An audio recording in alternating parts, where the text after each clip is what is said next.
court is now in session. Please be seated.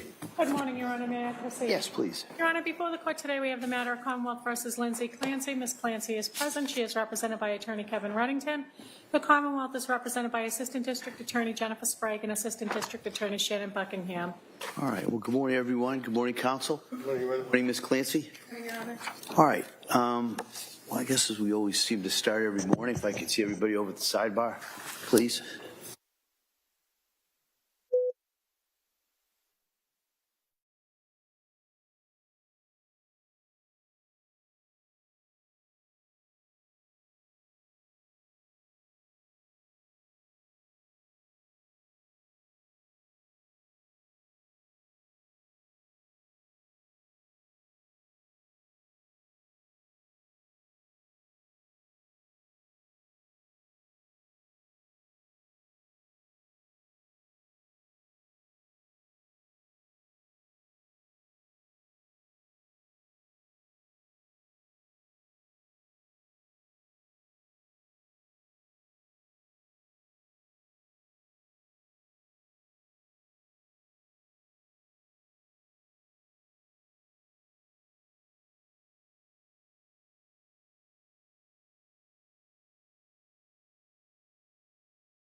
All set for the jury.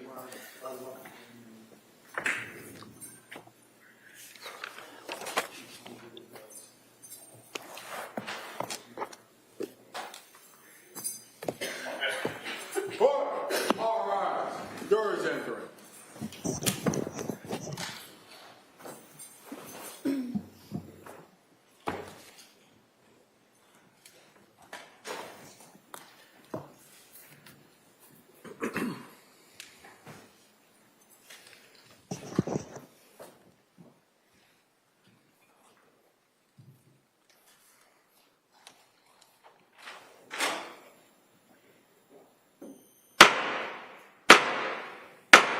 Hey, hey, hey. be all persons having anything to do before the Honorable William Sullivan, Justice of the Superior Court now sitting in Plymouth, within and for the Commonwealth.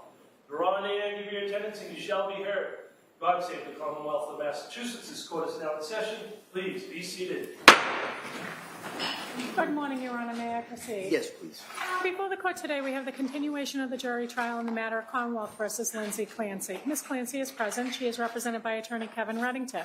The Commonwealth is represented by Assistant District Attorney Jennifer Sprague and Assistant District Attorney Shannon Buckingham. Good morning, everyone. Good morning. All right. It's nice to see everyone. So what I'm going to do is I'm going to ask you the questions again, make sure everybody's able to follow those instructions, then go a little bit in regards to what our schedule is today, and then we'll talk maybe about kind of where we go after today. All right, so first off, let me get to those questions.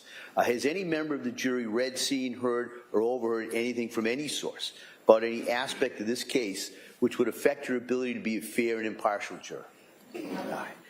Next question, is there any other serious matter of concern bearing on your service as a juror in this case that anybody needs to bring to my attention? Again, thank you so much for following those instructions.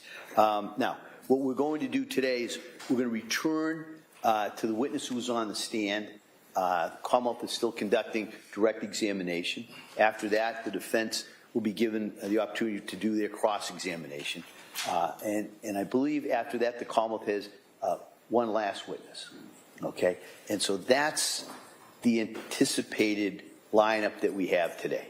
And going beyond that, I'm not going to speculate too much because I've been wrong just about every time I gave you an estimate of the symbol of the schedule. But just so you understand, it's anticipated that these would be the last two witnesses. All right, and then I'll talk to the lawyers. We'll kind of see where we go from there, and then I will today, before you leave, I'll explain exactly what the next step is going to be. Okay, and so with that, we'll return. If we could have the witness back on the stand and the Commonwealth.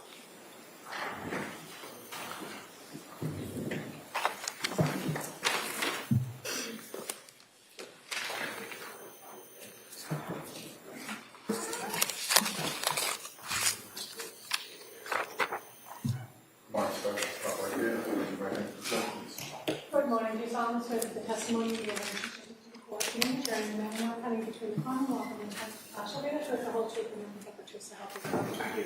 Thank you, sir. You may be seated. Step, please. Good morning, Doctor. Good morning, Your Honor. All right, Attorney Sprague. Thank you, Your Honor. Do you need a moment? I do.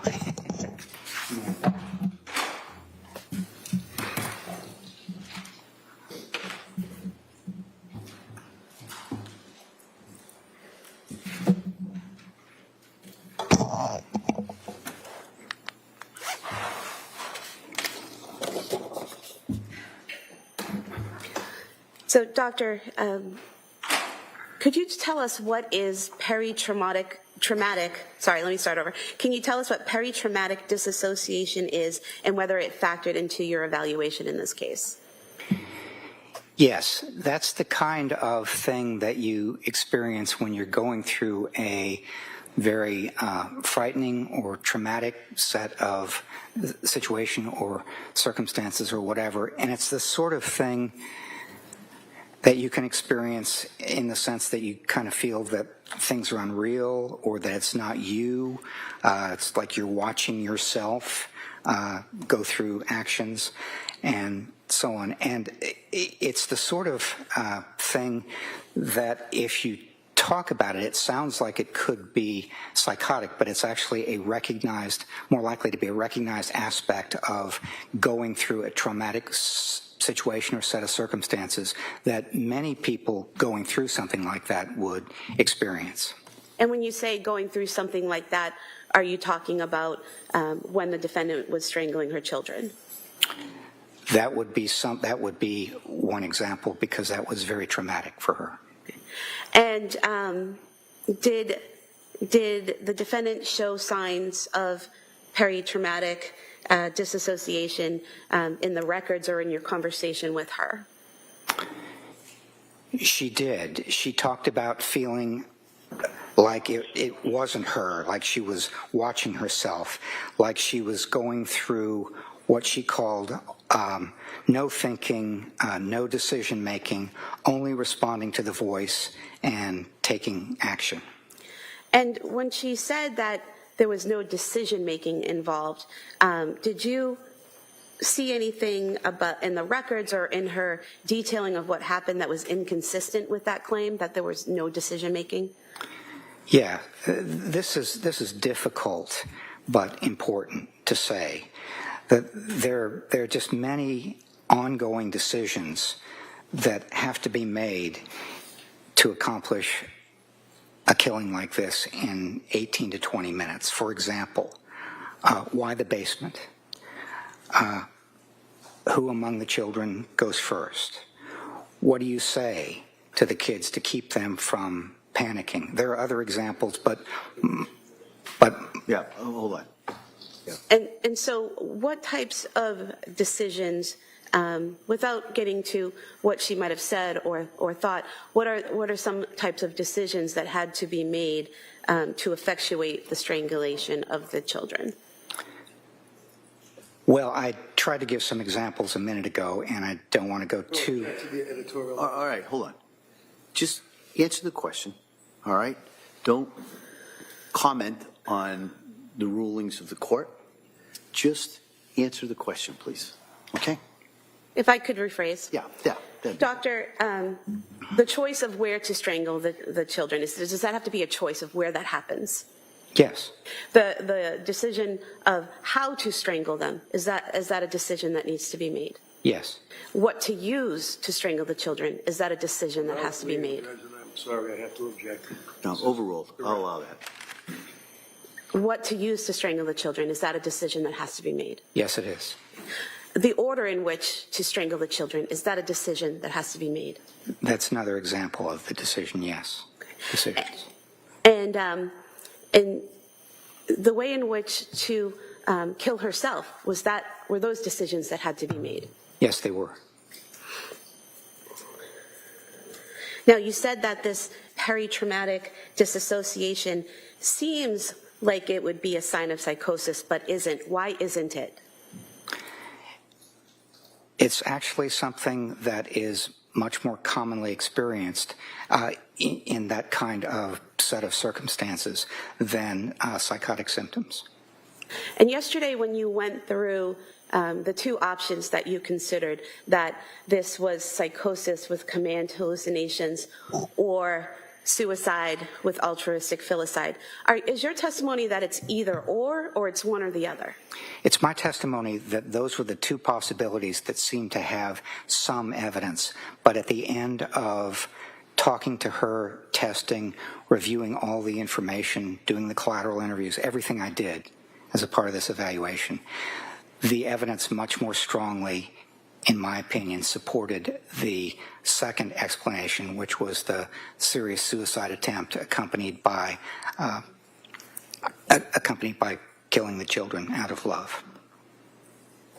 Now, you interviewed the defendant on 2 days, the first day and the third day, correct? Yes, that's correct. And were there any differences in her demeanor or her way of answering questions between the first day and the third day? Yes, I interviewed her and worked with her on testing for 3 days. And during the first and the second day, she was quite attuned to the question. Her recollection was good, even considering that we were more than 3 years away from some of the events in question. She had, I thought, a very good memory for dates and medications and dosages and times and other relevant details. And she continued to be attentive and responsive, good attention concentration, that sort of thing on the second day. On the third day, when we were talking about mental state at the time of the offense and the circumstances of what was going on with the alleged offense, she appeared to me much more cautious and guarded. And can you give us some examples of that? She more frequently said, I don't remember, I don't recall, that sort of thing during the third day than the second or the first. For one example, I asked her about wearing a smartwatch, which she had, carried a phone, carried a smartwatch as well. And one of the things I asked her is what wrist she wore it on. This was on the third day, and she said, I don't remember. And did you also ask her about her statement at Brigham and Women's when she woke up and said she was horrified? I did. Now, that statement was not a statement so much as it was a written. She woke up in having regained consciousness that evening. She was intubated, so she couldn't speak. But they asked her questions, and she wrote down the answer, and they asked her, how are you feeling, or what's your mood? And what she said was, what she wrote was horrified. And when you asked her about that on that third day of interviewing, what was her response? She said, I don't remember writing that, and I don't remember why I would have been horrified. And did you also ask her about the statement she made at Brigham and Women's, either verbally or on the writing it down, about how she said that one of the reasons she killed the children was because she thought they would suffer?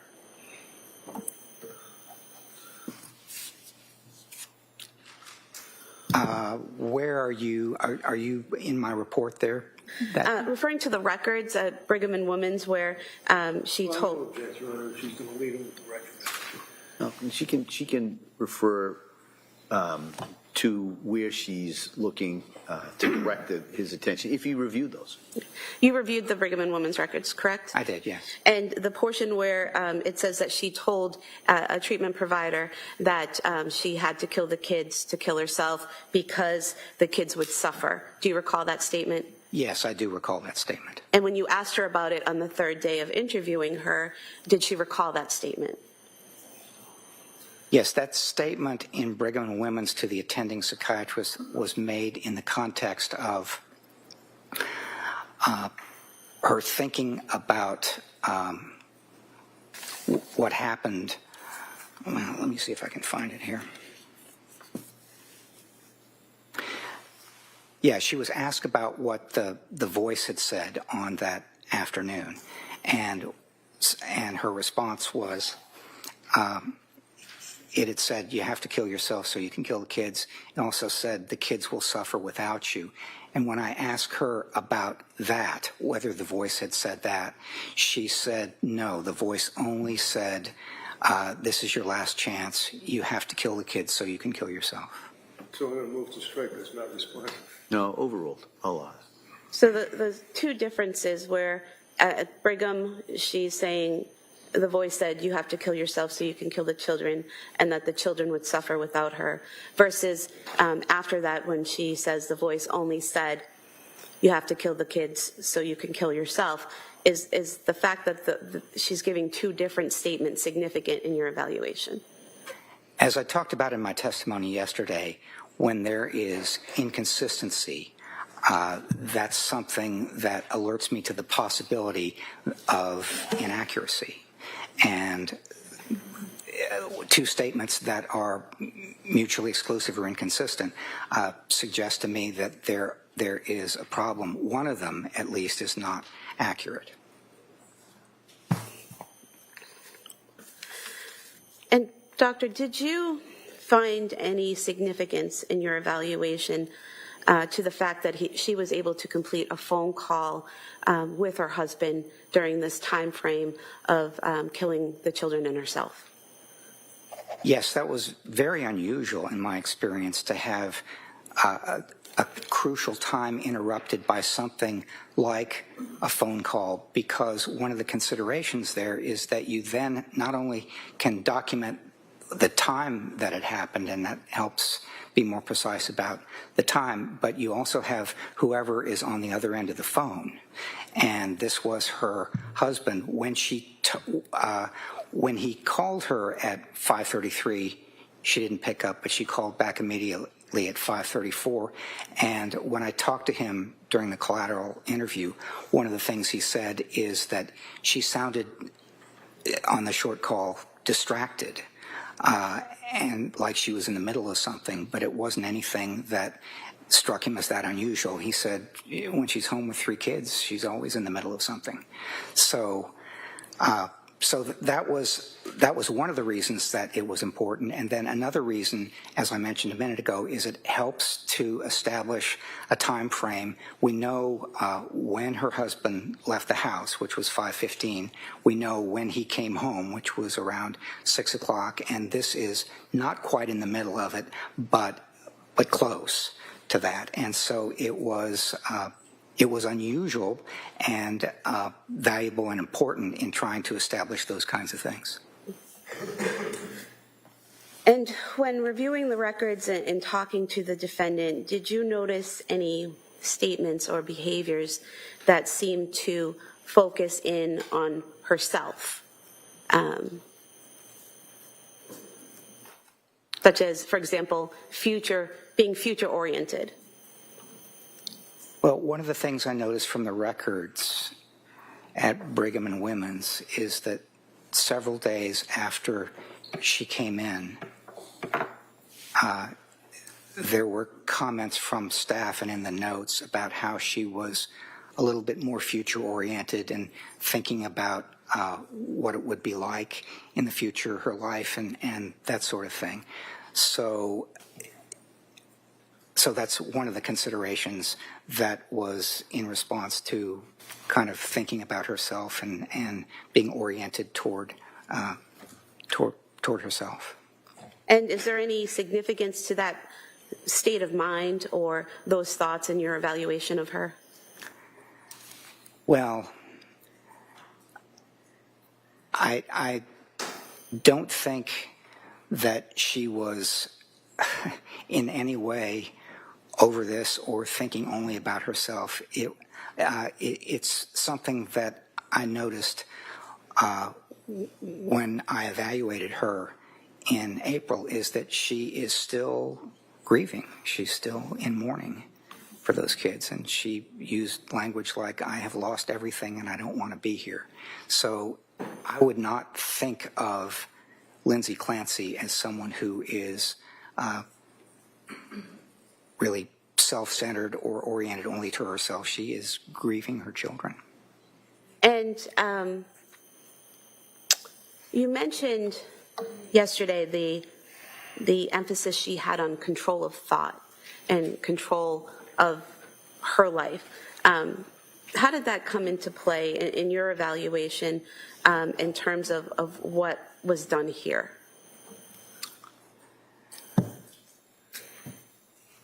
One of the considerations is why she got to the point where she decided to take her own life. And she's an individual who, for most of her life, has been disciplined and liked to control things, liked to work hard, liked to accomplish things. And one of the things that was striking about what happened with her between October and January is that she seemed to be doing her best, talking to the doctors, talking to the therapists, working on trying to get things accomplished in terms of lessening the anxiety and getting the right medications. And it wasn't working, and she couldn't help make it work. She could not control that through hard work and discipline and so on. And that had to be very frustrating, and I think got her to the point where it was very difficult for her to actually think about not being hopeless and going on with her life and so on. Now, doctor, did you form an opinion to a reasonable degree of psychological certainty as to whether or not the defendant was suffering from a mental disease or defect at the time she killed her children? I did, yes. And what is that opinion? That opinion is yes, she was. She was experiencing bipolar II disorder, depressive symptoms, and there were other things that were exacerbating that, making it worse. One is the sleep problems and probably the continued adverse reactions to medication and so on. But yes, in my opinion, she did have a mental disease or defect on January 24th. And doctor, to a reasonable degree of psychological certainty, did you form an opinion as to whether or not the defendant appreciated the criminality or wrongfulness of her conduct when she killed her children? I did, yes. And I'm at the end of my report, I was very careful about how I phrased this. And so, Sustained. If you could just answer the question regarding your opinion. So yes, you formed an opinion? I did, yes. And what is that opinion? That opinion is that she retained an awareness of the illegality of killing others, including killing her children.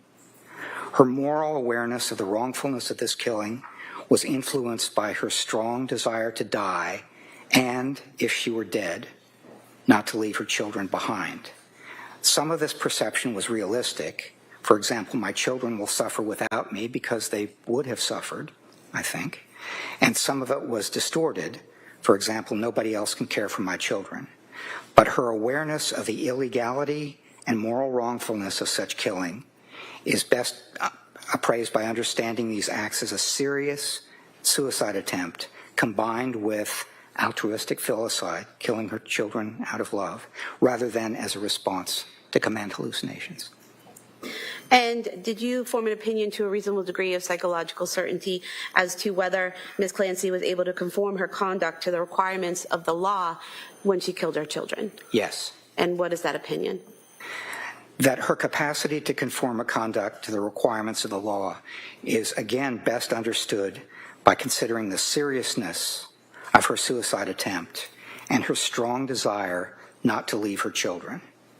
She demonstrated such self-control throughout the day on January 24th, and her actions between 5:15 and 6 p.m. that afternoon were influenced by her depression and her hopelessness about her life and the desire to end the pain she had experienced since October.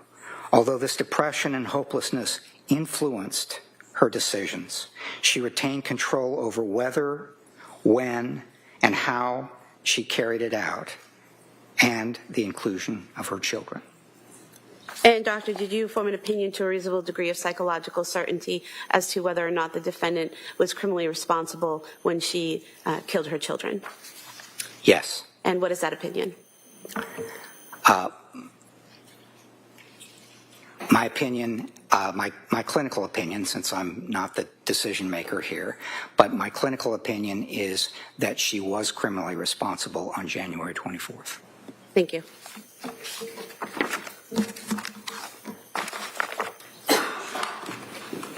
Your Honor, I'd move to submit the PowerPoint for identification. I'm sorry? I'd move to submit the PowerPoint Oh, for identification. for identification. Okay, thank you. That may be done.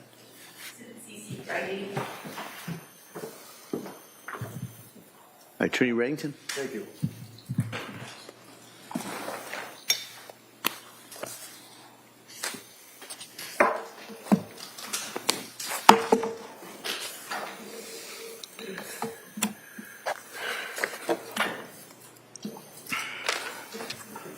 Sorry.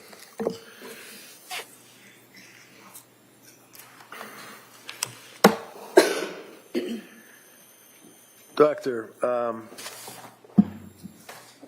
I'd just like to ask you about one of the things you just said to this jury that apparently stood out in your mind, and that would be the dichotomy or the difference between two statements that Lindsay made, one being, I believe, in the hospital, and you felt that there was a subsequent statement that was made by her that contradicted that or was different from that, and that would be after 3 days of you and Mac testing her. Is that right?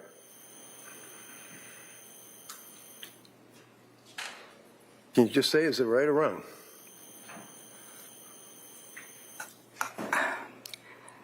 Mr. Reddington, it's not quite right. Okay, why don't we do it this way? You Yeah. just told this jury that Lindsay made a statement to you at the conclusion of the 3 days that you and Mac were questioning her and testing her and interviewing her. Is that fair? Yes or no? What I would say is Yes or no? no. Did you tell this jury, in addition, that Lindsay made a different statement when she was in the hospital? Yes or no? What I said to the jury I'm is, asking you, sir, did you make that statement to this jury? what I intended to say. No, not what you intended. Can you answer my question?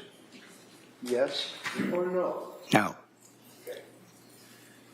Now, is Dr. Helbrin aware of the concept of post-intensive care syndrome?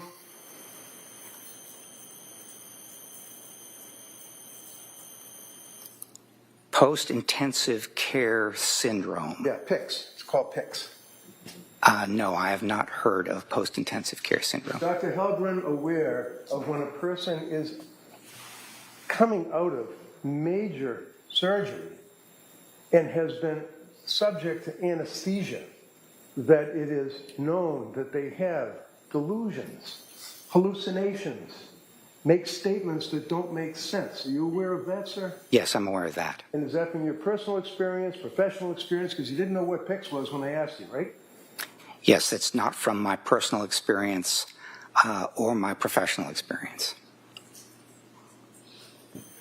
You received a notification to evaluate Lindsay Clancy on this criminal case from the district attorney's office, right? Yes. And do you recall when you received that notification?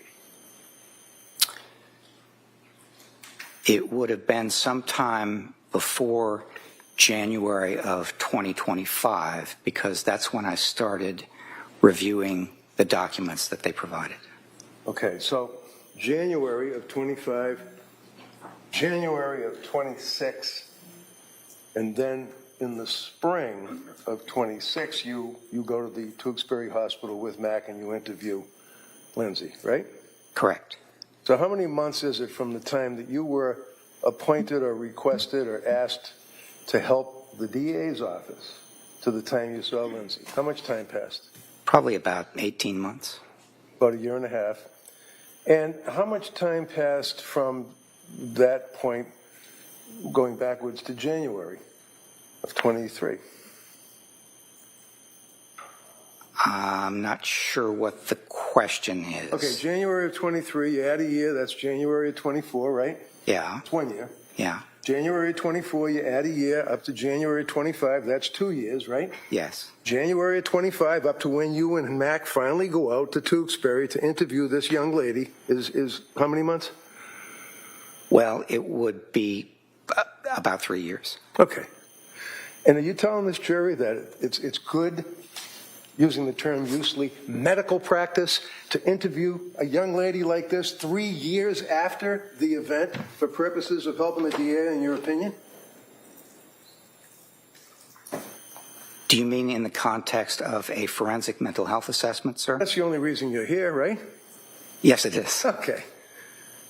So can you answer my question? The answer to your question is the sooner that I'm able to evaluate somebody after their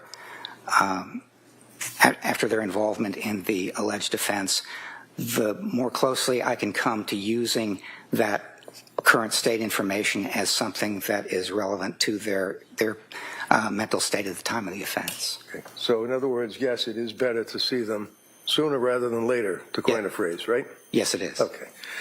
And have in mind January of 25 that you were retained. And again, you know, normally this isn't an issue, who cares, but how much money did you make on this case, since they want to ask my doctor? How much money did you make on this case? That depends when I'm finished, but I mentioned earlier that I had spent 180 hours before coming to How Plymouth. much money did you make on the case, Dr. Simple? Well, it's not that simple, but I'm being paid at $300 an hour. Okay, so how much money did you make on the case? Well, $300 an hour times 180. What's your last billing? I've been billing monthly, sir. Okay, you must know what the total billing is up to this point, don't you? I actually have not added it How up. about you just give us your best estimate, Doctor? Well, let's see. Probably up to this point, it's been about $54,000. $54,000. And it will be more, right, when we get finished with you today, right? It'll be more. Yes. Okay. So you received from me by certified mail video interview of Lindsay by my guy, Dr. Resnick, right? Correct. You received the notes from Dr. Margaret Spinelli, right? Yes. You received the notes from my Dr. Paul Zeisel, right? Yes. You received the report that was prepared and submitted by Dr. Philip Resnick, right? Yes. You received the report prepared and submitted by Dr. Margaret Spinelli, right? Yes. And you received the report prepared by Dr. Zeisel, right? Yes. And then I said, if you have any questions, give me a call, drop me a line, whatever, but we never talked until today, right? That's correct. All right. Now, you have a curriculum vitae that talks about that you are a clinical psychologist, correct, as you've told us yesterday, right? Yes. Have you ever treated a woman in postpartum psychosis? When I was a staff psychologist at the forensic service at Florida State Hospital, When was that, please? that was back in 1982. 82? Yes. I had a therapy group which was comprised of women who had killed their children. They were severely mentally ill, and at that time, it was important to recognize the severity of their mental illness, and so I worked with them in a group at that time. Okay. And this is 44 years ago? Yes. All right. And where was it? It was at the Florida State Hospital in Chattahoochee, forensic unit, forensic service. How many of these people did you have a chance to interview in group or whatever you did? There were 4 or 5 in the group. 4 or 5, okay. Well, you are also a forensic psychology expert working for Park, Dietz and Associates, right? I have an affiliation with Park Dietz and Associates, yes. Yes, but that's basically, that's the letterhead that you have on all your stuff, right? Park, Dietz and Associates, Inc. Is that right? Yes. Okay. You know Mac, do you? Do I know Yeah. Dr. Mack? Yeah, Dr. Mack, yeah, the guy that was here testifying for the last 2 days, Friday and Monday. You know Yes, him? I do know him, All right. yes. And he works with Park Dietz as well, right?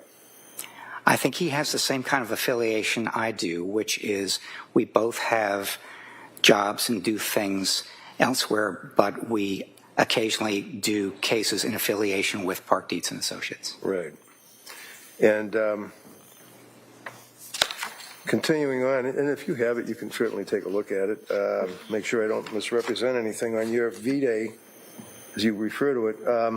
You also were involved with Giant Food Corporation. You do fitness for duty assessments. What is that? What are fitness for duty assessments? Yeah, Giant Food Corp. What's Giant Food Corporation? Oh, that's something that I did many years ago. Basically, a company or an organization might refer someone who is having difficulty at work, having symptoms, making Okay. threats, that sort of thing, and they would ask for an evaluation from a psychiatrist or a psychologist, Okay. and I did that for a while for giant food corporations. And you also did it for U.S. Airways, apparently, evaluations and consultation, right? Yes, You also did it for the Texas Education Commission. You put in your resume the forensic clinical site visitor, Sam Houston State Hospital or University, right? yes, You were a grant reviewer for the Office of Victims of Crime for the United States Department of Justice. That's the feds. That's the U.S. Attorney's Office, right? yes, Okay. You also worked and you did violence risk assessment consultant as a consultant to the New Jersey Department of Mental Health Services, right? yes, You also consulted as a research consultant with the community education centers in New Jersey, right? yes, Research Advisory Board, the Center for the Analysis of, actually the FBI. You work for the FBI? I consulted with the FBI, yes, And in consulting with the FBI, you also consult with the Bureau of Prisons, right? BOP? yes, When you're consulting for, well, okay, look, site visit of juvenile justice and psychology, you were involved with that, right? yes, Consultant forensic psychology service for the Walter Reed Medical Center, correct? yes, When you work on the consulting with the Bureau of Prisons, basically what you're doing is you're evaluating, as you told us a couple of times, people that are wrongfully convicted and they're in jail for decades, and you would evaluate them for the Bureau of Prisons to see if they're okay to release to society, right? That does not sound like a typical question that I would evaluate for the Bureau of Prisons. All right. Well, what would you evaluate for the Bureau of Prisons? That's, Well, for just example- wait, hold on. Just so we know, Bureau of Prisons is federal as opposed to the Department of Correction, which is state, right? Yes, that's Okay. right. So go ahead. Tell me what you do for the Bureau of Prisons. Well, one of the things that I might do is conduct a meeting or a workshop on a topic such as violence risk assessment or something like that. So I have done that, deliver a workshop or provide an organizational meeting, provide information and so on a number of occasions. And do you evaluate people to see if they're able to be reintegrated into society? I do that as well, yes. Okay. You also are involved with sexual violence risk. Is that correct? Yes, it is. You also are involved with specialized police response and collaboration with behavioral health systems in Pennsylvania, right? Correct. Sexual violence risk, again, for purposes of the Department of Correction. You focused on that, right? Yes. Principles of forensic assessments that you would be assessing juveniles for purposes of juvenile assessment and risk assessment, right? Yes. You also are involved with violence risk and sexual violence risk, correct?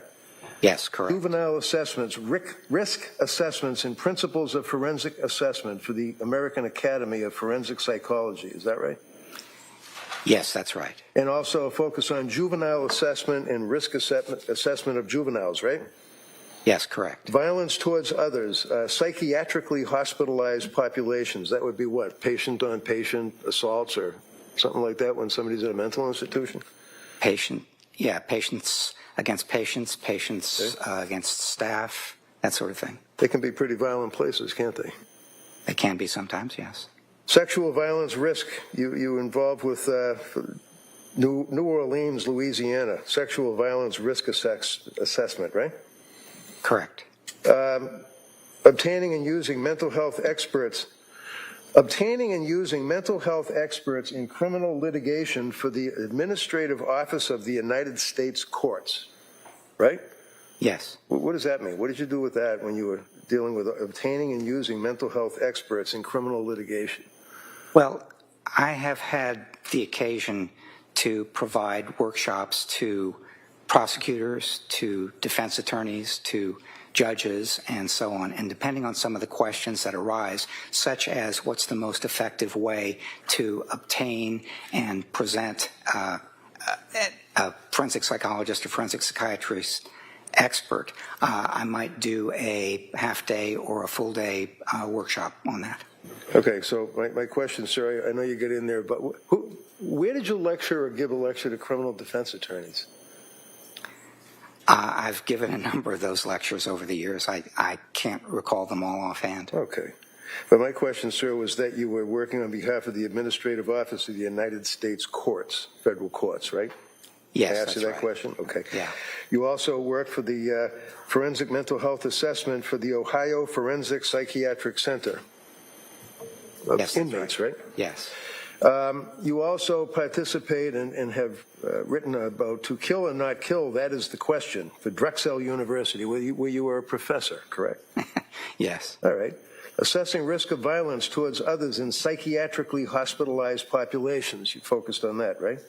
Yes, You that's had a right. chance, sir, to give a total of, 131 lectures or workshops presented in the area of violence, risk assessment, sexual offenses, and forensic mental health and ethics, right? Yes, that that's right? right. Yes. Aggression, forensic psychological assessment, risk assessment, treatment of mentally disordered offenders and juveniles. That's another focus, correct? Yes, it is. You've had a number of publications that you put on your CV. Basically, you're talking about justice-involved youths, correct? Yes, that's one of the things I talk about. Appraising Jackson-based unrestorability to competence to stand trial deals with the standard of competence to stand trial, correct? Yes, it is. Public perception on policies to address prenatal substance use recommendations regarding maternal criminal prosecutions. Wait, what is that? Prosecute a woman that's pregnant who's involved with drug use? Yeah, that sounds like something that would have been a dissertation where I served on the committee and was a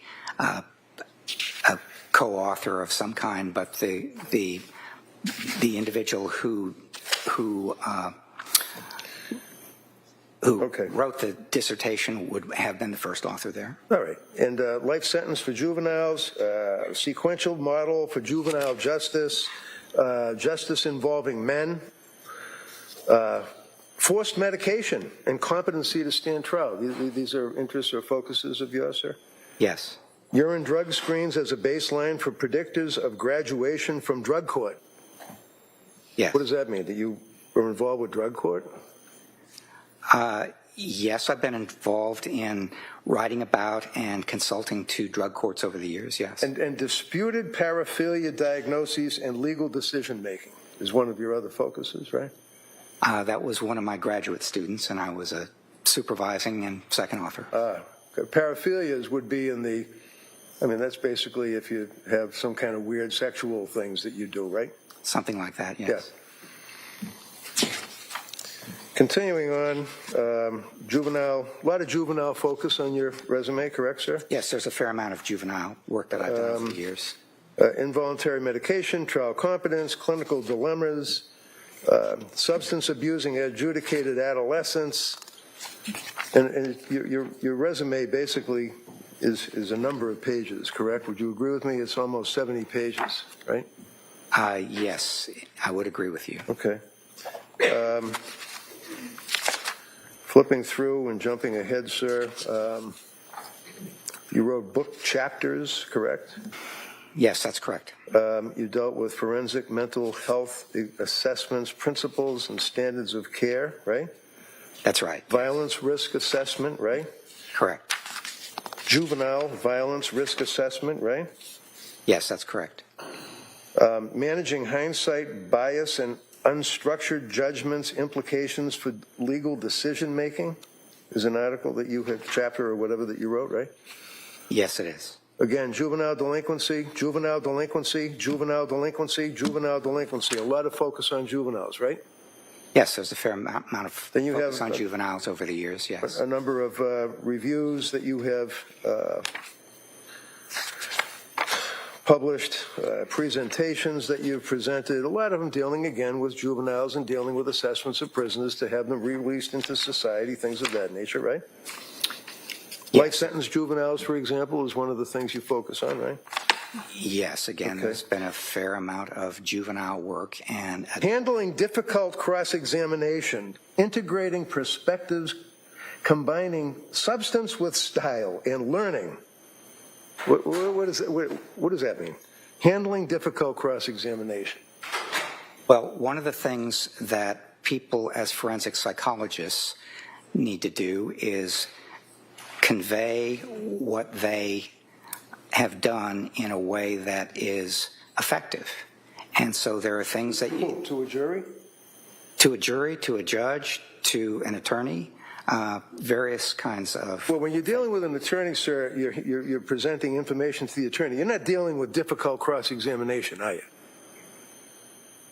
Could you repeat the question, please? Sure. You wrote about handling difficult cross-examination, integrating perspectives, combining substance with style. Yes. And what is, 25 words or less, what is that basically telling people? How to, withstand cross-examination? It's how most effectively to convey the results of the evaluation that you have done. And then, again, just hundreds of articles on topics that the jurors can look at because your resume is in evidence. Finishing it off on that end, sexual abuse behavior, juvenile forensic mental health, violence risk assessment of juveniles, behavioral measure of sexual offense behavior, influencing third-party informant observations dealing with juveniles. Should the courts coerce offenders into substance abuse treatment? Is there one article, one, that you wrote about a woman who is pregnant, who is undergoing postpartum depression, and, God forbid, psychosis? No. But you did write an article 49 years ago. You published an article on psychosis in 1977 with your dad. Well, you were in college, apparently, right? Right? Yeah, I was Okay, his so research assistant at that time when I was in college, yes. Okay. And this is before you entered graduate school, and you used the diagnostic framework that no longer exists, didn't you, back then? It was a long time ago. Right. And actually, it was 3 years before the DSM was even written, DSM-1, back in the Stone Age. It was a while ago. That's the only article you ever wrote dealing with that issue. Is that correct, sir? Dealing with what issue, sir? Postpartum psychosis. Ah. Yes. Does I mean yes? Thank you. So,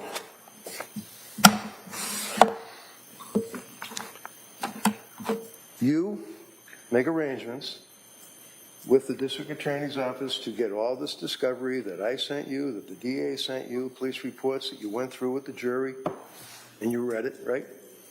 Yes, that's right. And you must have talked to the DAs before you saw Lindsay, right? Yes. Okay. How many times? I don't remember how many times. Well, you billed them for it, I'll bet, right? Any time I spend on a case like this, I record and it gets billed. Of course. So you do have records, but who cares at this point? I mean, you're here testifying based on your opinion at the request of the prosecutors, right? I'm here based on, yes, at this point, I've completed the evaluation and don't remember things like how many times I talked to the DAs. That's part of it. But basically, in your conversations with these two prosecutors, sir, did you talk to the state police at all, detectives?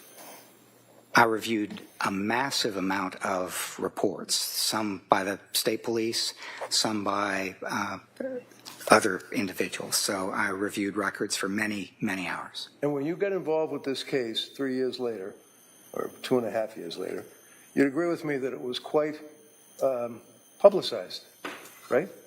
Yes, I would agree with that. You've heard of confirmation bias, I'm sure, right? I have indeed. Yes. And however many times you talk to the DAs and review the information, would you agree with me, sir, that before you met with Lindsay in Tewksbury, you pretty much had an idea that this woman was a beast, killed her 3 kids, didn't you? I would not agree with you at all. So you had an open mind when you went in there to Tewksbury to see and speak to for 3 days, Lindsay Clancy? I did my best to have an open mind, I know. yes. You told us yesterday you had some difficult decisions to make, correct? Yes, that's correct. So when did you first meet Avram? When did I first meet him? Yeah. That probably would have been late 2025, early 2026. Okay. Around the same time that you first got involved with the case? No, it would have been considerably after I first got involved with the Where did case. you meet him? Where did I meet him? That's what I said. Where did you meet him? Virtually. Oh, virtually? Yes. Okay. So it's like a Zoom thing or Yeah. FaceTime or something? Exactly. Did you ever meet him in person before you went to Tewksbury? No, I didn't.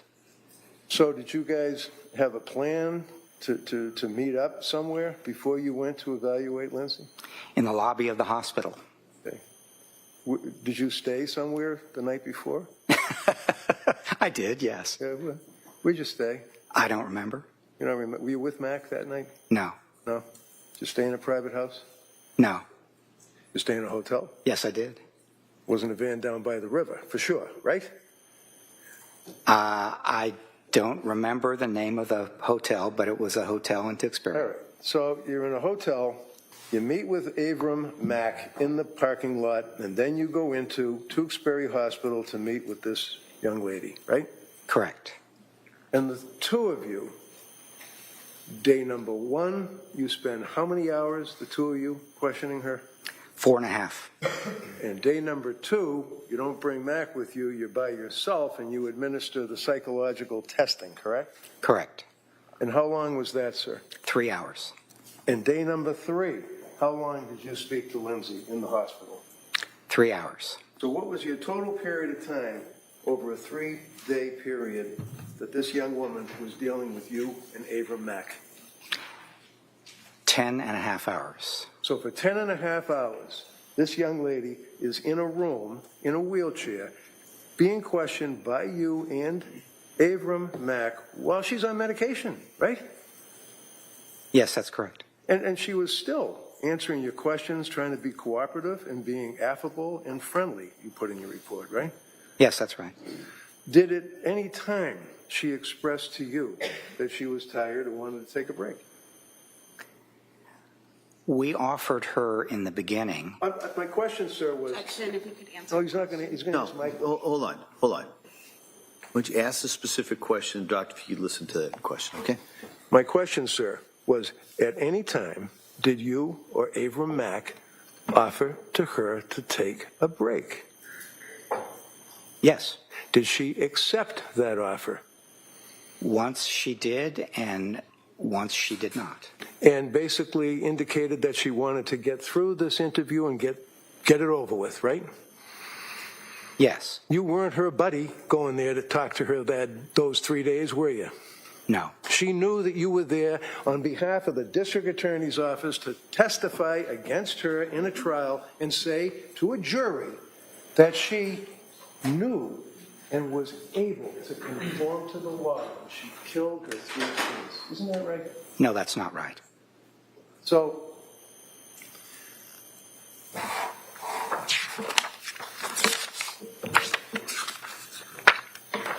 your diagnosis is depressive bipolar 2, right? Bipolar 2 disorder. Right. Okay. And that's a serious mental disease, isn't it? Yes, it is. You would agree with me, sir, that Lindsay is in your opinion, testified she's a very hardworking and highly self-disciplined individual, right? Yes, I would agree with that. You testified to that yesterday, right? Yes, that's right. All right, that's funny? No, it's not funny. It's just that you asked me whether I agree with something that I testified to yesterday. So what does that mean? It means that I testified to it yesterday, and that means I do believe it. Yes. Okay, so we established that.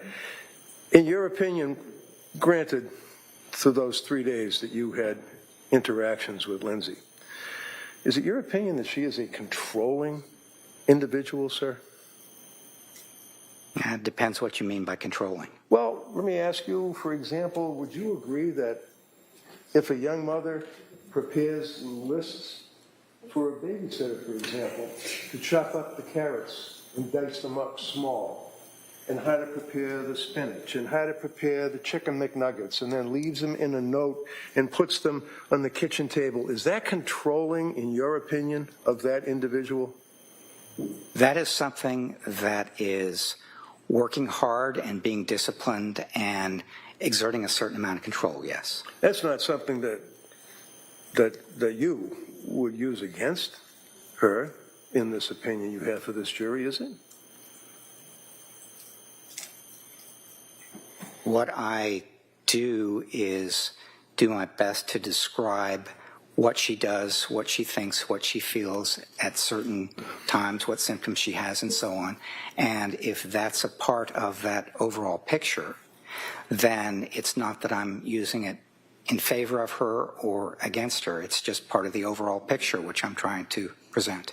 I mean, it's not a bad thing to chop up the carrots and tell somebody this is how I like my child to be fed, right? There's nothing wrong with that, right? Not that I know. And you would agree, sir, that she was a good student. You told us about, she got all A's, she was hard driving, and actually drove herself pretty good to try to succeed in college and in nursing school, right? I would. And did you interview any of her co-workers, or did you review any of her 5-star reviews from Mass General Hospital, flagship hospitals? I reviewed every record that was provided to me. And that would be by them, right? It was records that were provided to me by individuals who were a part of the investigation, and a lot of that were interviews with people who had known her before or were currently friends with her, things like that. Okay, so things like that. I'm asking you, sir, about with her 7-year career as a nurse, labor and delivery nurse at a very, very well-established hospital. Did you talk to any of the nurses that she worked with, or did you review any of the records of her work reviews? Anything like that? No. Would you agree with me, sir, that she also, by all accounts, is and was an incredible mother, taking care of her kids? I would describe her as a very good mother, yes.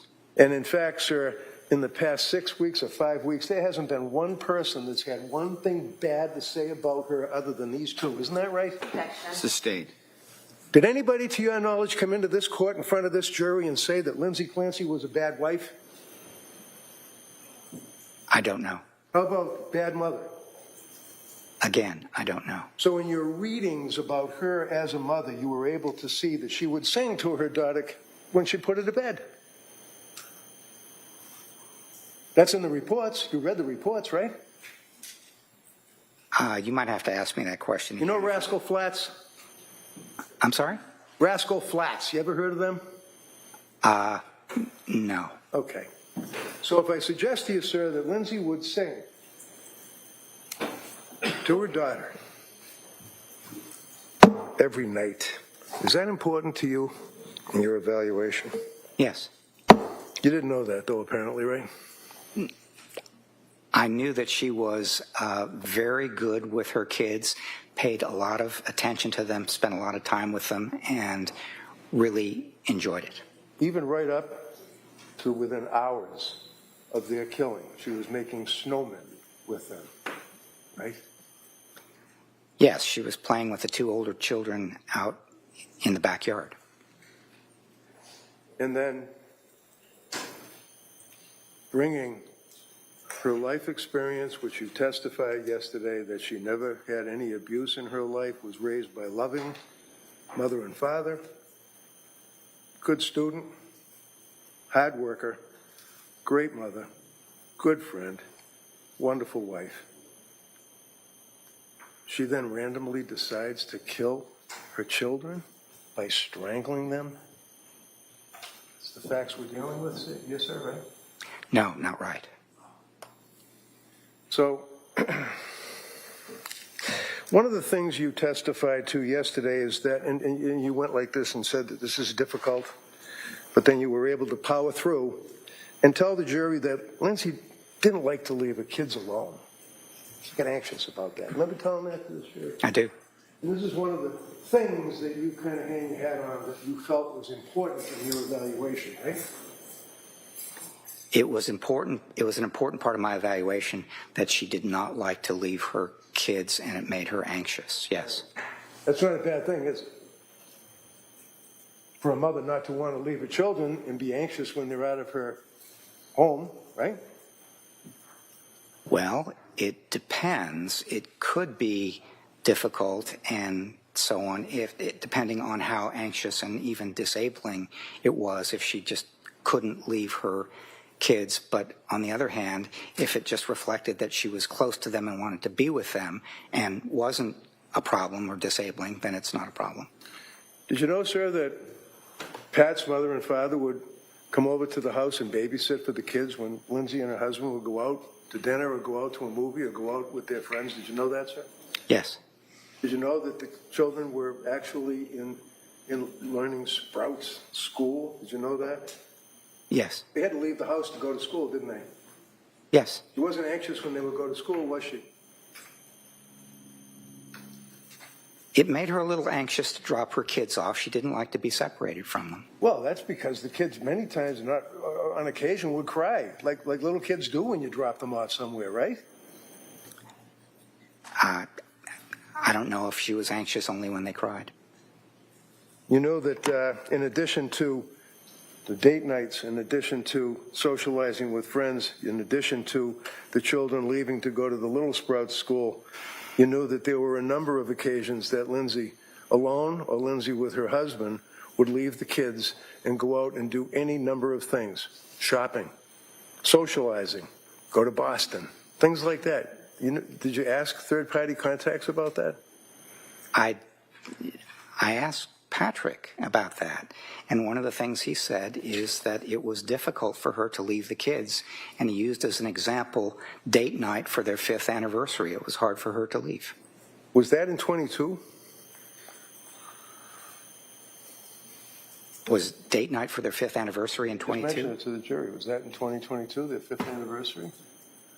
Your anniversary is in December, right? I don't know what year it was in, Well, Mr. Reddington. What was the problem? What did he say? Third-party collateral. What did he tell you? What he said in response to that question is that on date night for their 5th anniversary, she was anxious about leaving the kids. Right. Did they ultimately go out that night? They did. You know where they went? I don't. Did she have fun? Did she appear to be enjoying herself away from the kids? That was not part of the question I asked him. I mean, there's nothing wrong with a woman being concerned about her babies when she's not at home, right? There's nothing wrong with that. I wasn't presenting it as something that is wrong. I'll back off. I'm sorry. I thought you did. I thought yesterday you were telling this jury that because Lindsay didn't like to leave her kids at home, that was a factor that Dr. Helbrin considered in his opinion. But that's fine. You agree that there's nothing wrong with a woman being concerned about her children, leaving them out of the house, right? No, I don't believe I said that. Okay. One of the things that No, never mind one of the things. They can ask you on. We can finish. All right, okay. The answer is you did not say that. Judge, I'm getting a little confused here between. Well, listen, no. Let's see if my question is not that confusing. Okay. Did you testify? You're done saying that you did not say what Mr. Reddington said. Yes, I'm done saying Okay. that. All right. That's good. Next question. One of the other issues is that also factored into when Tufts prescribed her the SSRI, she didn't want to take it because she was afraid of the breast milk being contaminated by this drug, right? Yes. And then ultimately when she stopped breastfeeding, at that point she was able to take the SSRI, correct? Yes, that's correct. And then Tufts increased it to 50, right? I don't recall offhand what the. Okay. Well, you agree that Tufts increased the SSRI, right? I do. You agree that before the end of September of 2022, this young woman was living her life with her husband and her kids summer of 22, happy, had a great time. Do you agree with that, sir? I do. And when she saw Tufts from September end up until the killing of these children and the state of her condition that you told the jury was confusing. Remember using that word yesterday? It was confusing with these number of diagnoses that she dealt with? Yes, I did use that word. And the confusing with the number of drugs that was one drug on top of another drug, and stop this drug, start that drug. That was confusing, wasn't it, sir? Yes, it was. And it was a confusing and upsetting to her and her husband to the point where they went to these doctors and said to them, you're turning her into a zombie, right? Yes, that's right. But prior to seeing Tufts and the other healthcare providers, she was a happy woman, wasn't she?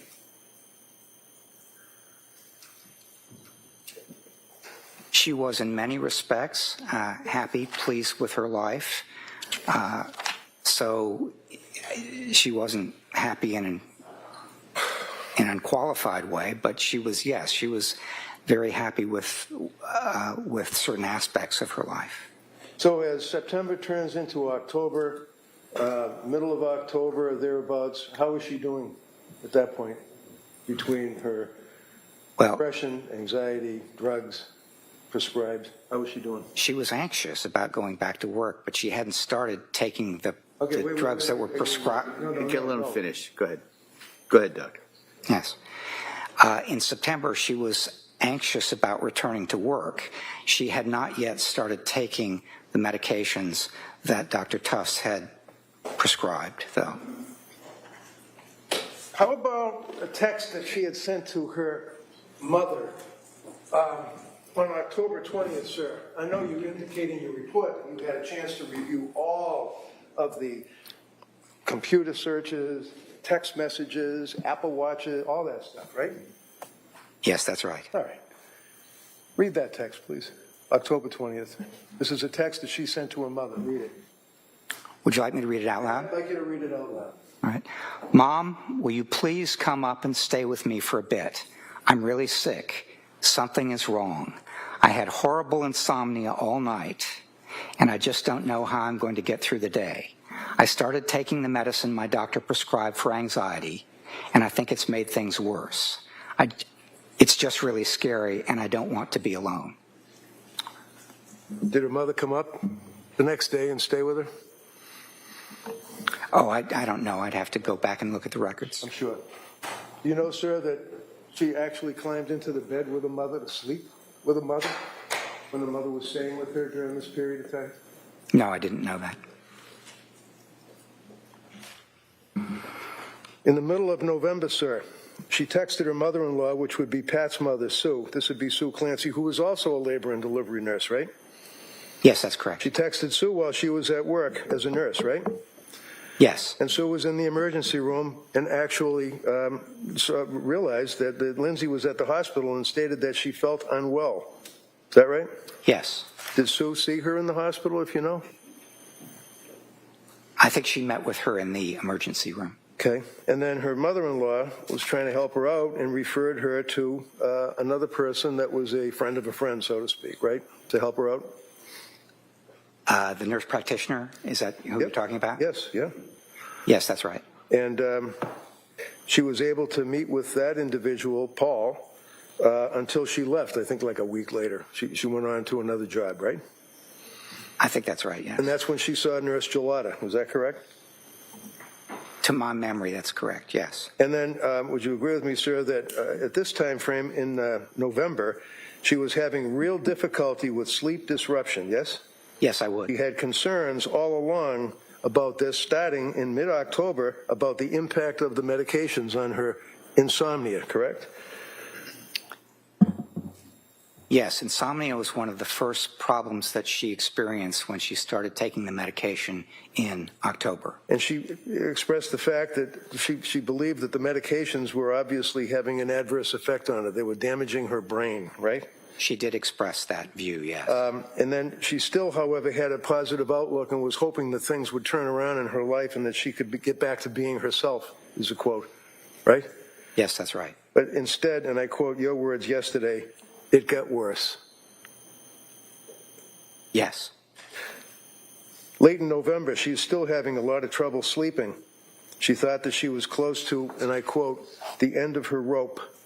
Bad analogy, but nevertheless, that's what she said, right? Yes, it is. She was feeling off, disconnected, sort of like a zombie, your words, testifying here yesterday, sir, correct? Correct. She was reporting at this point panic symptoms, concerns about the benzodiazepines, correct? Yes. Indicated that she was disoriented and forgetful, correct? Correct. You told us that she stated that she was disconnected from her body. Isn't that correct? That's how she described feeling, yes. Could not relate to people, felt that she was in a disassociative state. Isn't that right? Yes, that is right. Thought that the medication was resulting in this type of development in her life, correct? She felt the medications were contributing to this. Yes, that's correct.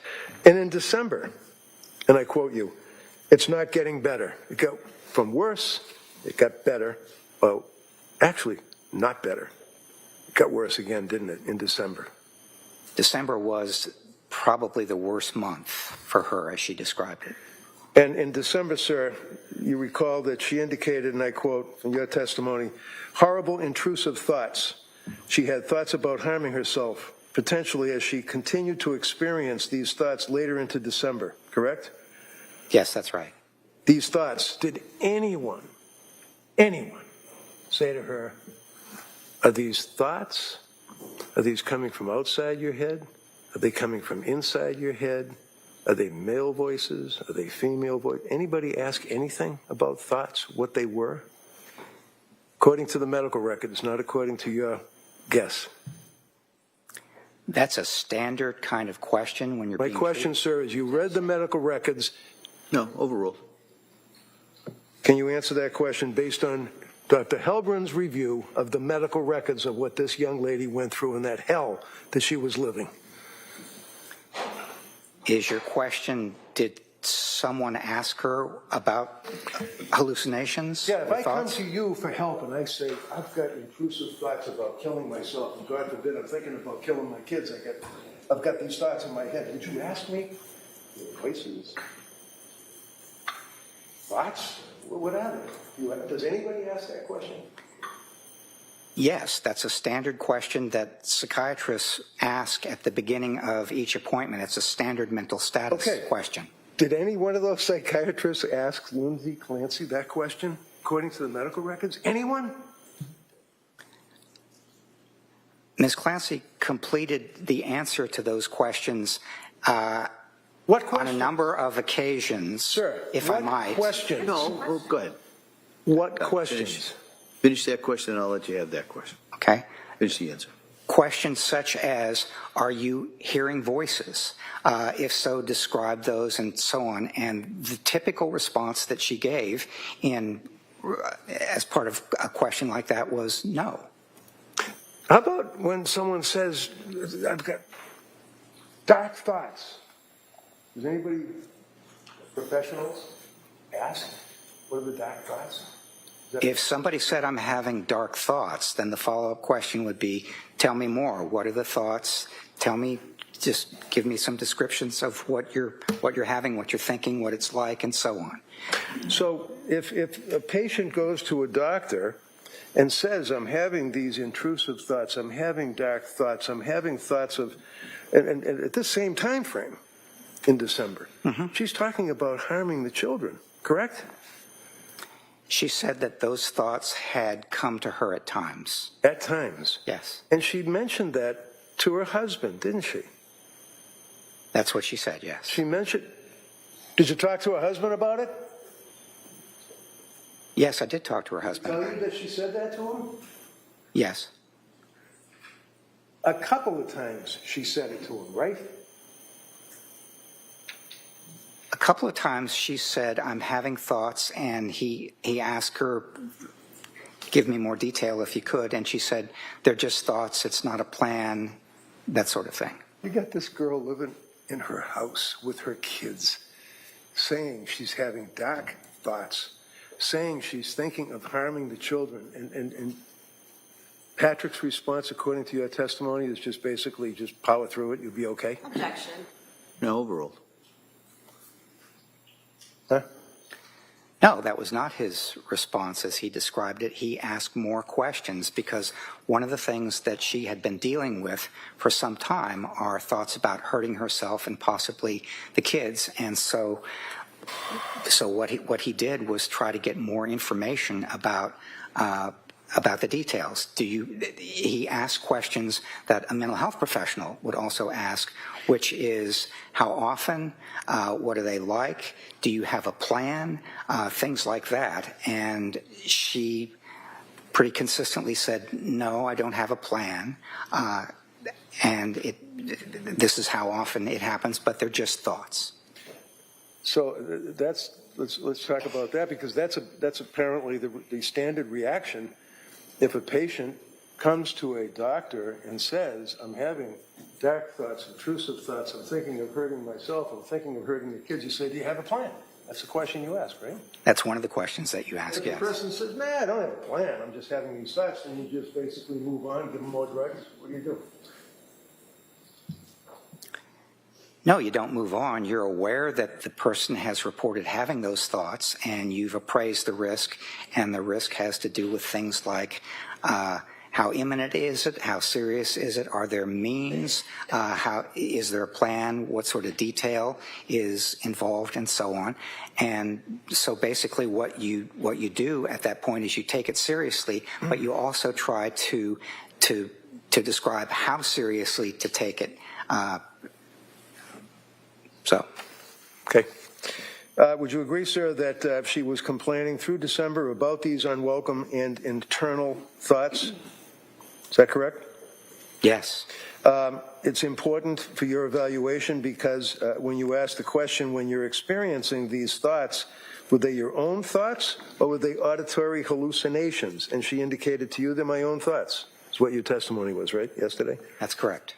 But she made clear that these were unwelcome and that they were intrusive. Is that correct? Yes, she did. So she's answering your questions honestly. She certainly isn't trying to fake that she's hearing all sorts of voices yelling at her and things like that. She's answering honestly, correct? Yes. Very cooperative, correct? Yes, correct. You then would indicate, sir, that in your evaluation as you went on, that she described an experience on December 15th, and she described December 15th as being literally one of the worst days in her life, right? Yes. And that's, why was it one of the worst days of her life?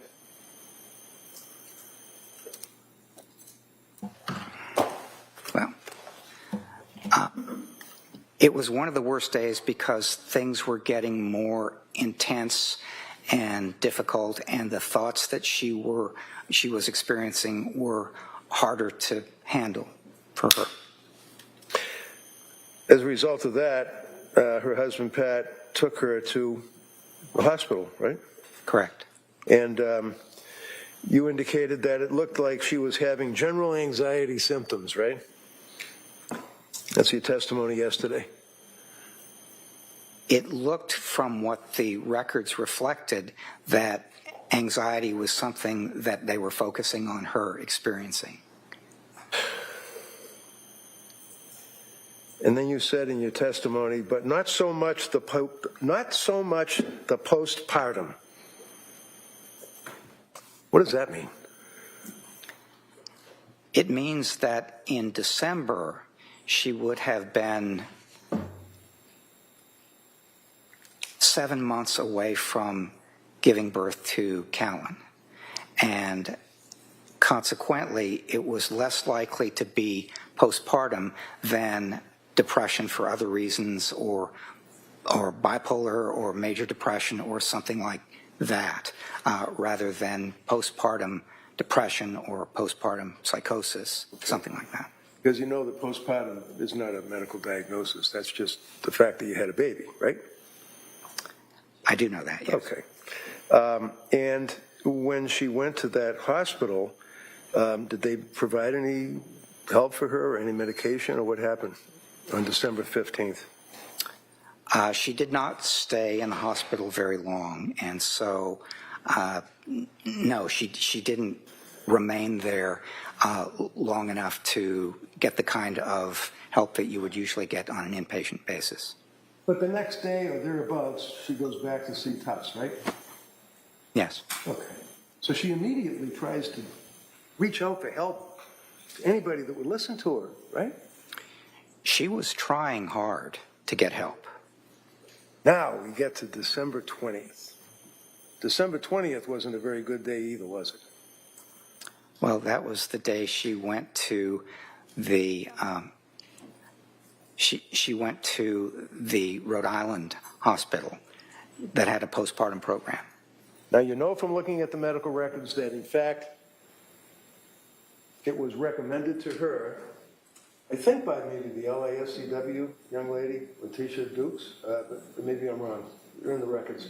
Someone told her to get in touch with this Rhode Island hospital, right? Yes. They specialized in postpartum care for women that possibly are going through postpartum psychosis or postpartum depression, right? Yes. And Pat, her husband, took her and dropped her off, and then he went skiing with Cora. Is that correct? Correct. And he dropped her off in that hospital, and she was evaluated by a doctor and some people, correct? Yes, And you reviewed those medical records, right? I did. And when you reviewed the medical records, did you see that she was also involved in group discussions and crayons and coloring and things like that? Yes, I did. Yeah. Did that help her out, do you think, coloring? There's a number of things that they try to do. I think coloring as such would not be helpful, but Okay. there's art therapy and there's various other kinds of things that people are involved in. All right, so various other things that people are involved in. So I assume the people you're referring to would be the employees of the hospital. Or the patients who are attending the postpartum program. Okay. So what exactly was the program? What did they do? That one day that she was there for 8 hours. What did they do? She wasn't accepted as part of I that didn't program. ask you about that. I asked you, what did they do? Well, they evaluated her, as my understanding from reviewing the records. And then what happened, sir, when they evaluated her? They evaluated her and they indicated that she was not appropriate for their program. And you testified yesterday that, and I quote, they said she did not necessarily fit into their postpartum program. They did offer her 3 other programs. Remember that, sir? Yes. Okay. And then you indicated that patient was offered several options, including inpatient treatment for medication management, right? Yes. A partial hospitalization program focused on general mental health, Yes. right? Yes. Where was that program? I don't know. Or continued outpatient management, right? Yes. What is that, like going to see Tufts? Outpatient management? Yes, that's living at home in the community and being treated by a psychiatrist, which is what Dr. Tufts was. Right. Well, okay. So patient plans to follow up with her outpatient provider for guidance, is what you said yesterday, right? Yes. And she did the next day, right? Yes. And do you think that that a doctor who has been licensed as a physician psychiatrist advertising that they specialize in postpartum, postnatal issues is qualified to treat a young woman with this symptomology that she brought to that desk, to the television set? I don't understand your question. Well, you know that she never met, Tufts never met this girl. She never met her, ever, until she sat in that witness stand. I understand that their treatment was done remotely. Was remotely? So when I say the television, that's what I mean. It's like you're on Zoom, you're on whatever. I apologize for that. Yes. Yeah. So she went the next day and actually remotely accessed a meeting with Dr. Tufts, right? Yes. And then she went back onto her schedule with Dr. Tufts, but that didn't help so much. Is that correct? You indicated that she was still numb. She was still having suicidal ideation, things of that nature, right? Correct. Okay. One of the things that you said, though, sir, yesterday is that her admission to the hospital was because they did not feel, and I quote, that she did not necessarily fit into their program. You recall that? You mean their failure to accept her into the day program? Their failure to help her, period.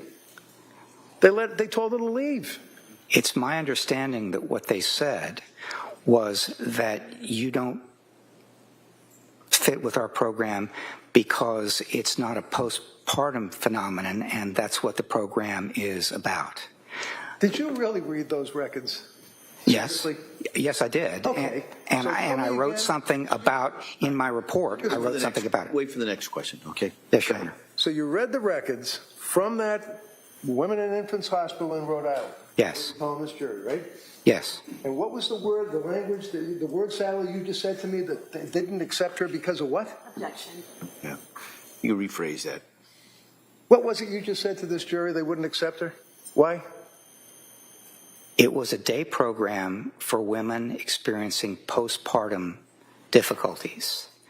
And their evaluation of Ms. Clancy was that her difficulties were more related to general mental health, but not particularly to postpartum difficulties. Would it And so surprise- she did not, Go ahead. if I might, Yeah, you might.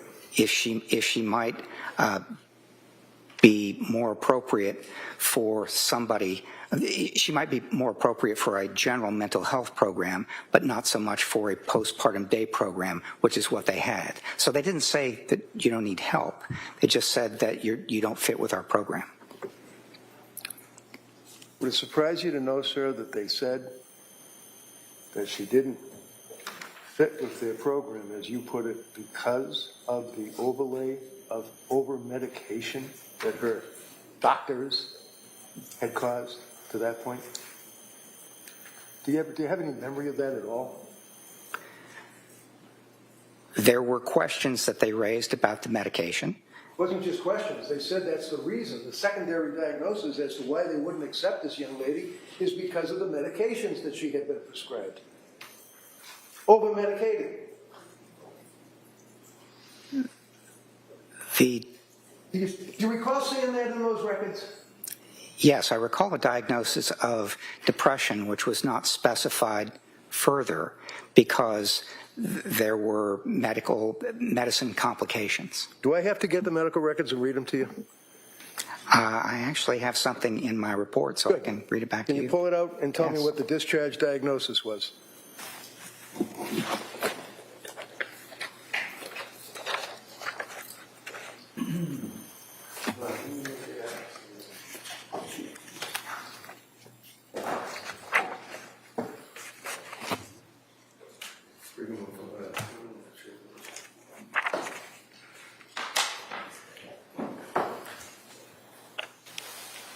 Exhibit 220.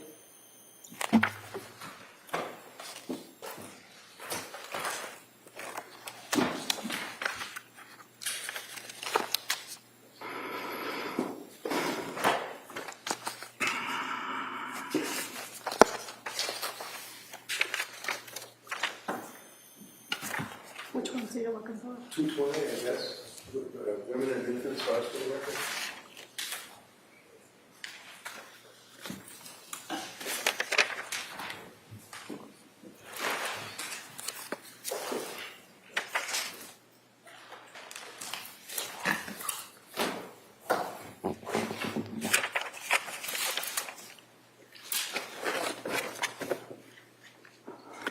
I'm on page 18 of my report, and Discharge diagnosis? the records indicate a diagnosis of generalized anxiety disorder and depressive disorder without further specification, and I quote, due to adverse drug effects. Anything else? Yes, they indicate that her chief complaint was feeling numb and crazy depressed, identified passive, suicidal ideation, notes that the, I'm sure you can read all the diagnoses. My question, sir, is simple. It's on the discharge diagnosis. That's all. Yes, the discharge diagnosis was anxiety and depression. And secondary to what? They didn't specify more about the Why don't you just depression read it? because it was due to adverse drug effects. Okay. And in your review of the record, sir, did you then see that the doctor at the Women and Infants at least was concerned enough about the overprescriptions that she reached out to Dr. Gelada to speak to her? Dr. Gelada? Sorry, nurse practitioner Gelada. Yes. Yeah, okay. It's like Captain Major, that type of thing. But Gelada, you know who she is, right? I do, yes. Okay. Did they reach out to nurse practitioner Gelada? I did not see that in the records. Can we break here, Judge, because I got to get the records? All right. All right, it's 11 o'clock. So why don't we take the morning recess at this time, and we'll come back shortly. Okay? All rise, please. Good. I close the notebook. Just one there.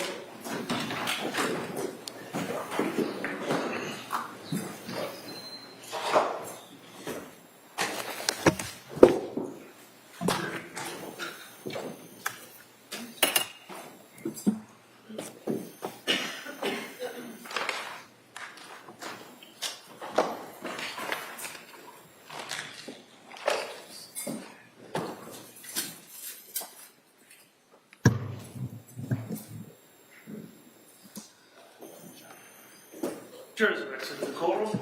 All right. We'll be in recess at this time. Thank you. Court stands in recess. Please exit the courtroom.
Court is back in session. Please be seated.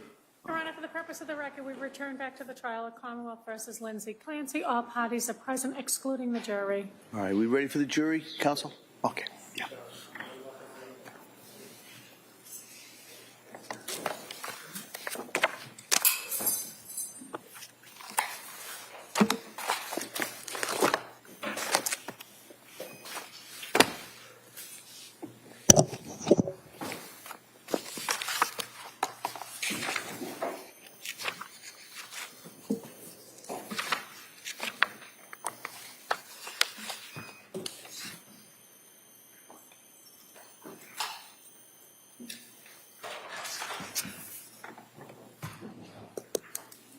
Court, all rise. Jurors enter.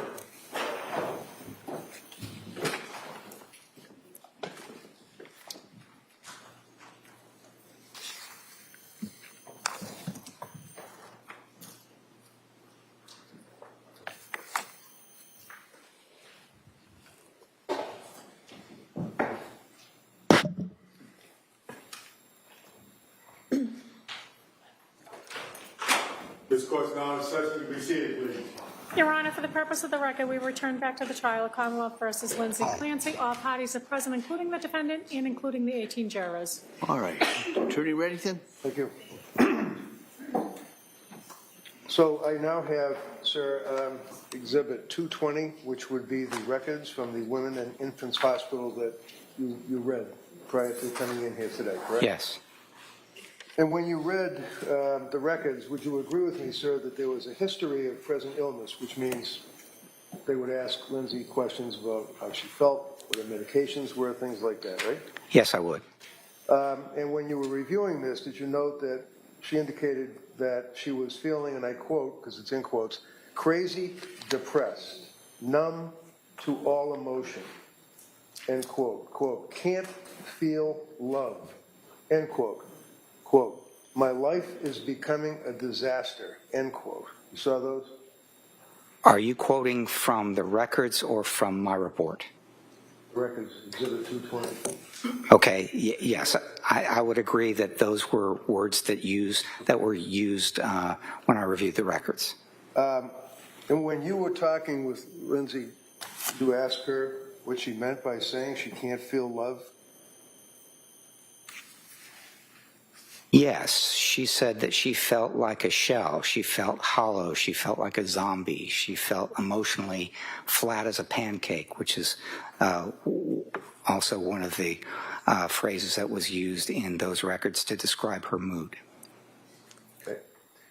My life is becoming a disaster, quote, can't feel fear, end quote. What did that mean? Did you ask anything like that? Can't feel fear. I didn't ask her specifically about can't feel fear. She indicated that she couldn't feel things emotionally that. Worried that she is, quote, messed up beyond repair, end quote. That was in the records, correct? That was several places, yes, including the records. Quote, takes all the effort in the world just to breathe, end quote. That was in the records, correct? Yes. And in the interviews of friends and family, would you agree in this time frame, which was in December, to the end of December, that she was having difficulty even getting out of bed? Yes. She felt very heavy. She couldn't even walk. She had difficulty with her personal hygiene, correct? Yes. Was worried about how she's going to take care of her kids and feed them and watch them while Patrick was working, right? Yes. And one of her goals, and I quote, was to come off meds and be able to sleep, end quote. Yes. Now, insomnia, you'd agree with me, is very serious. Oh, I would absolutely agree with you, And yes. that can lead to any number of things, right? Yes. It can even lead to psychosis, right? Yes. Okay. I asked you about the treatment plan and recommendations that the district attorney had asked you about as well. And if I may, and if you need to look at it, let me know. It says treatment plan, admit to DHP. Do you know what DHP is? No. Okay. Medication recommended tapering off Seroquel, starting with 200 milligrams tonight and follow up with outpatient provider. That would be who, Gelada?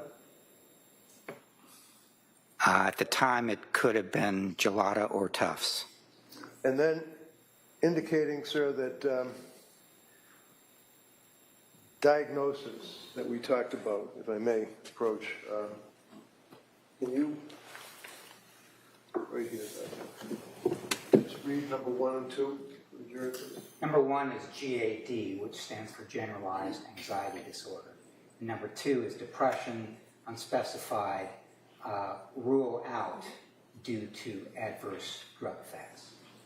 So when you rule out and have a concern about adverse drug effects, one of the things that I imagine one would do is to reach out to the person that's prescribing the drugs, right? It's possible. There could be other strategies as well. You could change the medication. You could discontinue it. There could be a number of things. And when you read the record, sir, again, page 9 on the treatment plan, did you make note of the fact, and I quote, "Of note, we attempted to reach current outpatient provider Rebecca Gelada, NP, but did not receive a call back." You see that? I may have seen that. I didn't note it in what I wrote here. In any event, patient plans to reach out to previous provider, who would be Jennifer Tufts, and she did that, right? Yes. Okay. Now, one of the other things that you had made reference to, sir, is that you relied on, is when her husband came home and found Lindsay on the ground in the snow after she had jumped out the window, he spoke with her, is what you told us, jury, right? Yes. And can you tell us again what it is that he said to her and what she said to him? He said, "What did you do?" And she said, "I tried to kill myself." And then he said, "Where are the kids?" And she said, "In the basement." Now, what is your source of that information, sir? It was in the records, and I also did a collateral interview Okay. with Patrick Clancy. Did you listen to the 911 tape? No, I did not. If I tell you, would you be surprised, sir, that she had significant damage, not only to her back, her spine, and was hemorrhaging, but also to her throat?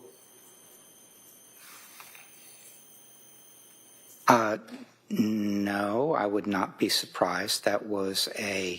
She injured herself very badly when she jumped out that window.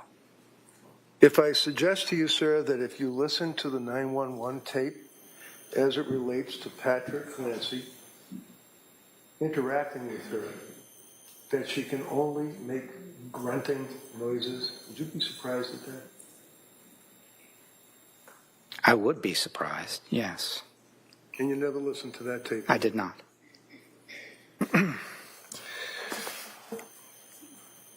Went into McLean Hospital, and that would be the locked wards of McLean Hospital. She was there for 5 days, correct? That's correct. And then she was released at her request to attend Cora's birthday, right? Yes. When she was released, would you agree, sir, that, well, while she was there, she continued to describe her mood as numb, denying things like that she's not having hallucinations and suicidal thoughts or homicidal thinking at the time, and that would be prior to her discharge. Is that right? There was a lot in that question, so if you could break it down for me, I'd appreciate it. No, I'm just going to ask, sir, if would you agree with me that she indicated what her mood was prior to discharge, right?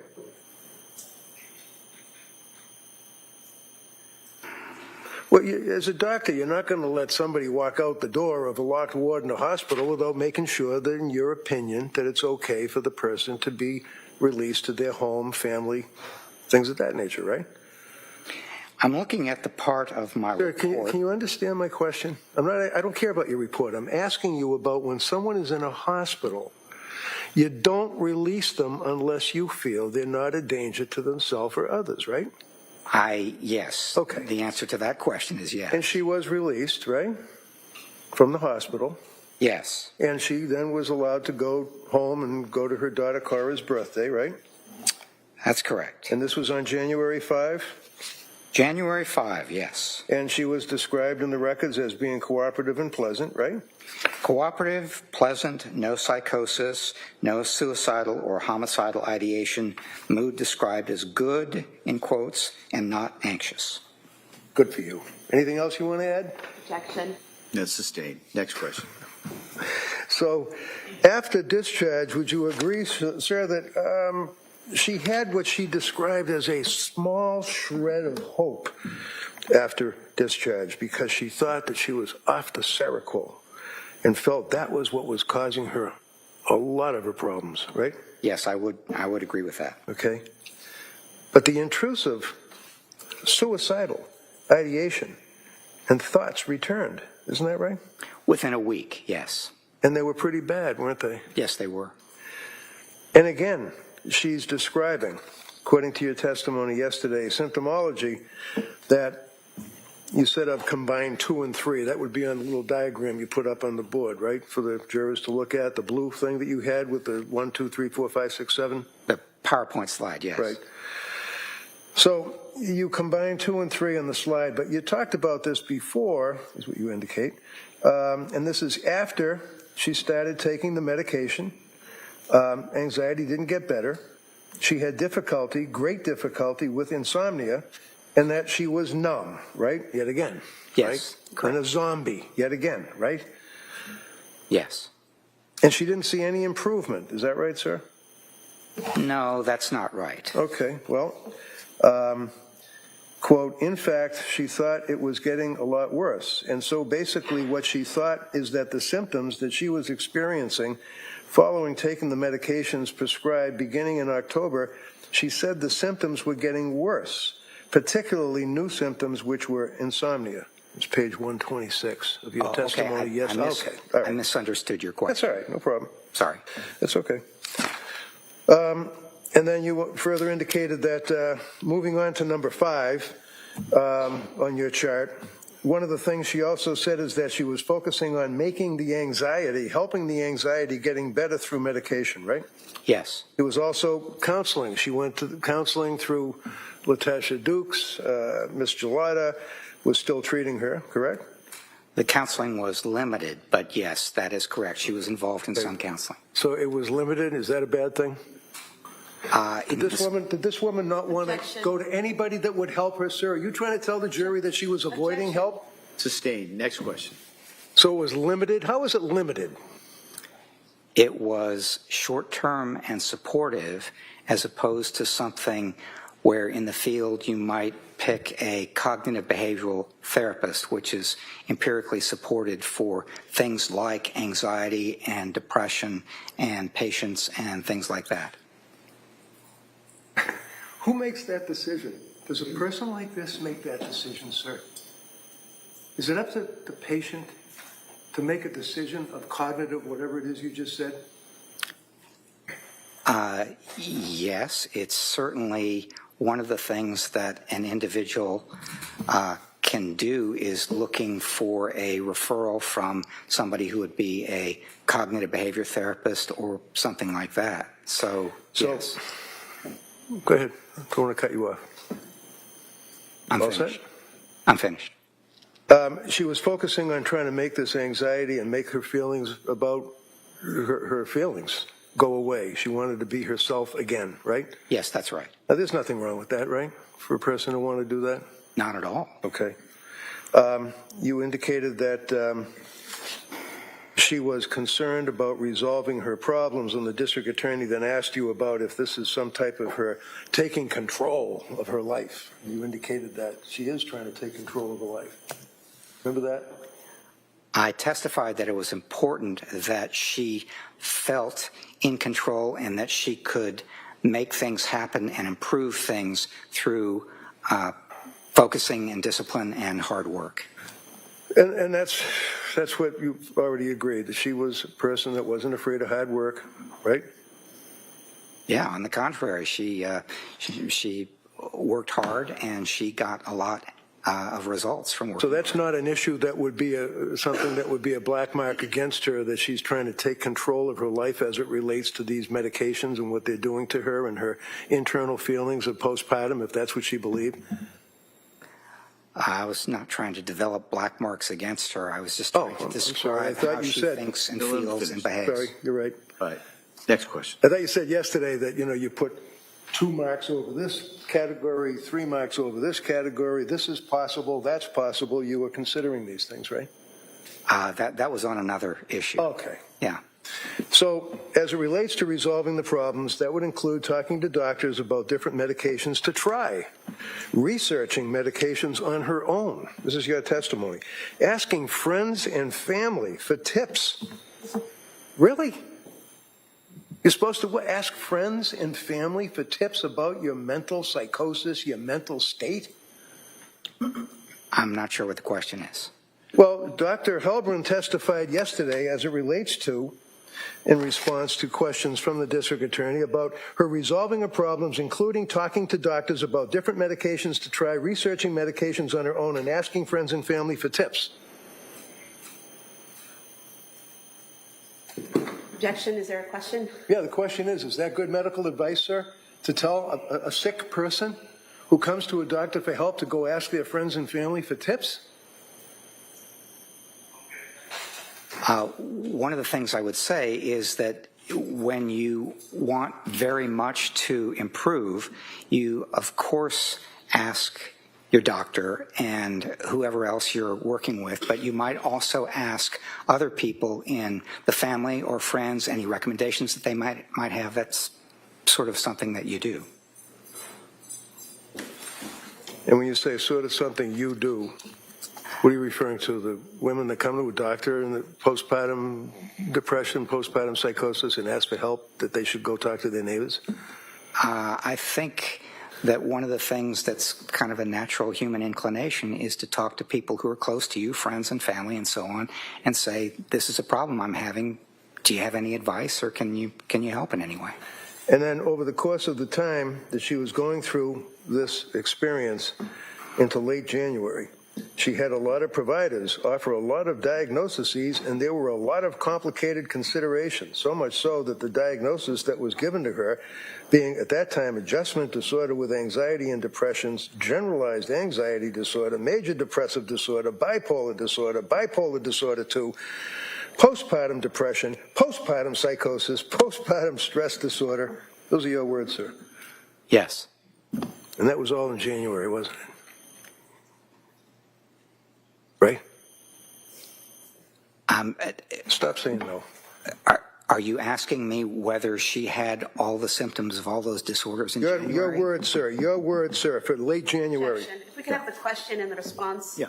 Good. Next question. Go ahead.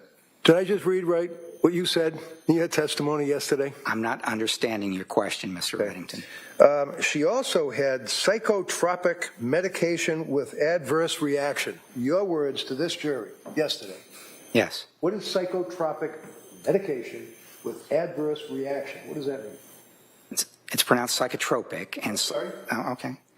It's psychotropic medication is medication that is prescribed to help treat symptoms of mental or emotional disorder. And it helps to improve, hopefully, the symptoms that you experience. And there was another part to your question, I think. Yeah, it's called adverse. Yes.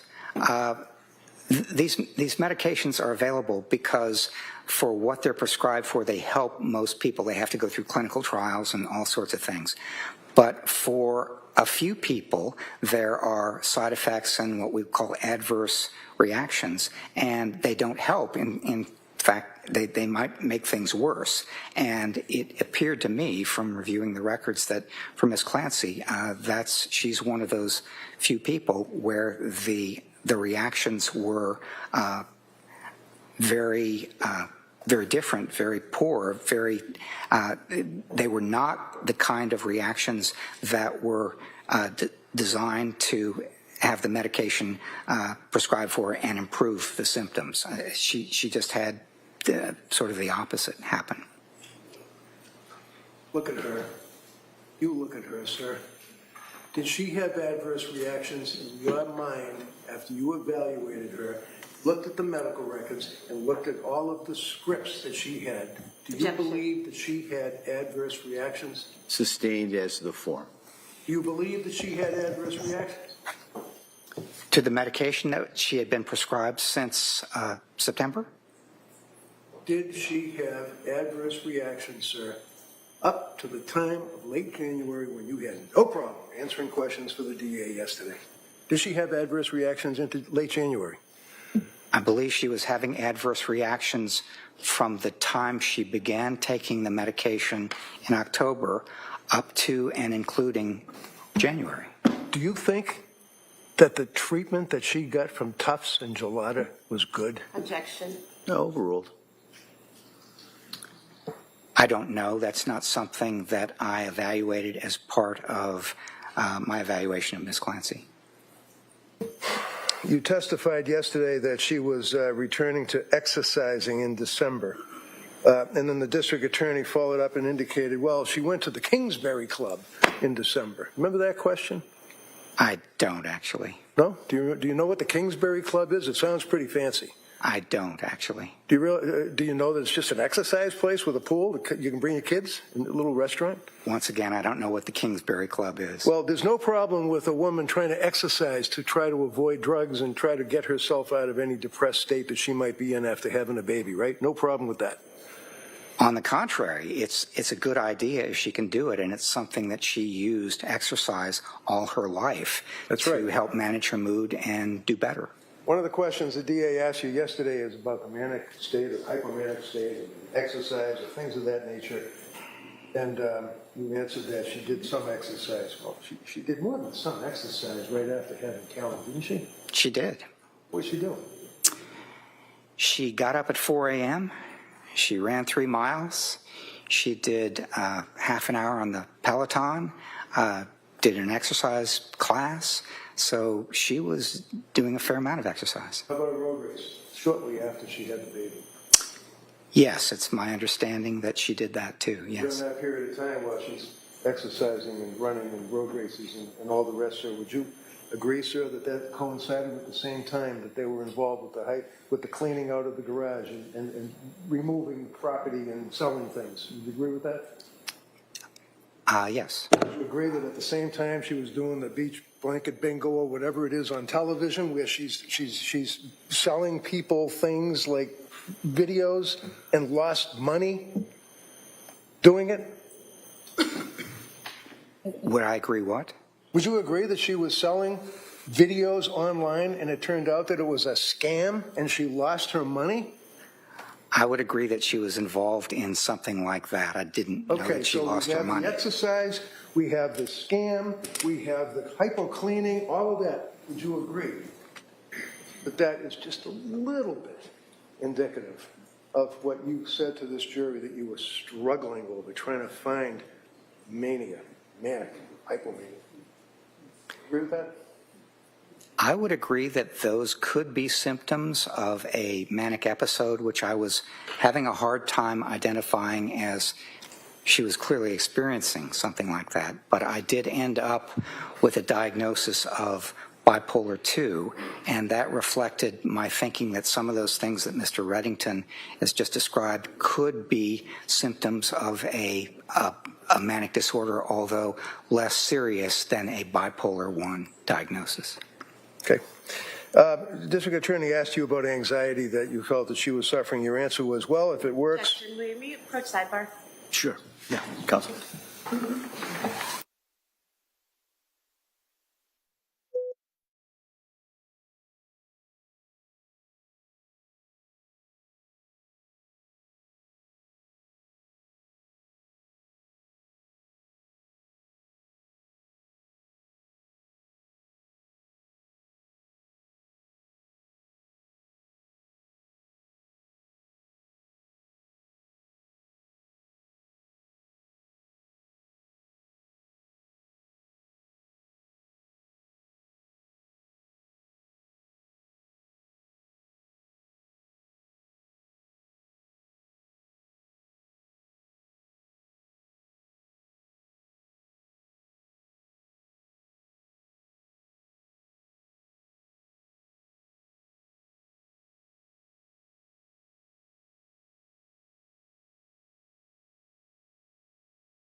So, District Attorney asked you a question yesterday, sir, and it was in reference to doing things, and I quote, like exercise to complement medication and therapy. And your answer, and I quote, well, if it works, if it doesn't work for some people, it and the use effectively over the course of their lives, particularly if they have anxiety that might not fully need treatment, but it's something that might interfere your life a little bit.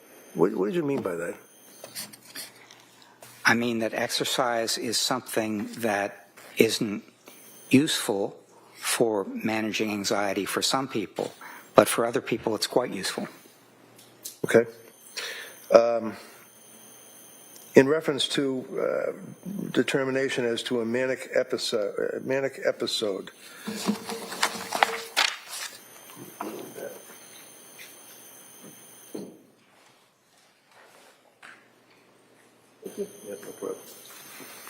Your response, sir, was that there were times when she felt, as she described it, after the birth of different children, she felt good, she felt on top of the world, she felt really close to them, her husband and her kids and so on, but it's also something that it didn't look like a manic episode, so much that it looked like she was feeling good and getting back into exercise and stuff.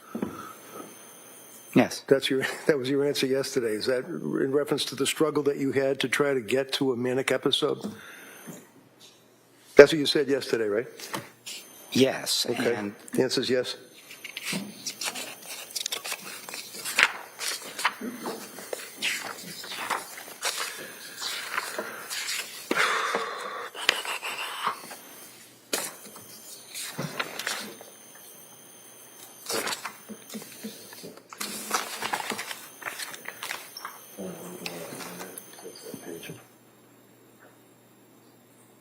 Can I ask him off the transcript for her? She can cover it? I'd like to read it first. Okay.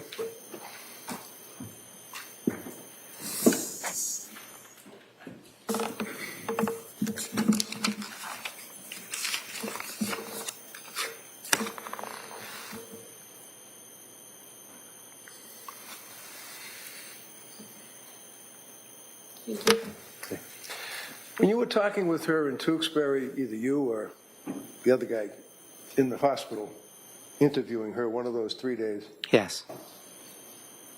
let me back up. Would you agree with me, sir, that if a person has a memory while they're in a psychosis, that it's very possible that they could be imagining that they did something, but in fact the facts, objective facts, would show she didn't?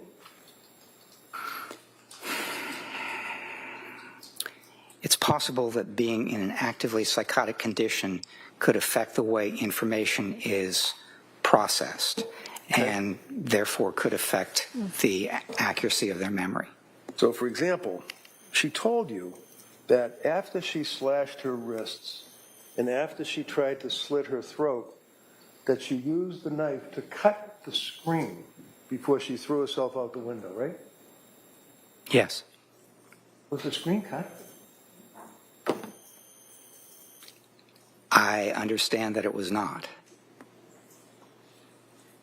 Did that give you pause?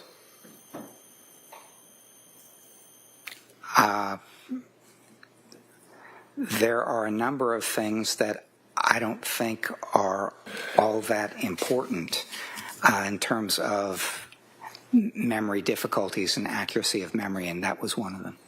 Do you recall this morning indicating that you recounted that Lindsay told you that she felt, quote, like it wasn't her, end quote, as though she were watching herself commit the killings, and that she was simply responding to the voice rather than consciously deciding what to do? Do you remember saying that this morning? I do, yes.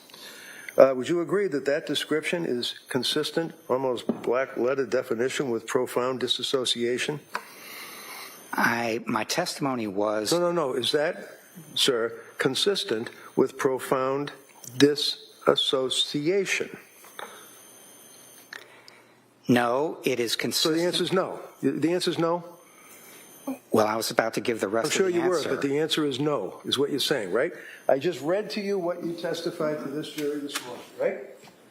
Did I? You Did I used... read, sir, hello? Did I read what your words were this morning? I don't remember exactly what my words were this morning. If Dr. Helbrin told this jury that when Lindsay was talking to you and or Mac in the hospital, she felt, and I quote, like it wasn't her, as though she were watching herself commit the killings, and that she was simply responding to the voice rather than consciously deciding what to do, end quote. Question is, would you agree, sir, that watching oneself is consistent with disassociation? Disassociation that is peritraumatic, which is what I testified. So the answer is yes? Well, you said profound dissociation, so the answer was no. Last time I knocked out profound. I'm just asking. Oh, yeah. Consistent Okay. with disassociation. It is consistent with peritraumatic dissociation. Okay. Yes. And briefly, what is disassociation? Dissociation is sort of the sense that you are removed from yourself. You're not feeling like yourself. It's something like you're in a position where your sense of time and your sense of self are altered, and it's also the sort of thing where you don't feel as if it's you anymore. Sometimes you feel as though you're watching a body that's you, but it's not really you. And at disassociation, you'd agree, in the DSM, using that book, is in fact defined as an altered mental state. Is that correct? Yes. Okay. And would you agree with me that in your evaluations of Lindsay after you guys had the chance to speak to her and consider all of the documentation, your opinion ended up, using your words, being in your mind two possible explanations? And we talked about that, right? Yes, we did. Okay. And then you indicated that there were some possible things that made me believe that there was severe mental illness involved, right? Yes, there And were. there was severe mental illness involved, right? There were some possible things that made me think that it might have been a psychotic episode. Right, but there were severe mental illnesses involved here, right? Yes, there were. Okay. It's just a And- question of which kind. Semantics. Yes. You talked about thought broadcasting, right? Yes, I And did. thought broadcasting, sir, would be if somebody hears a voice and is concerned that somebody else might have heard it, right? No. Okay, well, Thought broadcasting. see what thought broadcasting is. Are you aware that Lindsay Clancy indicated to anybody that she was hearing or having these intrusive thoughts in her mind? Yes or no? Yes. Did she indicate that she was afraid that people could read her mind or knew what these thoughts were or whatever they were in her mind, intrusive thoughts? She was afraid of that, and so one of the reasons that I asked her about the difference between hallucinations. All right, hold on, please. I can't be more The clear, question, Judge. all right? And then if the Commonwealth wants to follow up, they'll be able to do that. All right. Go ahead. Did she, according to Dr. Halburn's review, all the information in all the hours of talking, Yes. determine that she was afraid that people could read her thoughts or knew what her intrusive dark thoughts were? Yes. Who did she say that to? Not just who? Well, she said it to me. Okay? She said it to Dr. Mack. Yeah, I'm sure she said it to Mac too. Put you guys aside. Who else, like people, normal people, did she say that to? Not that you're not normal, but I mean people like friends or family or citizens or whatever. I believe she said it to Patrick, Okay? and she may have said it to others as well. She may have said it to others as well. This I is one don't of the remember most- who else she said it to, but she said it to Patrick. Well, to how my can you come in here and recollection. testify about a young lady that is saying to people that she's having thoughts that are intrusive and dark and that she's worried that other people are reading her mind and know about it, and you don't even know who she said it to? Action. No, overruled.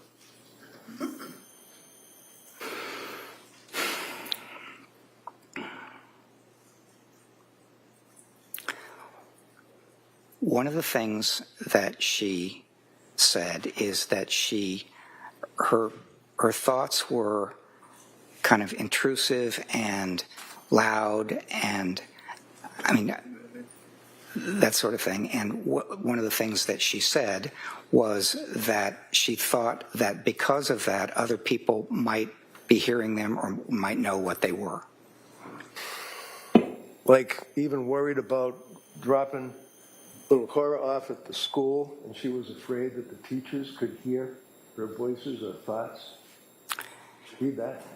I did read that, and that's one of the reasons I asked her for the difference. Right. But when I asked you if there were any, so that refreshed your memory, that there was another person that she was concerned about? Yes, I believe that's right, yes.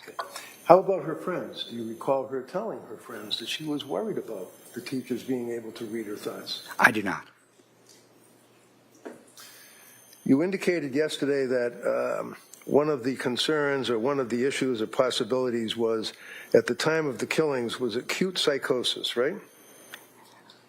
I thought one of the possible explanations. I don't want to let you run off, sir. No, Counsel, next question. Do you agree, sir, that you testified yesterday that at the time of the killings, one of the possible concerns that you had was whether or not there was an acute psychosis? One of the possible explanations for her motivation and her state. So the answer is yes, right? Objection. No, overruled. That's what you said yesterday, right? Not exactly the way you phrased it, and that's what Okay. I'm responding to.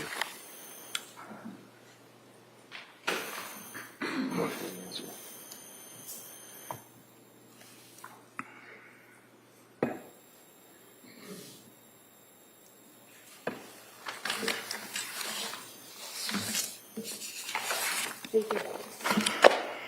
Yes.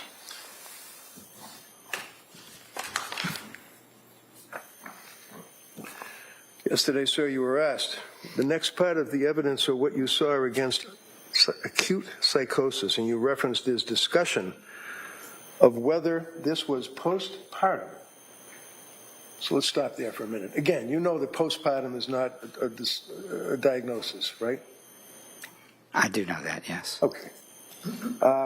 But the reason that it was not, as you put it, postpartum, is because she was about 8 months away from having given birth to Callan, right? Yes.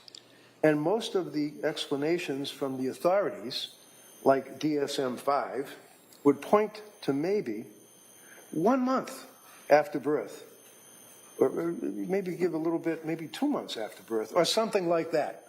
That's what you said yesterday. Yes. And what's that based on in Dr. Heldman's mind? What's that cut off about? 1 month, maybe 2? It's based on what DSM-5 says, or the Cleveland Clinic actually said 6 to 8 weeks, if you look at their website. So it's based on accepted authority within the field. Uh-huh. Is it World Health Organization accepted authority in the field? It's one accepted authority, yes. Okay, and what do they say? I don't know what they say. But would you be surprised if I told you they say up to a year that a woman can be experiencing postpartum psychosis or postpartum depression? Up to a year or even longer? There are different kinds of outcomes and time periods that different I'm not organizations asking use. about outcomes and time periods. I'm asking about the World Health Organization cutoff for a woman with postpartum depression or psychosis. What's the time frame? Well, I don't know.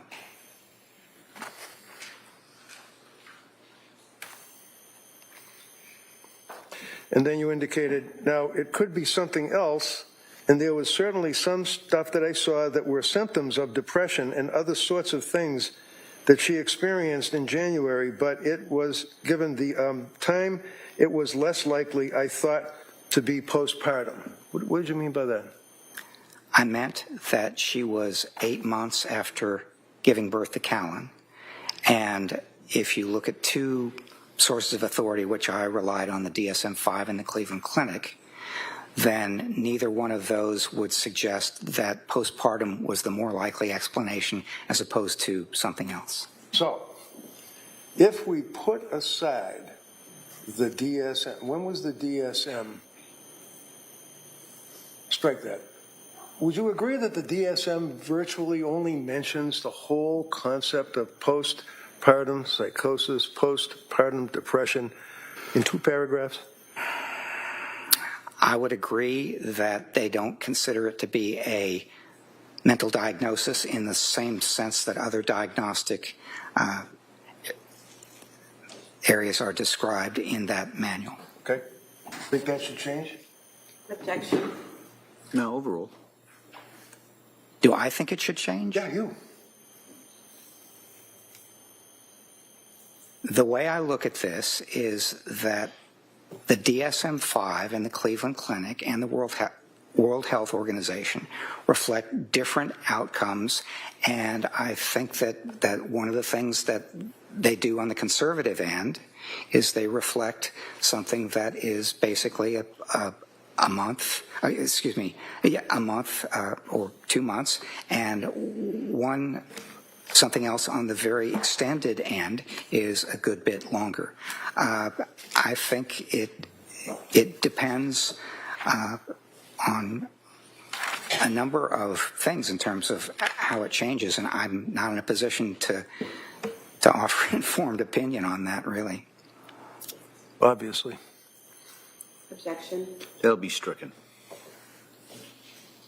Doctor, if Ms.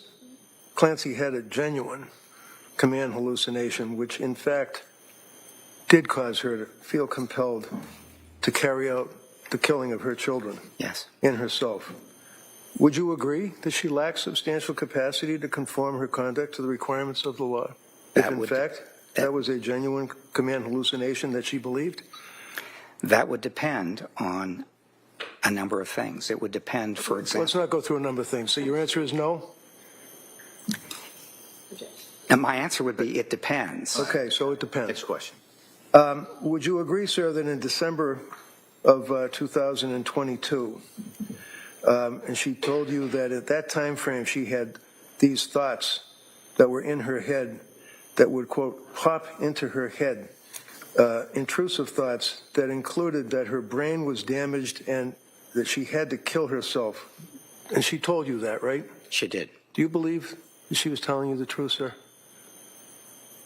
Yes.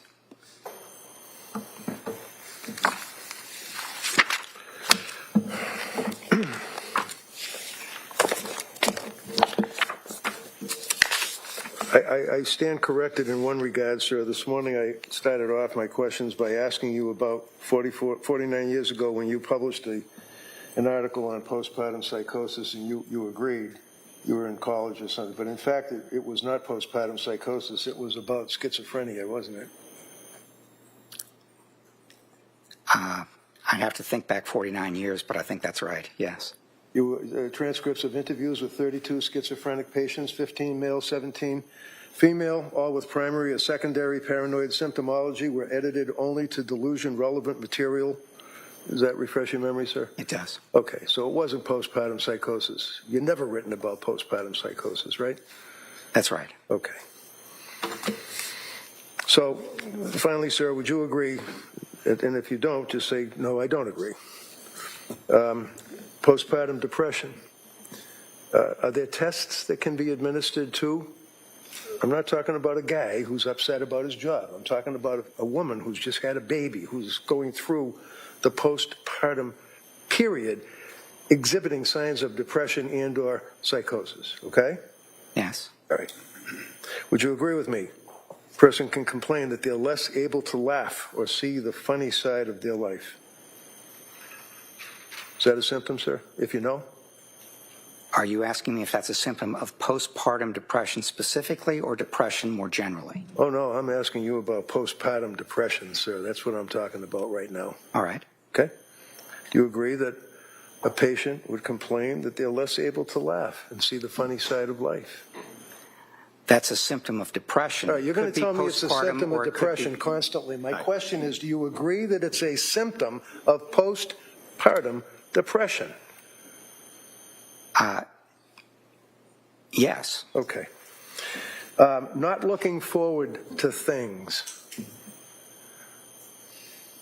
And let me just say... Oh, no, I don't want to let you do anything. Can you just tell me if don't. stopping looking forward to things is a complaint that is common to postpartum depression? Yes. Anxious and worried for no good reason. Yes. And Lindsay complained of anxiety and being worried for no good reason constantly, right? Yes. She blamed herself for a lot of things in her life. Isn't that right? She did, yes. And she was not looking forward to the future. She was not happy with her life in the sense of the way she felt and wanted to go back to the way she was, right? That's right. How about complain? When I say complain, I don't mean complaining. It's just that that's the language you guys use. Complained about overwhelmed. Her day is overwhelming. Yes. So unhappy that she would cry constantly. Yes. Sad and miserable. Yes. Thoughts of harming herself, which is, according to the Mass Department of Mental Health, a flag in and of itself. She had thoughts of harming herself, right? She did. Okay, so those are all of the postpartum depression symptoms that a person can have, according to Mass General Hospital's 3-year review of postpartum depression and psychosis. So she hit all of these symptoms, right? Those are symptoms of postpartum depression. They're also symptoms of depression. I don't care what broadly. I'm asking you, sir. Are they symptoms of postpartum depression? Yes. All right. And there's a tool that psychologists can use with a woman who's coming to a doctor for help because of the symptoms of postpartum depression. Is that correct? Yes. And what is that tool? I don't know what the tool is, but I'm sure there is a measure of it. Yes. Of postpartum depression. Okay. Have you ever used that measure? I have not. Have you ever read about it? Possibly. Do you even know what it is? I don't know what it is. How about postpartum psychosis, sir? Same study. Hearing voices or a voice commanding a person to act. That's in the DSM, right? Yes. Okay. Command hallucinations, yes. Delusional beliefs or distorted reality is a symptom that a person can complain of, right? Delusional beliefs, And yes. Or and fixed false distorted beliefs, reality. yes. Yeah, it's just next statement. Confused, disorganized thinking. She had that, right? It's in your report, I think, that she was baking or making a pie or something and forgot where she was. She was, yes, she was having trouble with memory, attention, and concentration. All right. Anxious and worried for no good, strike that, apologize. Severe sleep deprivation, she had that, right? Yes. Rapid mood swings, she had that, right? Not sure she had that. Well, how about the time that Patrick told you that she would repeatedly find herself in the living room on the sofa and bury her head in the pillow and rock back and forth, crying hysterically? When you said mood swings, that implies that at one moment you're feeling down and sad and depressed, and in another moment you're feeling quite differently. So Right, and I then don't she see took that the kids. mood swings she had. Oh, all right, go ahead. Go ahead, Doctor. Yeah, I don't see that she was experiencing mood swings so much as she was experiencing symptoms of sadness and feeling down and lack of motivation, which are symptoms of depression. What is akathisia?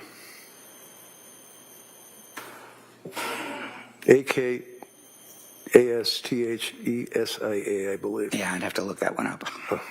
Okay. Feeling overwhelmed. She felt overwhelmed. She did, yes. Not herself, family seeing the change, obviously, right?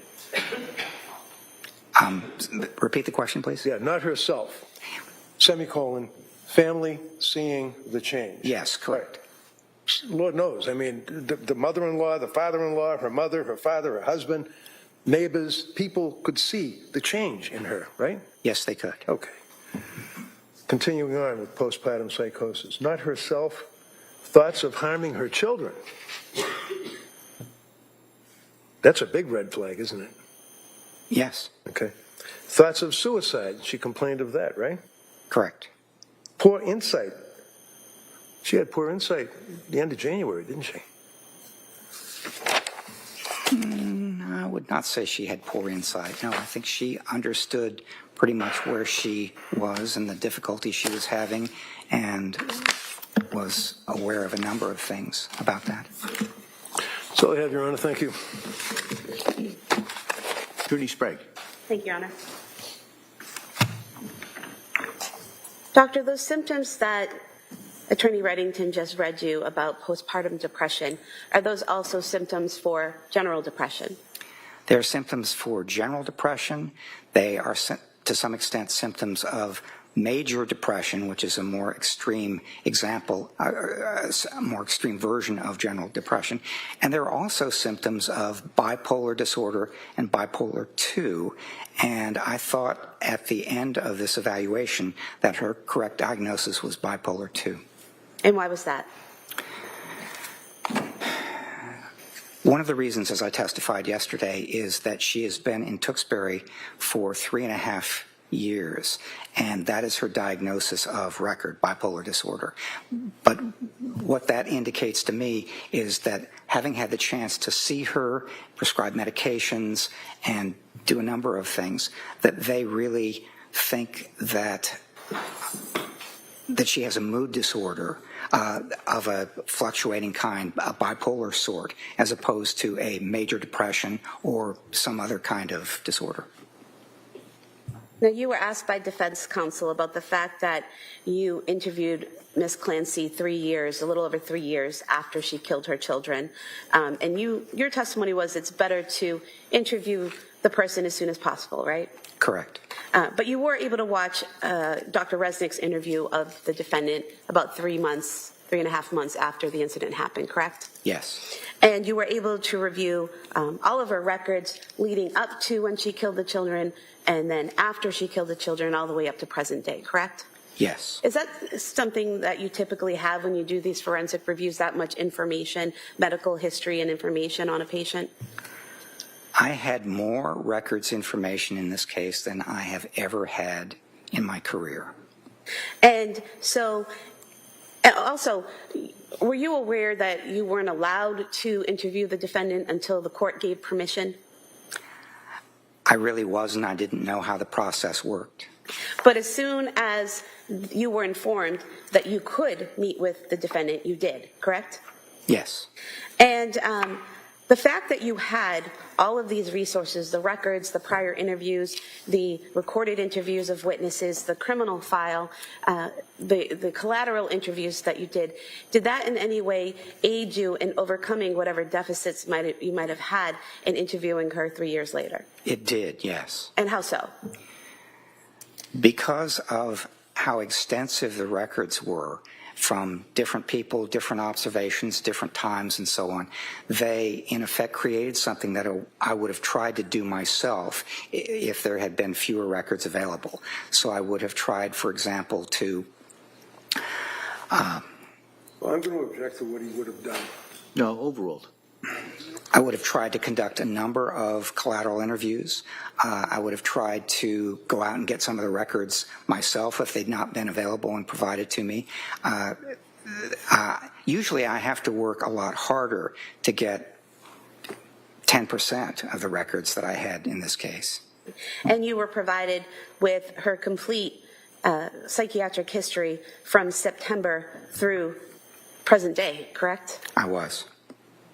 Now, you were asked about being retained by our office and speaking to the prosecutors in the case.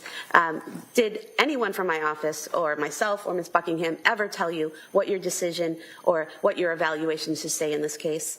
No. And did we ever put any pressure on you in any way, shape, or form to come out on what defense counsel calls our side? No.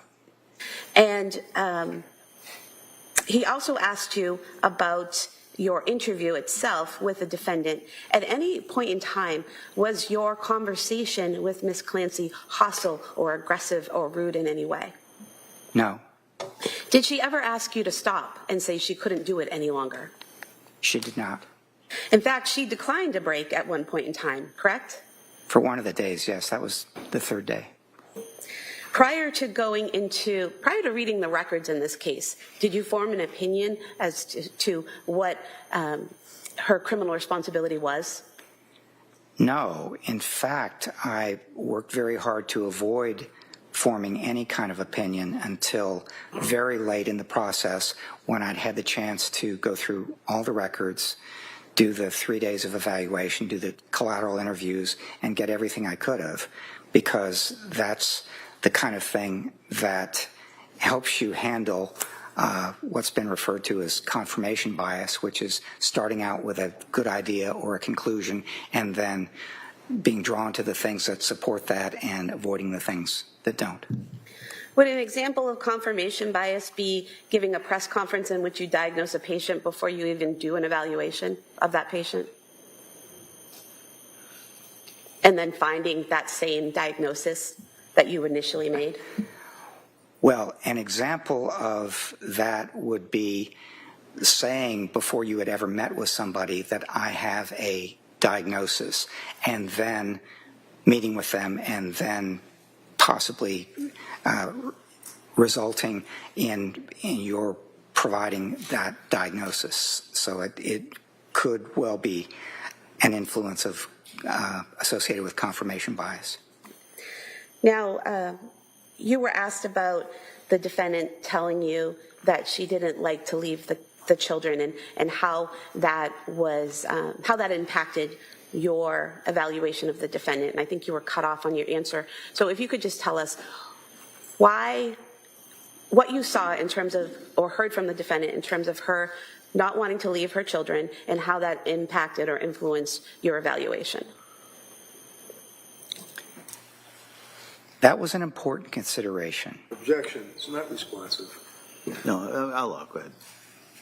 If you could answer. Yeah. That was an important consideration because one of the things that would go through your mind if you decided to take your own life would be something very important to you, like your children. And over a number of years and in a number of different... Sorry? This is way outside the scope of cross-examination. No, I would allow this. Go ahead. Proceed. Over a number of years and in a number of different contexts, she didn't like to leave the kids. So the question might be if you were possibly inclined to think about taking your own life, what would happen with the kids? And would they suffer without you? And could other people take care of them?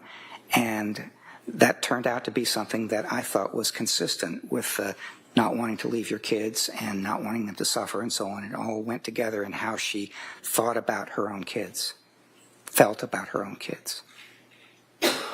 You were also asked by defense counsel in cross-examination about the defendant's concerns about taking Zoloft while breastfeeding. Do you recall in your interview with the defendant when she mentioned that as a result of her practice in labor and delivery as a nurse, she was aware that millions of pregnant women and postpartum women took Zoloft with no problem? I do not recall that, no. But that would be in your interview if it happened? Yes. Now, defense counsel asked you about your answer from direct testimony about all of the prescriptions and the different doctors being confusing. But being confusing was your description of seeing all that information, not the defendant's description, correct? Yes, that's right. And could you explain that and how it was confusing in what way? She had a number of diagnoses that people assigned to her, a number of symptoms, and one of the things that she experienced is that people were saying that she had something pretty minor, adjustment disorder with anxiety or adjustment disorder with mild depression or things like that, all the way up to things that were really major and really severe, postpartum psychosis, that sort of thing. And there were a number of things in between. So she was not sure what they were saying, and she was not sure whether they were prescribing the right medication for her, and even if it was something that she experienced, whether she was reacting badly to that medication.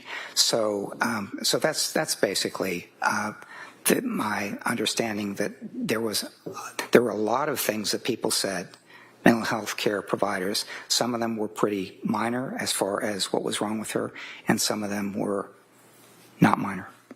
And in terms of the defendant being unsure about the effects the medication was having on her, she expressed a specific concern about Seroquel, correct? Yes. And What was her concern about Seroquel? It was giving her big problems with sleeping, and she thought that part of the numbness and not being able to feel and that sort of thing was associated with that medication as well. So she thought it was really affecting her badly. And after she went to McLean Hospital, she was no longer on any of those medications that she had been on from September through December, correct? Correct. And she had been weaned off the Seroquel in particular, correct? Yes. And so after leaving McLean Hospital, the two medications she was on upon discharge was trazodone and Valium, correct? Yes.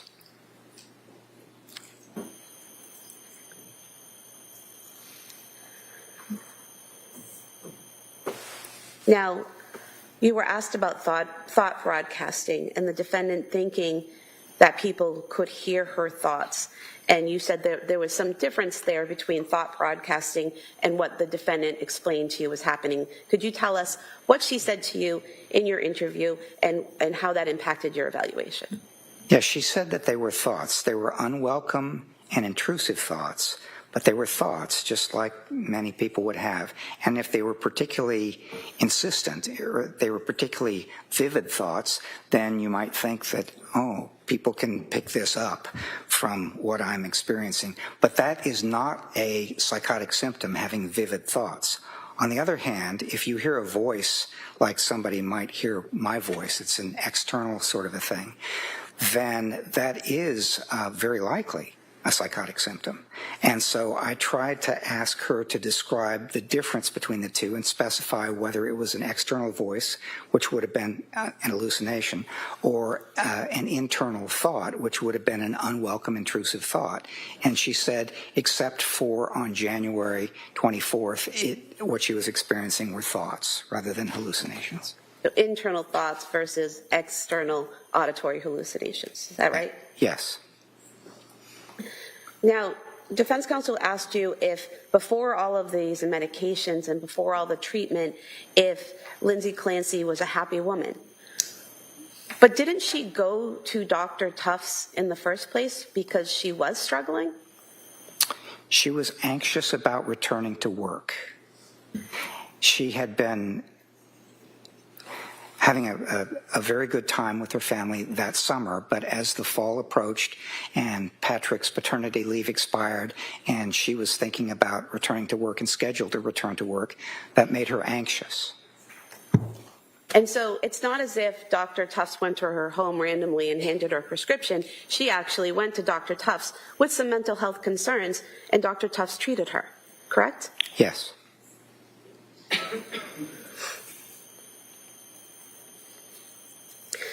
And from your review of the records and from everything that you've learned in this case, including your interviews with her, is it accurate that Ms. Clancy never told any of her providers, any of her medical providers, or any of the hospitals that she visited, that she had thoughts of harming her children? That is my recollection, that she did not share that information with any mental health providers.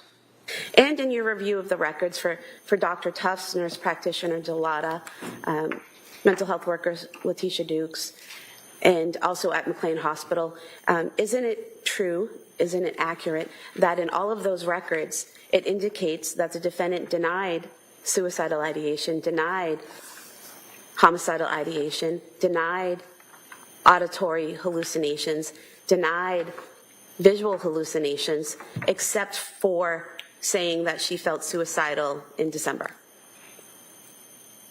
Yes, that is accurate. And isn't it accurate that throughout those records, they all document, all those providers document that there are no signs or symptoms of psychosis that are either observable or that she reported? Yes, that is accurate. Now, you were asked about her visit to women and infants in Rhode Island, and defense counsel asked you if they refused to help her and told her to leave. But they did offer to help her, didn't they? They offered her 3 different programs. Isn't that correct? Yes, they referred her elsewhere to programs that they thought were more appropriate for what was wrong with her. And reading from page 9 of Exhibit 220 in the records, it states, currently she is complaining of insomnia and mental numbness, which she attributes to taking Seroquel. She desires to down titrate the Seroquel and work on getting better sleep. Because her symptoms occurred late in postpartum period and are not clearly related to perinatal factors, the patient was advised that the WIH-DHP, which would be the Women and Infants Hospital postpartum program, is not a suitable treatment facility for her. This was discussed with both patient and husband, and both are in agreement with this. Patient's husband feels strongly that patient has been over-medicated and misdiagnosed. Patient was offered several options for her, including inpatient treatment for medication management, a partial hospitalization program focused on general mental health, or continued outpatient management. Patient plans to follow up with her outpatient provider for guidance, correct? Yes. And so it was Patrick who said that she was over-medicated, correct?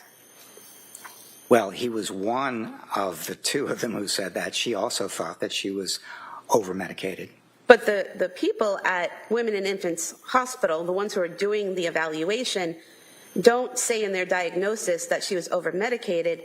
They list adverse drug effects, correct?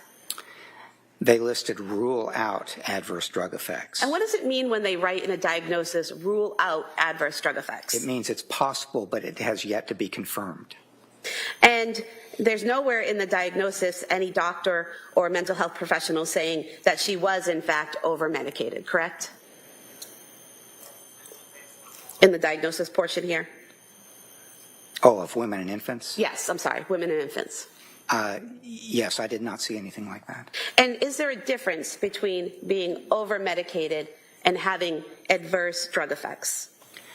Well, I think you're asking a medical question right now, and I'm a psychologist, not a medical professional, so I don't think I'm going to answer that. Okay. Now, in the diagnosis, you stated earlier that there was general anxiety disorder, correct? Among the diagnoses, yes. And depression unspecified, rule out due to adverse drug effects, correct? Yes. So that means depression, but you have to look further into it to rule out or rule in whether or not the medication is having an effect. Yes. So that's not sure. That's not saying she's depressed because of the medication, correct? They was just saying it's possible. Need to look into it. And in this, what I just read to you, the defendant was telling them that she thought it was the Seroquel and she wanted to titrate down, meaning slowly go off of the medication, correct? Yes.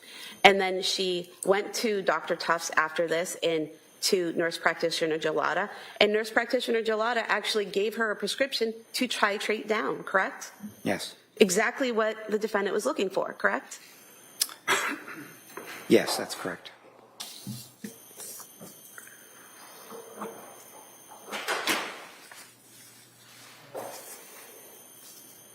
You were asked by defense counsel about the defendant getting worse and worse and worse, but was that between September and December, or was that in January?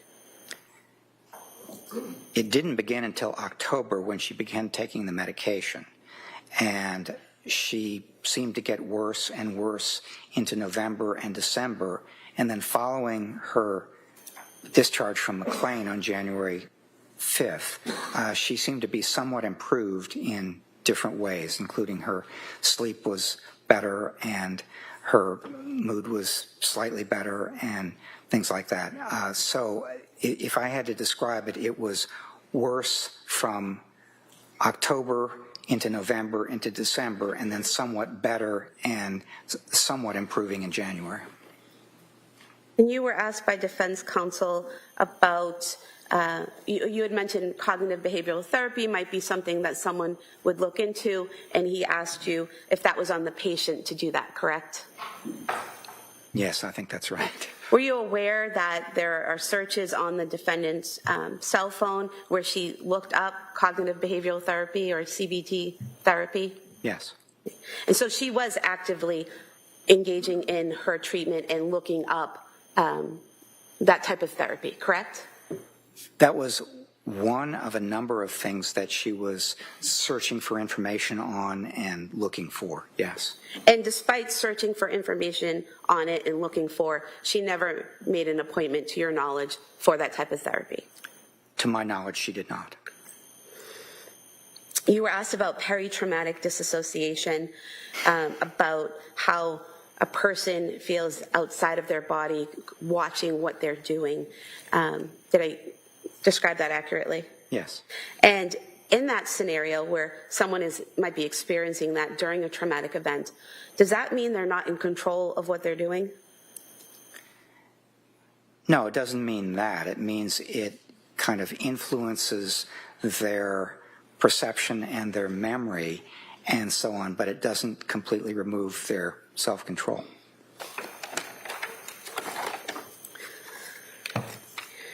You were asked about psychosis and whether someone in psychosis would automatically act on a command hallucination, and you said not be responsible, and you said it depends. Yes. Is that correct? Yes. Why does it depend? Because symptoms of psychosis, including command hallucinations, don't necessarily take away your knowledge, your understanding, or your self-control. They can in some instances, but in other instances, they don't.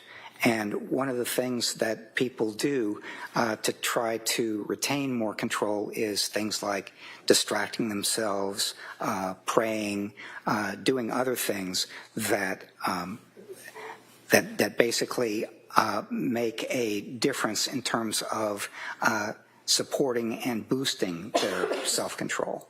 And so there's no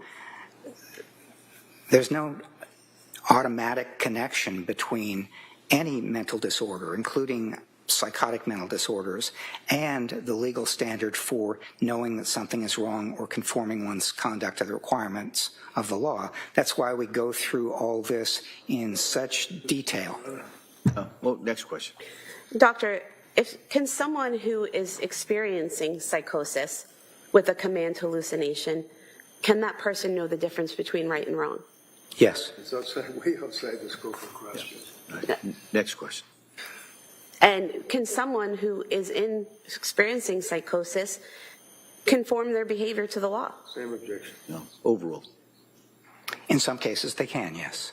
And is that what you were talking about just a few moments ago, when someone can be in a state of psychosis, hearing a command telling them to do something, and they try to avoid doing what they're told to do? Yes. And you gave some examples, but someone trying to distract themselves with music or something like that, correct? Yes. I'm going to stop objecting, but I have a standing objection to the leading judge. This is my objection. All right. It's redirect. I'll allow Commonwealth to use a leading question to direct the witness to a certain area of inquiry, and then just non-leading questions at that point. Okay. I have nothing further. Thank you. All right.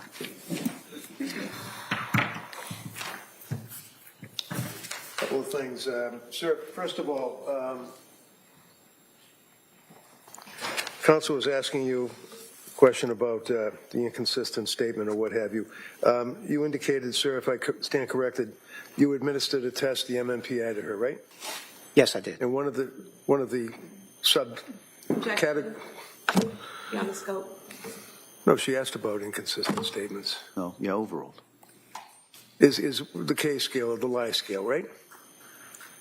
Yes or no? Just please, yes or no? The MMPI does have a K scale. Okay. And it And does that have an measures- L scale. That measures if a person, to you, as the administering psychologist, is bluntly lying, right? No. Okay. Does it also, in your testing, determine if the person is exaggerating their symptoms?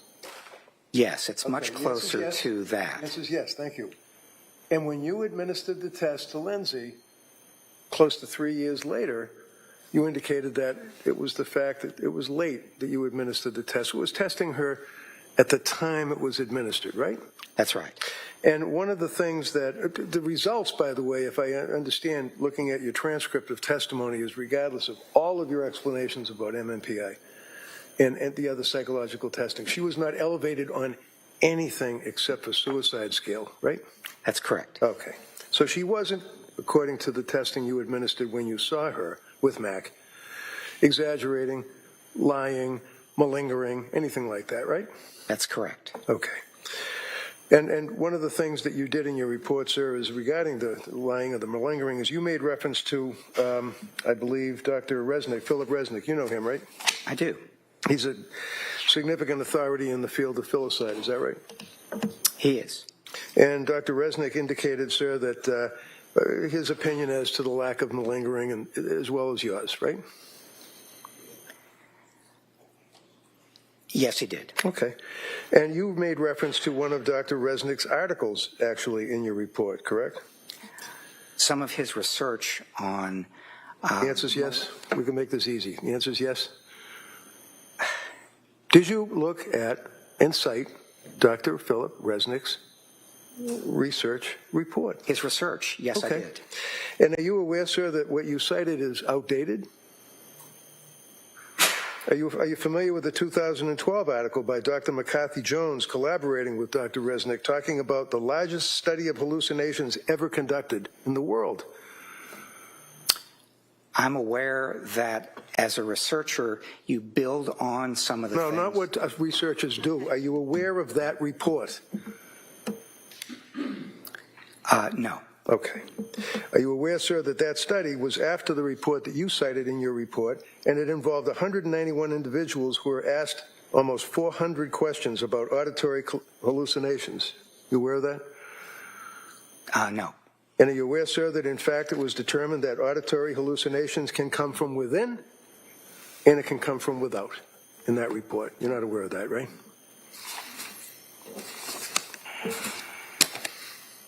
No. No? No. Okay. Only other thing, there's been a lot of talk about how you had to wait, took a while, you had to get court orders to visit with Lindsay to conduct your investigation, right? Yes. Okay. You're not suggesting or trying to leave with this jury that it was me or my office that interfered or impeded. I think the question was that you were unable to see her. I had nothing to do with that, right? Objection. You want a sidebar? No. Yeah, come on.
have no further questions, Your Honor.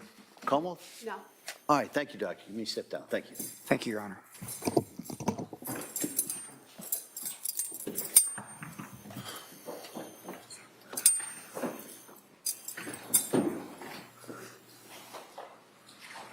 All right.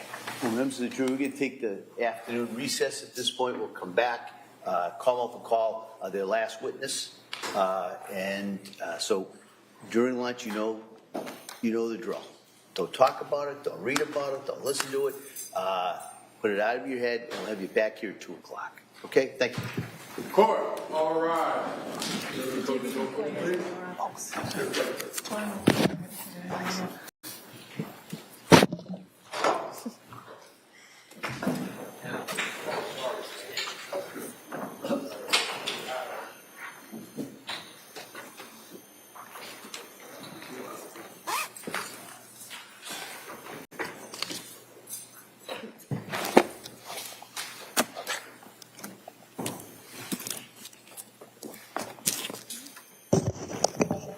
Jurors, next is the Cora. Anything we need to discuss before 2 o'clock? No, Your Honor. Counsel? Very good. All right. We'll see everybody at 2 o'clock. Thank you.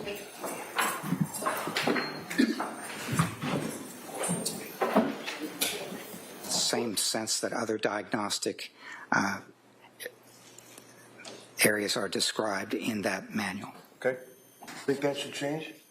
Objection. No, overall. Do I think it should change? Yeah, you. The way I look at this is that the DSM-5 and the Cleveland Clinic and the World Health Organization reflect different outcomes, and I think that one of the things that they do on the conservative end is they reflect something that is basically a month, a month or 2 months, and something else on the very extended end is a good bit longer. I think it depends on a number of things in terms of how it changes, and I'm not in a position to offer an informed opinion on that, really. Obviously. Objection. That'll be stricken.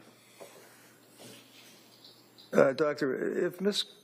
Clancy had a genuine command hallucination, which in fact did cause her to feel compelled to carry out the killing of her children Yes. in herself, would you agree that she lacks substantial capacity to conform her conduct to the requirements of the law?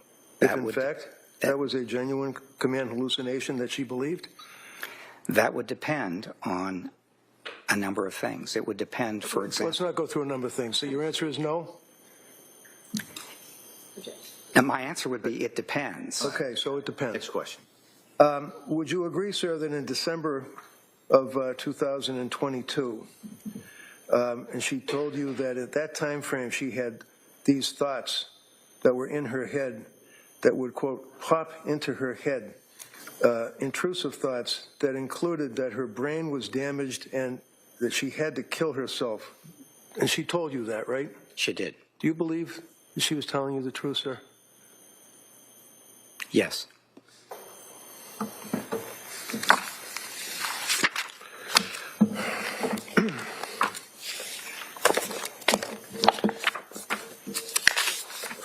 I stand corrected in one regard, sir. This morning I started off my questions by asking you about 49 years ago when you published an article on postpartum psychosis, and you agreed. You were in college or something. But in fact, it was not postpartum psychosis. It was about schizophrenia, wasn't it? I'd have to think back 49 years, but I think that's right, yes. Transcripts of interviews with 32 schizophrenic patients, 15 male, 17 female, all with primary or secondary paranoid symptomology, were edited only to delusion-relevant material.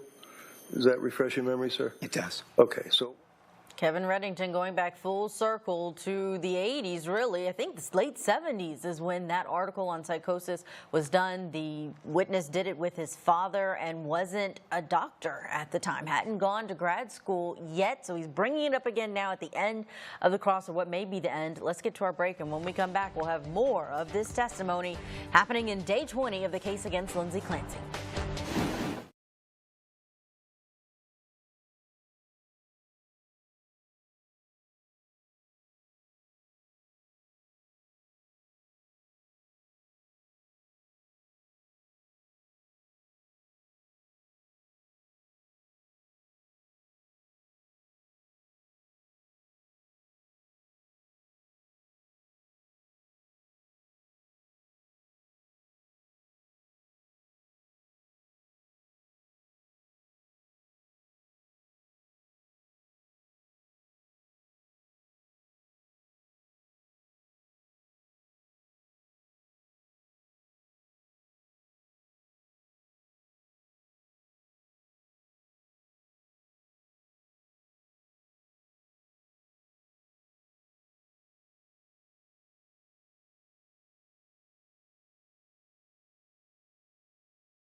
We are in the Commonwealth of Massachusetts for day 20 of the Lindsay Clancy trial. She's accused of killing her 3 children back in January of 2023. And there's a forensic psychologist, Dr. Kirk Heilbrunn, who is now under cross-examination. He evaluated Lindsay Clancy in terms of what she remembered from that horrible day 3 years ago. He interviewed her about 3 to 4 months ago, so very recent.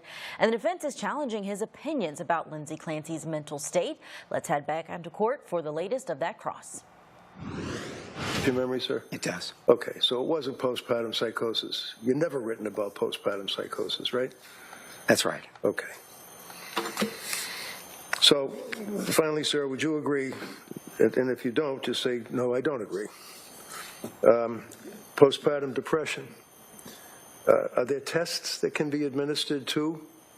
I'm not talking about a guy who's upset about his job. I'm talking about a woman who's just had a baby, who's going through the postpartum period, exhibiting signs of depression and or psychosis, okay? Yes. All right. Would you agree with me? A person can complain that they're less able to laugh or see the funny side of their life. Is that a symptom, sir, if you know? Are you asking me if that's a symptom of postpartum depression specifically or depression more generally? Oh, no, I'm asking you about postpartum depression, sir. That's what I'm talking about right now. All right. Okay? Do you agree that a patient would complain that they're less able to laugh and see the funny side of life? That's a symptom of depression. All right, you're going Could to be tell me it's a postpartum symptom or of it could depression be- constantly. My All right. question is, do you agree that it's a symptom of postpartum depression? Yes. Okay. Not looking forward to things. And let me just say... Oh, no, I don't want to let you do anything. Can you just tell me if Don't. letting someone stopping looking forward to things is a complaint that is common to postpartum depression? Yes. Anxious and worried for no good reason. Yes. And Lindsay complained of anxiety and being worried for no good reason constantly, right? Yes. She blamed herself for a lot of things in her life. Isn't that right? She did, yes. And she was not looking forward to the future. She was not happy with her life in the sense of the way she felt and wanted to go back to the way she was, right? That's right. How about complain? When I say complain, I don't mean complaining. It's just that that's the language you guys use. Complained about overwhelmed. Her day is overwhelming. Yes. So unhappy that she would cry constantly. Yes. Sad and miserable. Yes. Thoughts of harming herself, which is, according to the Mass Department of Mental Health, a flag in and of itself. She had thoughts of harming herself, right? She did. Okay, so those are all of the postpartum depression symptoms that a person can have, according to Mass General Hospital's 3-year review of postpartum depression and psychosis. So she hit all of these symptoms, right? Those are symptoms of postpartum depression. They're also symptoms of depression. I don't care what I'm asking you, sir. Are they symptoms of postpartum depression? Yes. All right. And there's a tool that psychologists can use with a woman who's coming to a doctor for help because of the symptoms of postpartum depression. Is that correct? Yes. And what is that tool? I don't know what the tool is, but I'm sure there is a measure of it, yes, of postpartum depression. Okay. Have you ever used that measure? I have not. Have you ever read about it? Possibly. Do you even know what it is? I don't know what it is. How about postpartum psychosis, sir? Same study. Hearing voices or a voice commanding a person to act. That's in the DSM, right? Yes. Okay. Command hallucinations, yes. Delusional beliefs or distorted reality is a symptom that a person can complain of, right? Delusional beliefs, yes, or fixed false distorted beliefs, reality. yes. Yeah, it's just next statement. Confused, disorganized thinking. She had that, right? It's in your report, I think, that she was baking or making a pie or something and forgot where she was. She was having trouble with memory, attention, and concentration. All right. Anxious and worried for no good, strike that, apologize. Severe sleep deprivation, she had that, right? Yes. Rapid mood swings, she had that, right? Not sure she had that. Well, how about the time that Patrick told you that she would repeatedly find herself in the living room on the sofa and bury her head in the pillow and rock back and forth, crying hysterically? When you said mood swings, that implies that at one moment you're feeling down and sad and depressed, and in another moment you're feeling quite differently. So Right, and I then don't she see took that the kids. mood swings she had. Oh, all right, go ahead. Go ahead, Doug. Yeah, I don't see that she was experiencing mood swings so much as she was experiencing symptoms of sadness and feeling down and lack of motivation, which are symptoms of depression. What is akathisia? A-K-A-S-T-H-E-S-I-A, I believe. Yeah, I'd have to look that one up. Okay. Feeling overwhelmed. She felt overwhelmed? She did, yes. Not herself, family seeing the change? Obviously, right? Repeat the question, please. Yeah, not herself. Semicolon, family seeing the change. Yes, correct.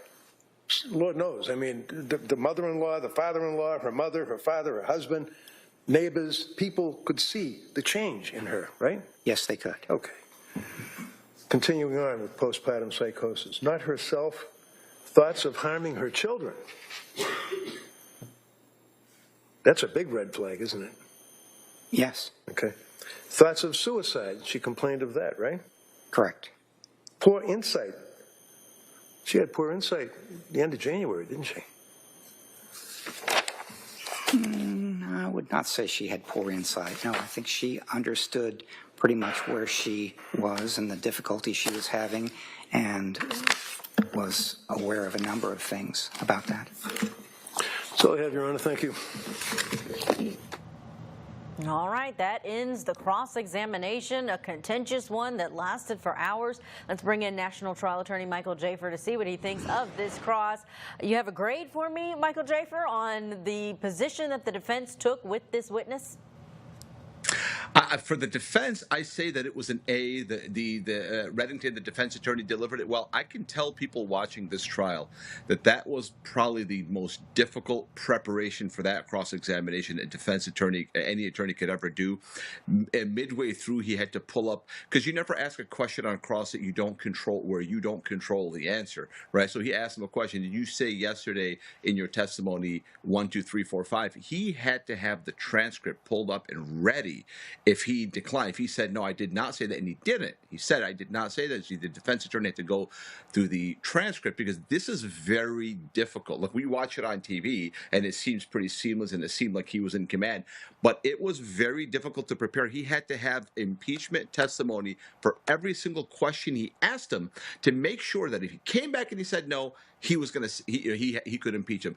It was tough. That expert did not want. He was cagey. He had an agenda. I think it played that way to the jury that he had an agenda, and I think the defense attorney adequately, broke down his credibility. You could feel the preparation for sure, because the length of experience that Dr. Heilbrunn has, you could tell that Kevin Reddington went through all of it, even pulling up an article from 1979 that he did with his father back in the day. I mean, you have got to spend a lot of time and have a lot of research time to know everything about your expert. Let's talk about how people pick an expert, because we just see the expert on the stand once either side has dealt with them, researched them, interviewed them, deposed them. So much happens in the background. What happens when a prosecution or a defense attorney is looking for their expert? So I start with an expert bank, and anytime I prep an expert, prepping an expert is more difficult than prepping a lay witness. You tell the expert, and this is what any attorney tells them, the battlefield is not going to be just what you've written. It's going to be your social media. It's going to be your posts. It's going to be anything that you've ever published. And then as a defense, as the attorney who picked the expert, you yourself cannot take what the expert is telling you, because the expert, is getting paid. They're not getting paid to lie. They're getting paid for their time. But they're going to sell themselves to you in a sales situation. So you, as an attorney, have to read every single thing they've done and ask yourself, if I put this person on the stand, I'm essentially putting my case in their hands in front of the jury. Well, if I missed something, if I missed an article, if I missed something they've said online, The other side, if they're more prepared than me, my career is over. I'm going to be embarrassed. My case is over. So to pick an expert, you start with an expert bank, and you have to trust the expert bank, and you have to tell the expert bank, I need you to vet this person and tell me how many times have they testified and whether or not they testified successfully. How many times has a judge stricken your expert, right? Some expert banks will tell you, I've never had a single expert stricken, but you have to prepare by reading everything that expert has done and be ready to say, in my theory of the case is X, will this person be able to support that? And can he be impeached? Can his credibility be impugned? It's tough. It's very hard. Yeah, and I think with a witness like Dr. Halbrin, who has testified 330 times over the course of 40 or 50 years, it makes it even more challenging to research everything he's done. Michael J. First, stand by for us because we have to get to a break. When we come back, we're going to go back in for the prosecution's rehabilitation attempt for their witness, the redirect of Dr. Halbrin. That's a live look outside of the courtroom. In real time, these jurors are on a lunch break. We're a bit behind. We're catching you up, and we'll hear the end of this witness. And when they come back into the courtroom live, we will have a brand new final witness for the prosecution. Don't go anywhere.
Welcome back to Court TV Live. I'm Julia Janae, and we are watching together this tragic case out of Massachusetts against Lindsay Clancy.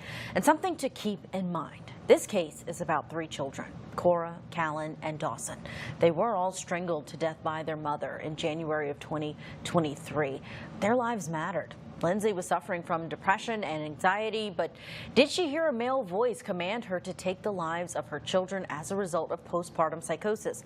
That's what these jurors have to weigh in the case. Let's head back to court to hear more from the prosecution's rebuttal witness, Dr. Kirk Heilburn, who is now on redirect by the people who called him to the stand.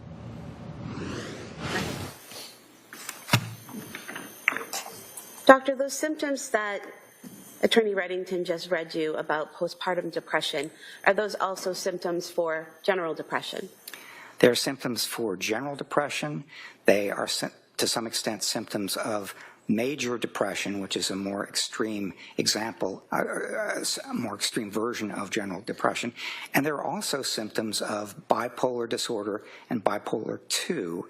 And I thought at the end of this evaluation that her correct diagnosis was bipolar 2. And why was that?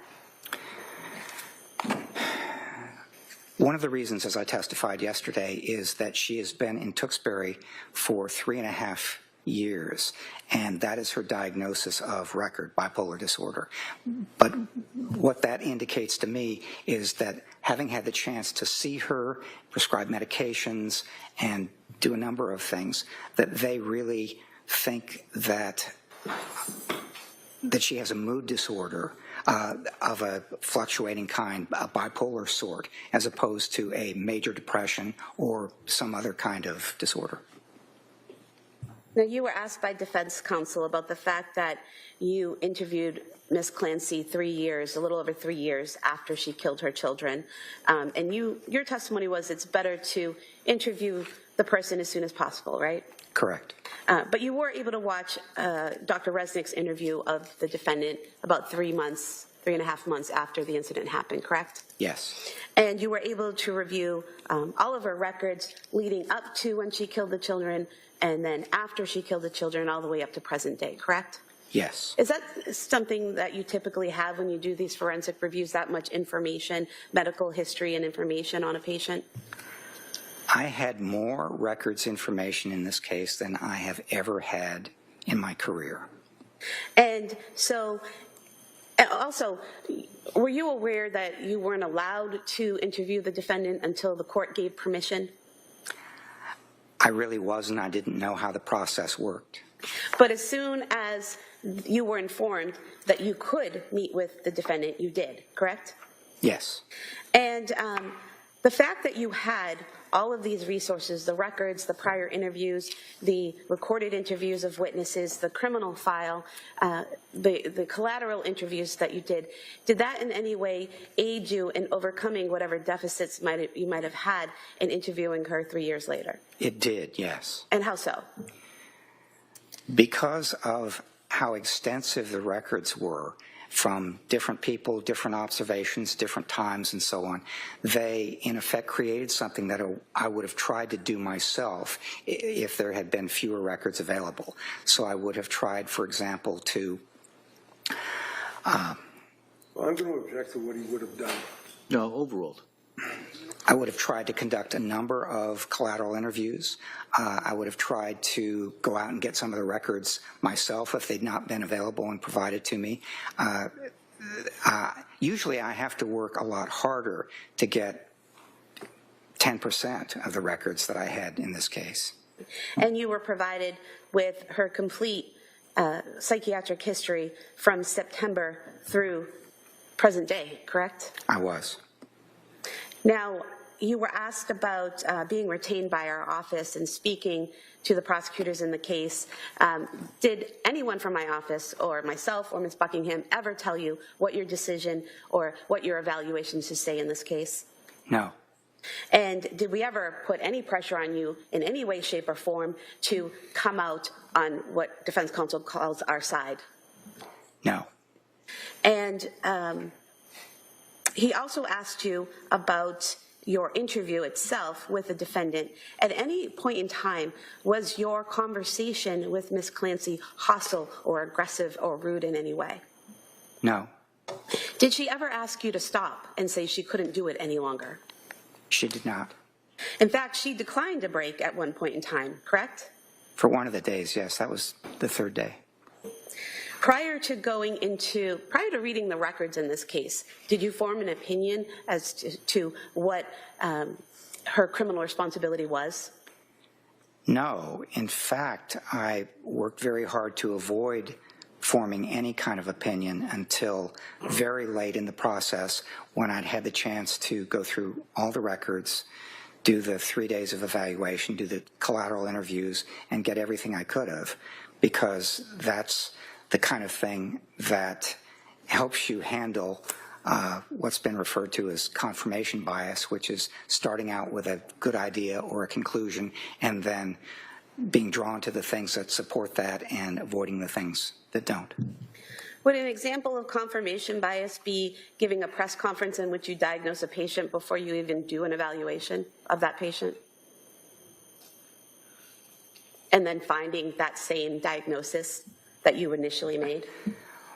Well, an example of that would be saying before you had ever met with somebody that I have a diagnosis, and then meeting with them and then possibly resulting in your providing that diagnosis. So it could well be an influence of associated with confirmation bias.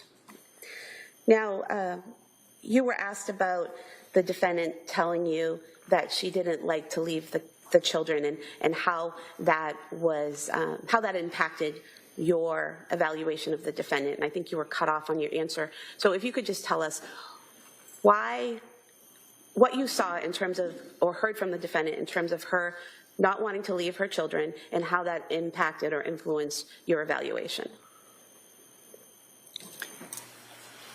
That was an important consideration. Objection, it's not responsive. No, I'll go ahead. If you could answer. Yeah.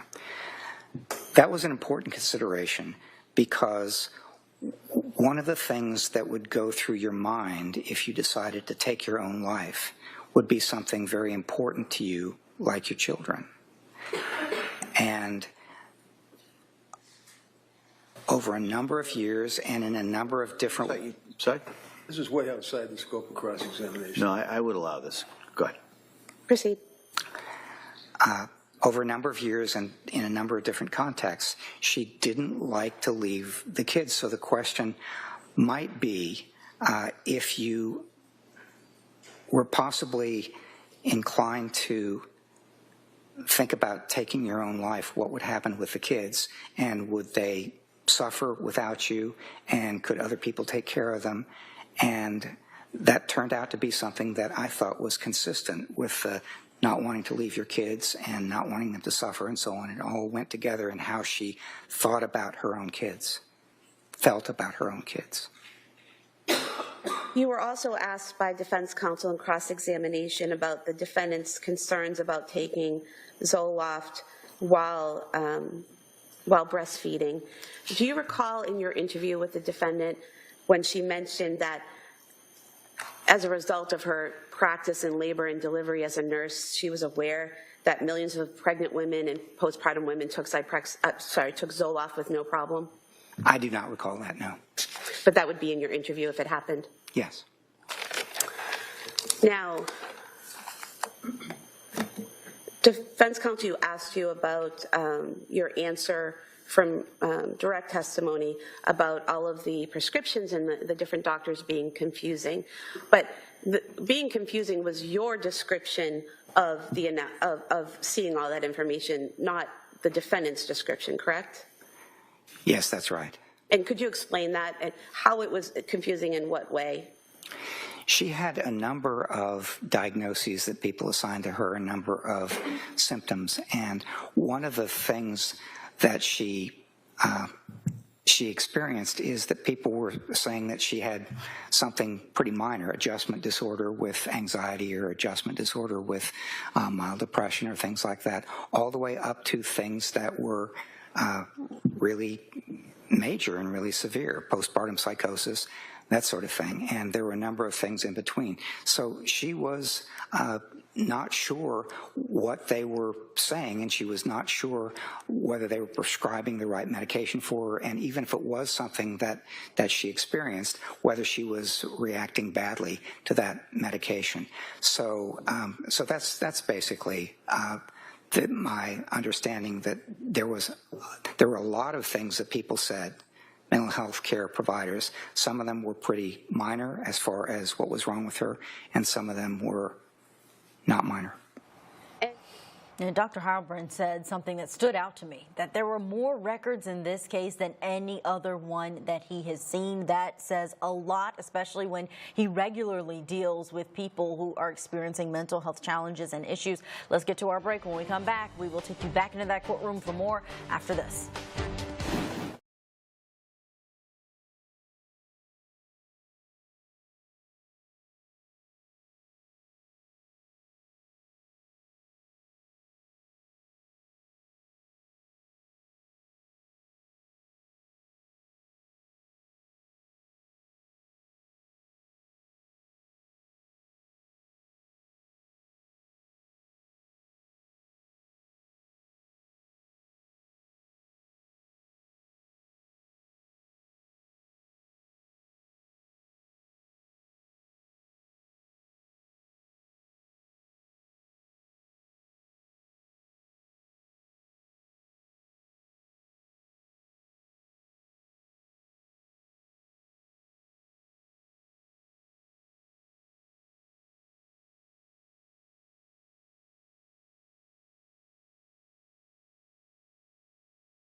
Welcome back to Court TV Live. Let's get you back inside of the courtroom where we are listening to the prosecution's rebuttal witness, Dr. Kirk Heilbrunn, and he is testifying about his evaluation of Lindsay Clancy about 3 to 4 months ago.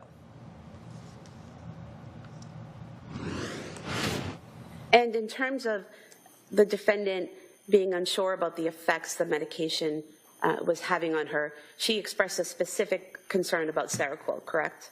Yes. And what was her concern about Seroquel? It was giving her big problems with sleeping, and she thought that part of the numbness and not being able to feel and that sort of thing was associated with that medication as well. So she thought it was really affecting her badly. And after she went to McLean Hospital, she was no longer on any of those medications that she had been on from September through December, correct? Correct. And she had been weaned off the Seroquel in particular, correct? Yes. And so after leaving McLean Hospital, the two medications she was on upon discharge was trazodone and Valium, correct? Yes.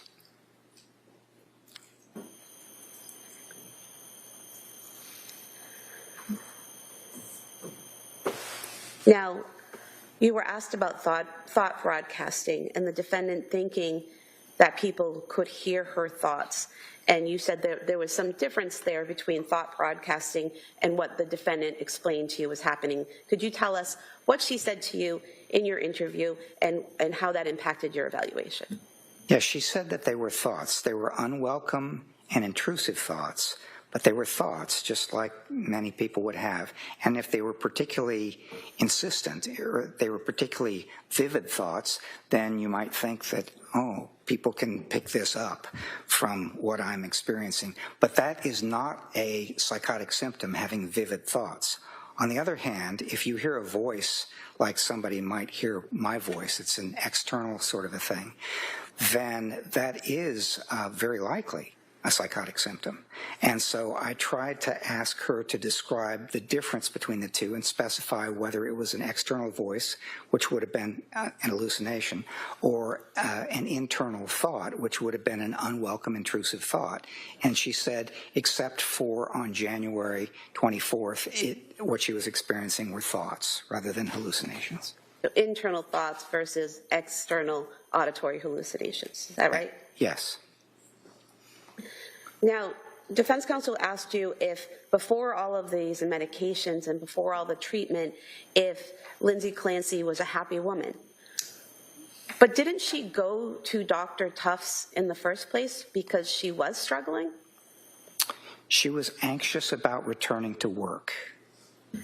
She had been having a very good time with her family that summer, but as the fall approached and Patrick's paternity leave expired and she was thinking about returning to work and scheduled to return to work, that made her anxious. And so it's not as if Dr. Tufts went to her home randomly and handed her a prescription. She actually went to Dr. Tufts with some mental health concerns, and Dr. Tufts treated her, correct? Yes.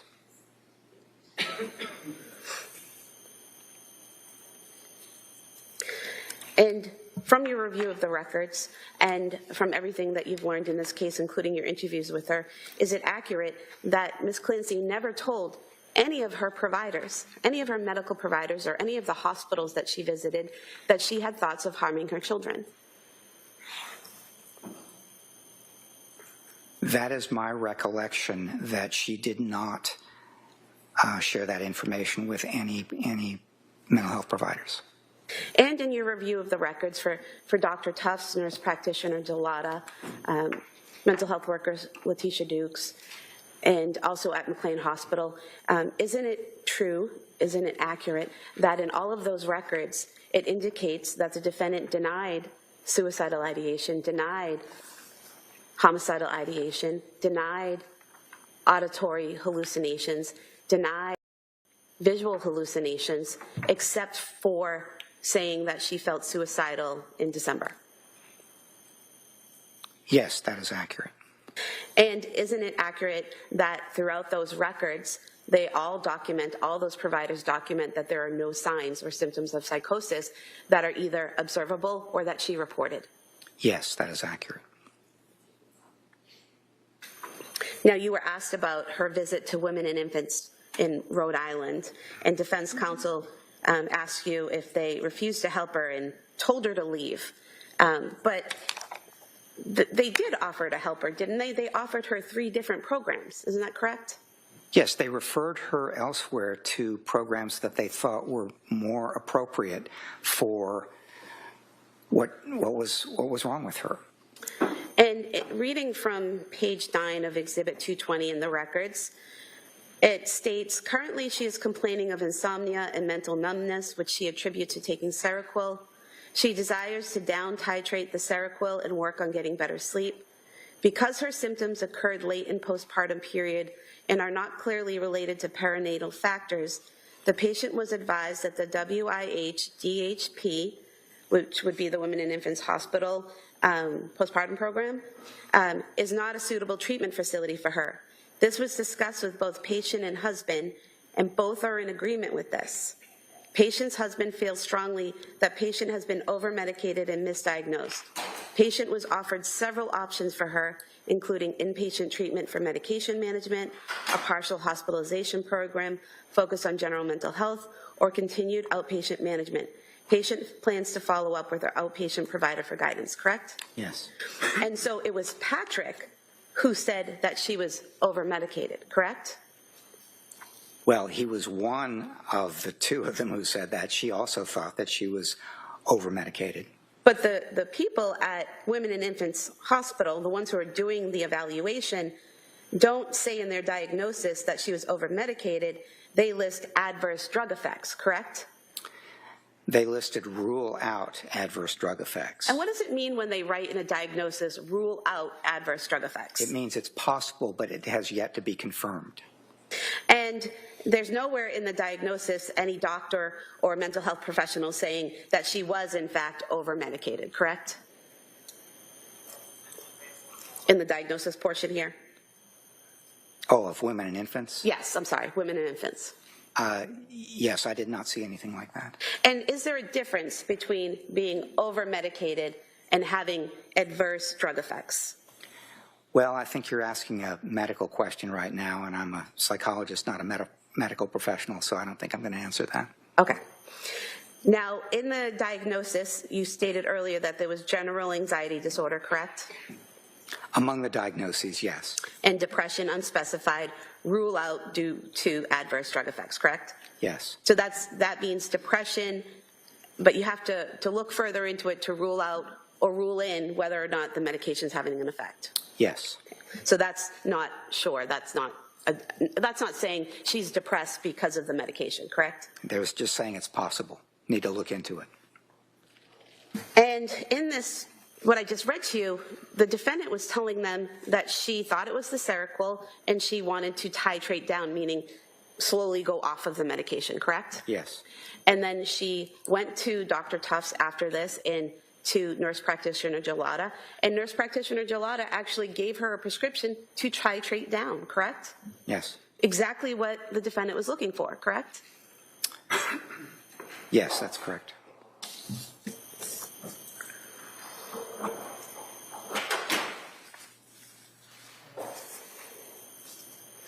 You were asked by defense counsel about the defendant getting worse and worse and worse, but was that between September and December, or was that in January? It didn't begin until October when she began taking the medication, and she seemed to get worse and worse into November and December, and then following her discharge from McLean on January 5th, she seemed to be somewhat improved in different ways, including her sleep was better and her mood was slightly better and things like that. We've got to get a break. In real time, though, the court is on a lunch break, so we're going to be able to get a live report from Sierra Gillespie, who's been inside the courtroom watching this jury. That's right after this.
Welcome back to Court TV Live. I'm Julia Janae. Thank you for being with us on this Tuesday as we are in the Commonwealth of Massachusetts this afternoon. It's day 20 of the Lindsay Clancy triple murder trial, week 5 of this trial.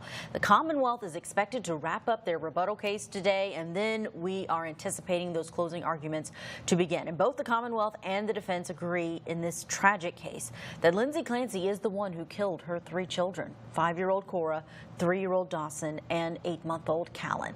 The question that this jury will have to answer once they go into that deliberation room is whether or not she was sane at the time of the killings, and if she wasn't, whether or not in that mental health defect episode, did she understand that what she was doing was wrong and choose to do it anyway. Before we get you back to finish up the testimony that we've been watching, because we are behind, we are in real time going to go outside to the courthouse, because we have with us the host of Scandal on the Law and Crime podcast on the Law and Crime Network. Sierra Gillespie is with us. She's standing out there. She's been inside of the courtroom. Sierra, it is so good to have you on. I think it's been 5 weeks almost since I got to talk to you directly on air, because you were there for jury selection. You've been following this case throughout, and now we are almost at closing arguments. Tell us, we are eager to hear what have been your observations of this jury. Yeah, Julia, since the last time I talked to you on air, a lot has changed, right? Both inside the courtroom and out. All the conspiracy theories online that are kind of being perpetuated. But moreover, the amount of people who are here, it's way more than the last time I talked to you. I mean, there was press here, of course, initially, but now the press has doubled, if not tripled. Additionally, there's been a line every single day for people who are spectators, whether they're for Lindsay Clancy or against her. I mean, this is a completely packed courtroom. People are talking about this, and they're coming here to Plymouth, Massachusetts, to see it in real life. Yeah. So inside of the courtroom today, tell me what over the course of this trial you've noticed about these jurors, because I know this morning you mentioned that they were doing a lot of writing. Do they seem like they are nodding along? Are they paying attention to Lindsay Clancy, or are they looking at the gallery? Because I know you're also watching what's happening there. Yeah, that's a great question, Julia. I feel like these jurors are very attentive to everything that's happening. I mean, when the witness is on the stand, they are paying attention to this witness. They are writing in their notebooks. They're following along, whether it's the defense attorney or the Commonwealth who's speaking. And I do believe that they are glancing over at Lindsay Clancy. They're taking a look at her, because even sometimes defense attorney Kevin Reddington will head over behind Lindsay. He'll kind of touch her or be near her. And at those times, they are clocking Lindsay. And I mean, I've said this before and I'll say it again, but when the jurors walk in, everyone stands, right? That's just the way that a courtroom goes. And it's so stark to have everyone in the courtroom standing and Lindsay being seated in a wheelchair because she's paralyzed from the waist down. And I do think that jurors are clocking that, and will especially have it in the back of their minds as they head toward deliberation. I have been wondering about that, because there are times that judges will not have everyone stand if there's a reason that the defendant can't. This is a different reason. It's not because she's shackled, it's because she's literally paralyzed. Her nurses are behind her still, I'm assuming. Her family behind her. What are you seeing on her side of the courtroom?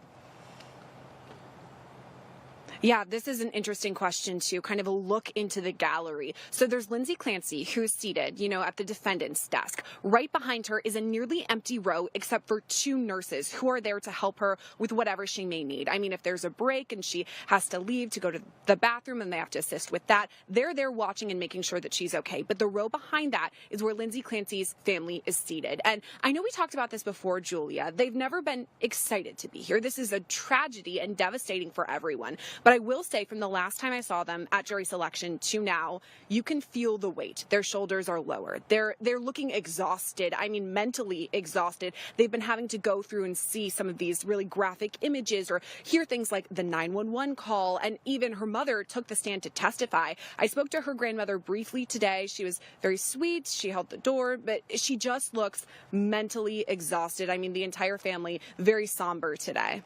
I noticed Dr. Zeisel, the defense psychiatrist, on the row with them now that he's done testifying. He's there every day that he has been able to. What has it been like?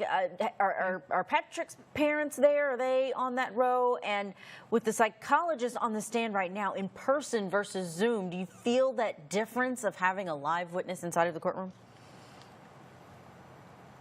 It's interesting that you ask about Patrick's family because, as I told you, there's so many reporters in there, and there's only a couple of rows for the reporters. Sometimes if you see the gallery, we're kind of squinched in together, you know, and there's this entire row in front of us. And I was like, okay, why is there an empty row here?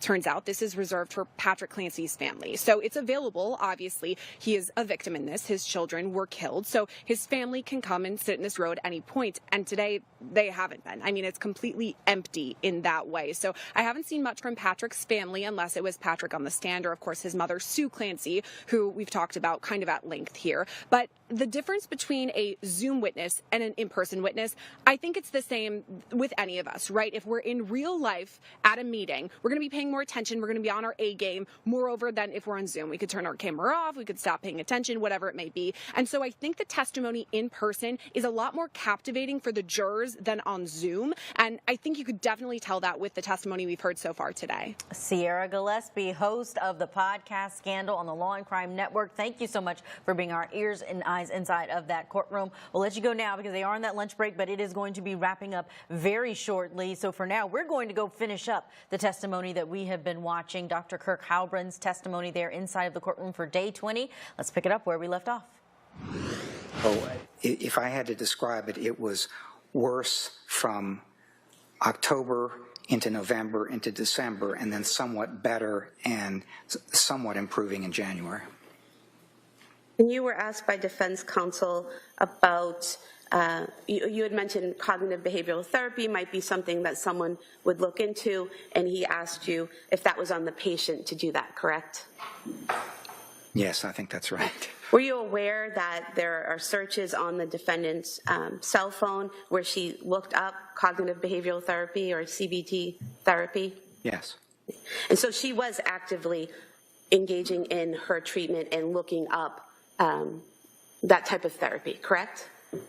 That was one of a number of things that she was searching for information on and looking for, yes. And despite searching for information on it and looking for, she never made an appointment, to your knowledge, for that type of therapy?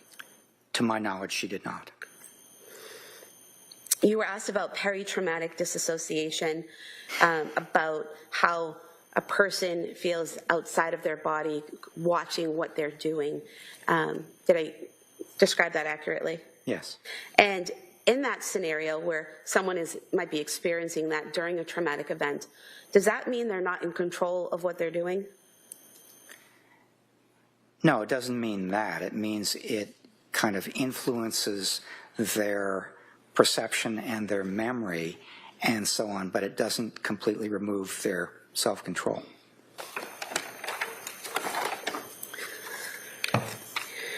You were asked about psychosis and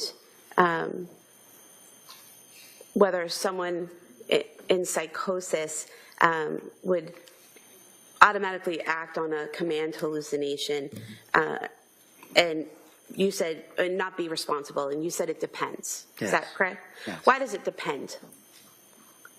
Because symptoms of psychosis, including command hallucinations, don't necessarily take away your knowledge, your understanding, or your self-control.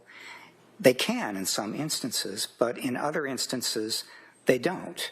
And one of the things that people do to try to retain more control is things like distracting themselves, praying, doing other things that that basically make a difference in terms of supporting and boosting their self-control. And so there's no automatic connection between any mental disorder, including psychotic mental disorders, and the legal standard for knowing that something is wrong or conforming one's conduct to the requirements of the law. That's why we go through all this in such detail. Well, next question. Doctor, can someone who is experiencing psychosis with a command hallucination, can that person know the difference between right and wrong? Yes. It's way outside the scope of question. Right. Next question. And can someone who is experiencing psychosis conform their behavior to the law? Same objection. No. Overruled. In some cases, they can, yes. And is that what you were talking about just a few moments ago, when someone can be in a state of psychosis, hearing a command telling them to do something, and they try to avoid doing what they're told to do? Yes. And you gave some examples, but someone trying to distract themselves with music or something like that, correct? Yes. I'm going to stop objecting, but I have a standing objection to the leading judge. This is my objection. All right. It's redirect. I'll allow the Commonwealth to use a leading question to direct the witness to a certain area of inquiry, and then just non-leading questions at that point. Okay. I have nothing further. Thank you. All right.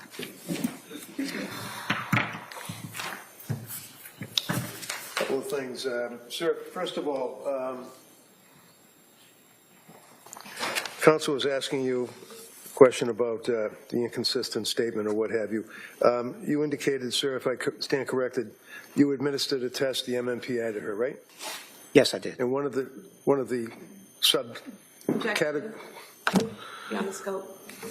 No, she asked about inconsistent statements. No, yeah, overruled.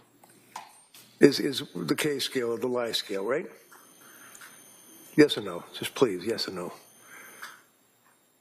The MMPI does have a K scale. Okay. And it does have an L scale. That measures if a person, to you as the administering psychologist, is bluntly lying, right? No. Okay. Does it also, in your testing, determine if the person is exaggerating their symptoms? Yes, it's Okay, much the answer is closer yes. to that. The answer is yes, thank you. And when you administered the test to Lindsay, close to 3 years later, you indicated that it was the fact that it was late that you administered the test. It was testing her at the time it was administered, right? That's right. And one of the things that, the results, by the way, if I understand, looking at your transcript of testimony, is regardless of all of your explanations about MMPI and the other psychological testing, she was not elevated on anything except for suicide scale, right? That's correct. Okay. So she wasn't, according to the testing you administered when you saw her with Mac, exaggerating, lying, malingering, anything like that, right? That's correct. Okay. And one of the things that you did in your report, sir, is regarding the lying or the malingering, is you made reference to, I believe, Dr. Resnick, Philip Resnick. You know him, right? I do. He's a significant authority in the field of filicide. Is that right? He is. And Dr. Resnick indicated, sir, that his opinion as to the lack of malingering, and as well as yours, right? Yes, he did. Okay. And you made reference to one of Dr. Resnick's articles, actually, in your report, correct? Some of his research on... The answer is yes? We can make this easy. The answer is yes? Did you look at and cite Dr. Philip Resnick's research report? His research, yes, Okay. I did. And are you aware, sir, that what you cited is outdated? Are you familiar with the 2012 article by Dr. McCarthy Jones collaborating with Dr. Resnick talking about the largest study of hallucinations ever conducted in the world? I'm aware that as a researcher, you build on some of the things. No, not what researchers do. Are you aware of that report? No. Okay. Are you aware, sir, that that study was after the report that you cited in your report, and it involved 191 individuals who were asked almost 400 questions about auditory hallucinations? You aware of that? No. And are you aware, sir, that in fact it was determined that auditory hallucinations can come from within and it can come from without in that report? You're not aware of that, right?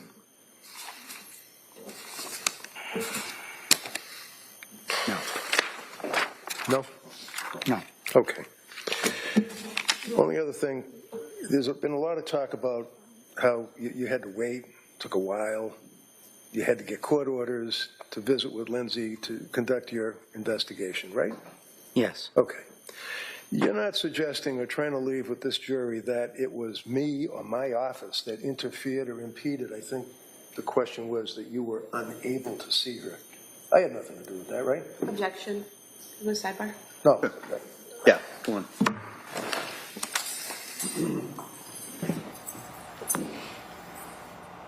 sidebar there over this question of why the prosecution expert didn't evaluate Lindsay Clancy for 3 years, not getting in person with her until about 3 to 4 months ago. It's a question I've seen a lot of viewers asking or saying that, yes, it's the defense that blocked it. So here's what happened after that sidebar. They took a complete break, the lunch break, and things are done with this witness. When they get back live in court, things are going to start with the last witness. That's a live look, so they haven't gone on the record yet. We will take you there live and get thoughts from trial attorney Michael Jafer after this.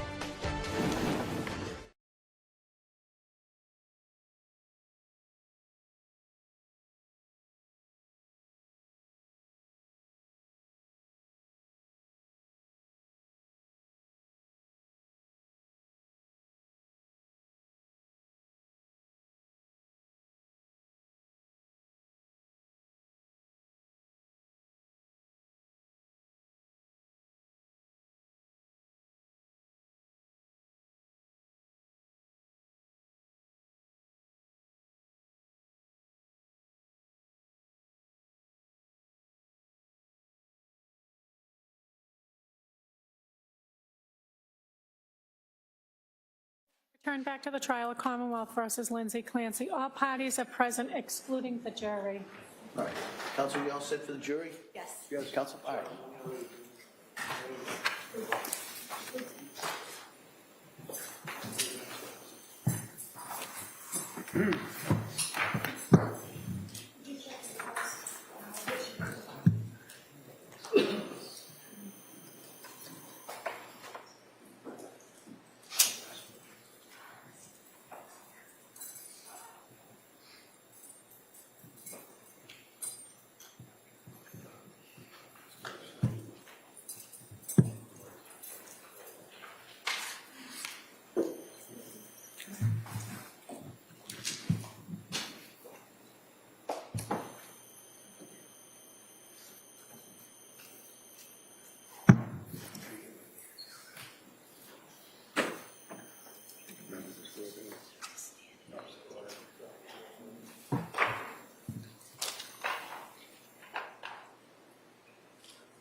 There is still a trial scheduled in Brockton on Monday.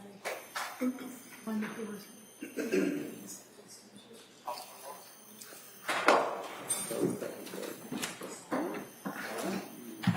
Cora, all rise.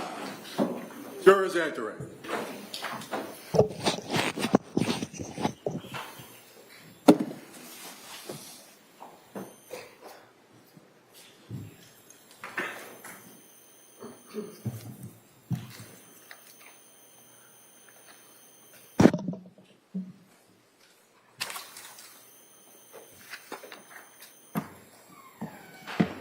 This court's now in session. Please be seated. For the record, we return back to the jury trial in the matter of Commonwealth versus Lindsay Clancy. All parties are present, including the defendant and including the 18 jurors. All right.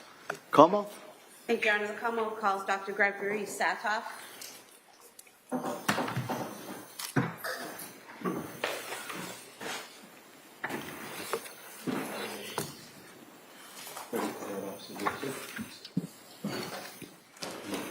Good afternoon, sir. You stop right here. Raise your right hand to the clerk, please. Good afternoon. Do you solemnly swear that the testimony and the evidence you shall give to the court and the jury, the matter now pending between the Commonwealth and the defendant of the file, shall be the truth, the whole truth, and nothing but the truth, so help you God? I do. Thank you. You may have a seat. Watch your step, please. All right. Good afternoon, Doctor. Good afternoon. Hi. Attorney Sprague? Thank you, Your Honor. Good afternoon. Can you please state and spell your name for the record? Yes, first name is Gregory, Gregory, last name Satoff, Saathoff. And can you describe for us your educational background? Yes, I received my undergraduate degree at the University of Notre Dame, and then my medical degree, my MD, at the University of Missouri, and then my residency in psychiatry at the University of Virginia. And can you describe for us your occupation? Yes, I'm a professor of emergency medicine and public health sciences at the University of Virginia. I also see patients in the Virginia Department of Corrections, where I also teach students. And I also serve as the senior psychiatrist for the FBI's Behavioral Analysis Unit in Quantico. And how long have you been the senior psychiatrist for the FBI's Behavioral Analysis Unit, or BAU? Since 1996. And are there other psychiatrists who contract with the FBI for that department? Well, certainly for the FBI writ large, there are psychiatrists who work with them. But as for the Behavioral Analysis Unit at Quantico, we sometimes have Walter Reed fellows who are psychiatrists. But other than that, I am the psychiatrist for the Behavioral Analysis Unit. And what does that entail? It entails working with the behavioral analysis units on crimes and concerns, whether it is with children. I'm occasionally asked to consult with the behavioral analysis unit relating to children, crimes against children, also crimes against adults, and also national security issues, and in particular issues relating to threat assessment. And are you, or do you consider yourself a forensic psychologist? Psychiatrist, yes. Sorry, I apologize. And what is the role of a forensic psychiatrist? Well, a forensic psychiatrist examines issues with mental illness, and it's really the interface of mental illness and the law. Sometimes that can involve criminality. Most often, forensic psychiatrists are engaged in assessing mental status at the time of an offense or competency. But also forensic psychiatrists can consult institutions or also treat patients within facilities such as jails and prisons. So that work that you do as a forensic psychiatrist, is that in addition to working with the Behavioral Analysis Unit at the FBI and working at UVA and teaching, and your work in the Bureau of Prisons? Yes. And in terms of your work as a forensic psychiatrist, have you done evaluations and testified on behalf of both prosecution and defense as a forensic psychiatrist? Yes. Approximately how many times have you testified in courts as a forensic psychiatrist?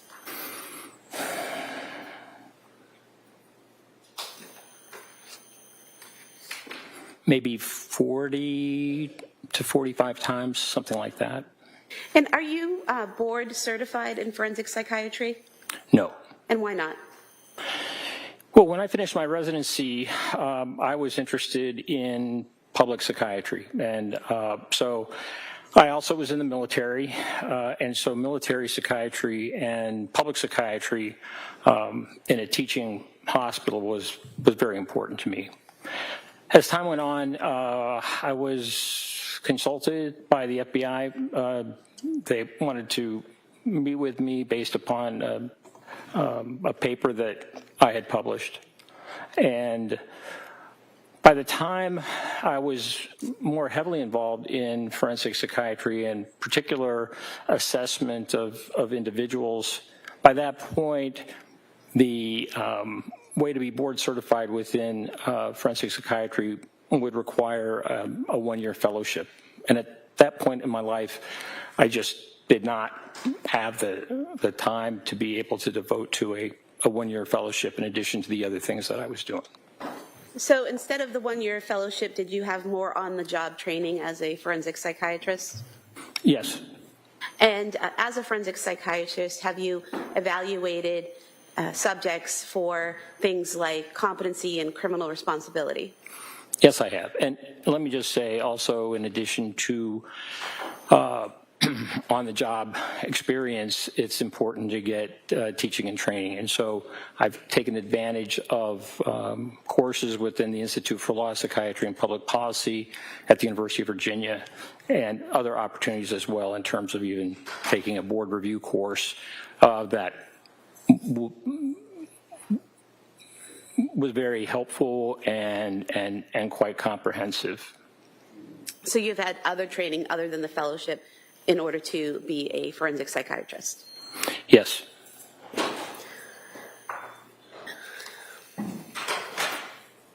And can you talk a little bit about the work that you've done with inmates? I'm sorry, can you repeat that? Can you talk a little bit about the work that you've done for the Bureau of Prisons with inmates? Yes. Well, specifically, most of my work has been with the Virginia Department of Corrections rather than the Bureau of Prisons. And since 1992, I guess, maybe 34 years, I have assessed and treated patients within the prison system, both men and women at men and women's facilities.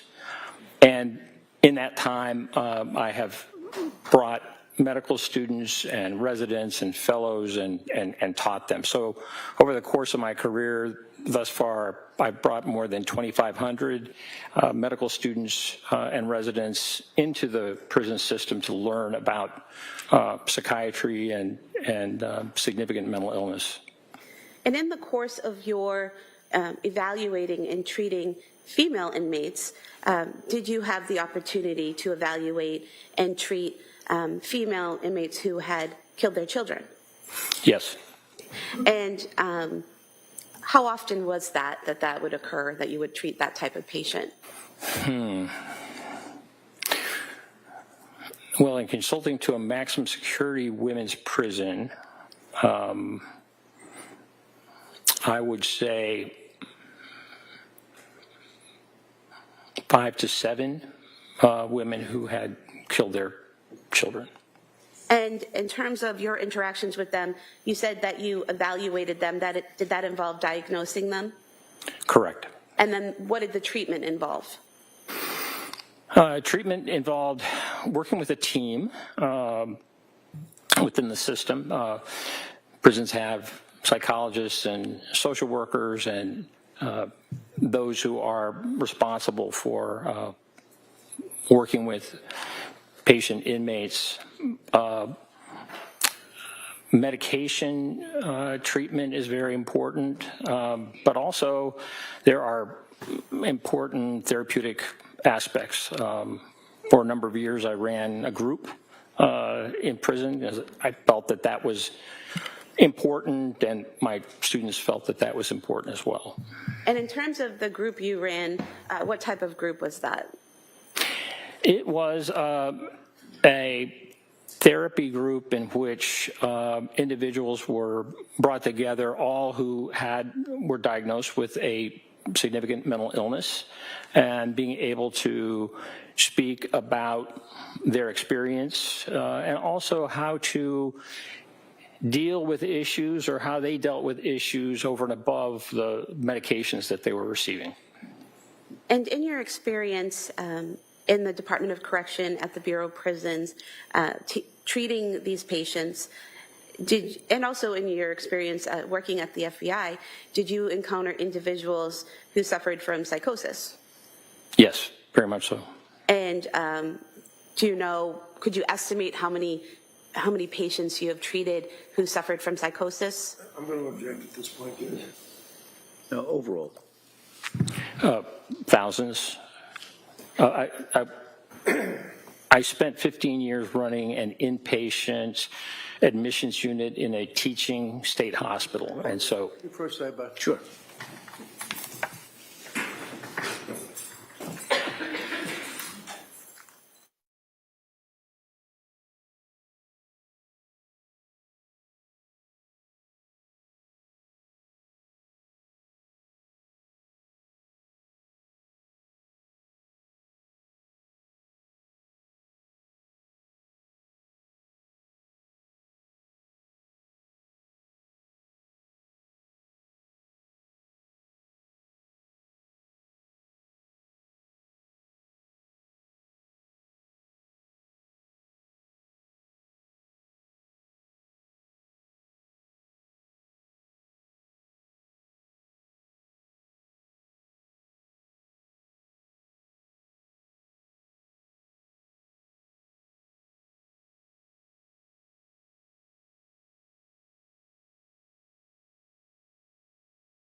excuse me. Doctor, you were about to describe a hospital that you had previously worked at, is that correct? Yes. And where was that and what type of hospital? It was a state hospital in Virginia, near Charlottesville, Virginia, where the University of Virginia is. It was a teaching hospital with medical students and residents, and was a facility that dealt with some of the most severely mentally ill individuals who would have been committed to the hospital. And how long were you at that hospital in that role? 15 years. And during that time frame, is that when you saw the thousands of patients that you treated with psychosis? I saw them there, yes, but also within the prison system. And of course, during training, during my residency. Have you ever written any articles about postpartum psychosis? Yes. And when was that? An article, we published an article in 1987 relating to 2 cases of postpartum psychosis that I actually saw when I was an intern. One was my patient and one was one that I consulted on. And that article that you wrote, was that entitled Postpartum Psychosis Induced by Bromocriptine? Yes. What was bromocriptine? So bromocriptine at that time was a medication that was used to inhibit or to stop lactation. Some women would, after birth, make a decision for whatever reason that they were not able to breastfeed. And so in those days, this medication, bromocriptine, was used to inhibit lactation. And in your treatment of one patient and what you learned of the second patient, did you come to a conclusion that bromocriptine was having some effect of inducing postpartum psychosis? Yes. And is that what you wrote the article about? Yes. And eventually, after you wrote this article, were there other studies that cited to your article? Yes, and let me just emphasize, I was one of 5 authors of that article. And eventually, was bromocriptine, did people stop using that to stop lactation in women? Yes, the FDA took it off the market, I believe, in 1994 or 1995. Not just for the reason of postpartum psychosis, but also for other problems, cardiac problems and the rest that bromocriptine sometimes caused in people. And to your knowledge, was your article with the other co-authors the first article that brought to scientific attention this issue with bromocriptine and postpartum psychosis? I'm sorry, can you ask that question again? Sure. To your knowledge, was this article that you wrote with others the first article that brought to scientific attention the possible link between bromocriptine and postpartum psychosis? That's my understanding. There were a few letters to journals commenting about bromocriptine and a connection, but I think the first article that was written was ours that we wrote about the two women who suffered postpartum psychosis.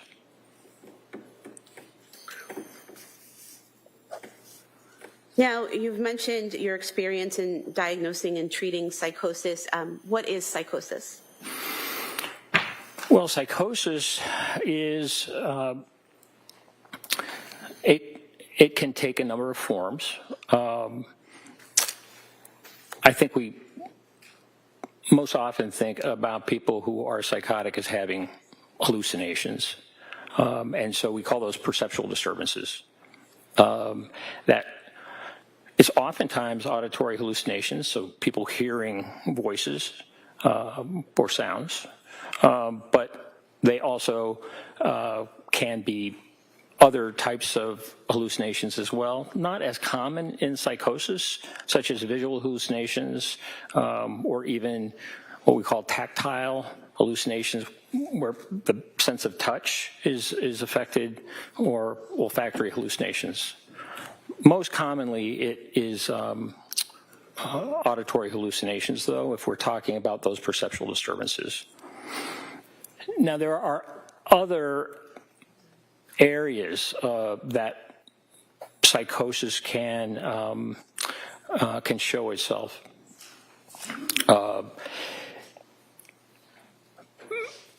Delusions are fixed false beliefs. They can be bizarre or non-bizarre. And sometimes people who have auditory hallucinations also have delusions. Sometimes you can have psychosis, or someone can be psychotic with just a delusion and no perceptual disturbance, no type of hallucination. And the third area is with regard to thought and how people communicate. So in that part of psychosis, when it demonstrates itself, is that people have a great difficulty communicating with even speech disorganization. They may engage in what we call neologisms, or making up words that have a specific meaning for them, but no one else. And the way that thought is translated either in writing or in speech, oftentimes people who are psychotic and also have a difficult time with stringing their words together, so what we would call looseness of associations. So really, there are three arenas that psychosis can show itself, maybe in all three: the perceptual disturbances, the delusions, but also the thought and related to thought and communication.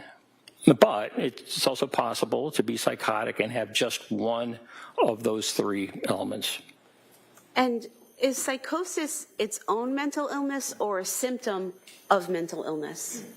Psychosis is a symptom.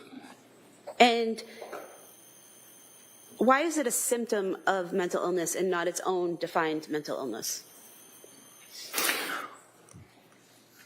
Well, because there are many different possible causes of psychosis. Someone who has a serious medical problem, for example, can actually become psychotic.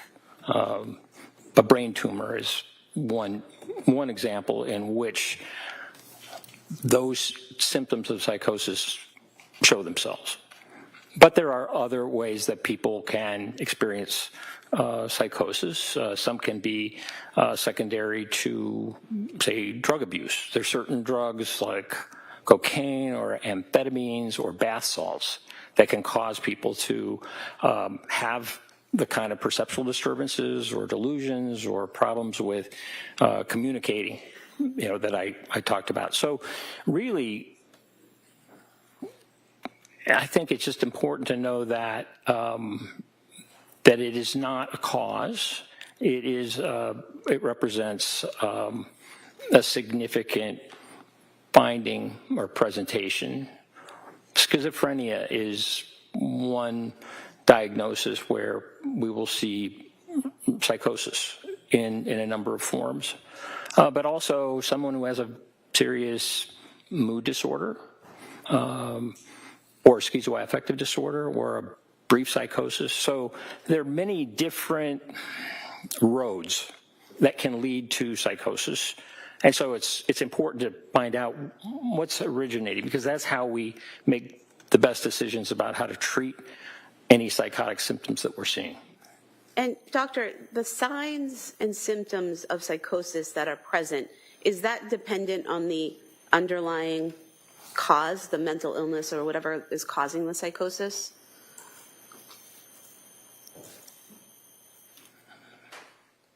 Yes. When you say dependent,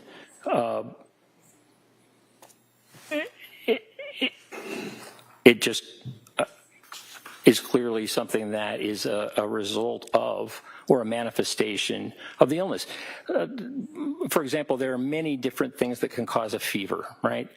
And so while a fever is a symptom, it's a presentation that's very significant and can be very significant.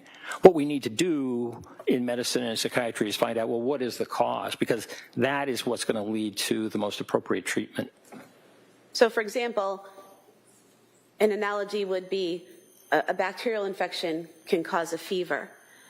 Bipolar disorder can cause psychosis. Correct. Now, you mentioned earlier serious mental illness. What is considered to be a serious mental illness? Well, serious mental illnesses affect a small portion of the population, a smaller portion, maybe 4%. So people who have schizophrenia have a serious mental illness. People who have bipolar 1, which is manic depressive illness, that is a serious mental illness. Schizoaffective disorder is also a serious mental illness. So while many people can have symptoms of mental illness and can benefit from treatment, either psychotherapy or medication or some kind of combination, there are some that are just really, really profound, and that's a much smaller percentage. And so serious mental illness, is that sometimes shortened to SMI? Yes. Now, is there something called any mental illness, AMI? Yes. And what would be in that category of any mental illness? So any mental illness would be certainly adjustment disorders or anxiety disorders, mild depression, depression without psychotic features, for example, PTSD, which can have significant symptoms, is also something that would go under the category of any mental illness. Now, were you asked to do a forensic evaluation of Lindsay Clancy? Yes. And you were asked to do that by the Plymouth County District Attorney's Office, correct? Correct. And did you receive direct payment from the Plymouth County District Attorney's Office for your evaluation? No. How did that payment plan, how did that work between the DA's office and your services? So I do my work in testimony and the like through the University of Virginia. So my department is the recipient of any funds that come from the work that I do. I get a salary from the university that is not dependent on the number of cases that I am involved with or whatever. So I don't receive payment myself. I see it as part of my job as a professor. And in terms of your work with the university, does the university have any impact or influence on what your evaluation is or what your conclusions are? No, not at all.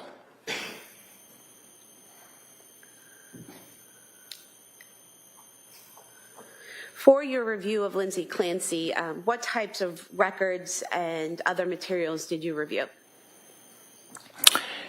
Well, they were extensive. They involved significant medical records, not just the psychiatric records, outpatient, inpatient, but also medical records.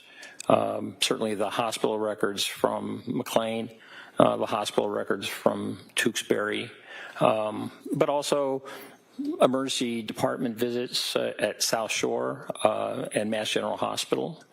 So a significant body of medical and mental health records, both inpatient and outpatient.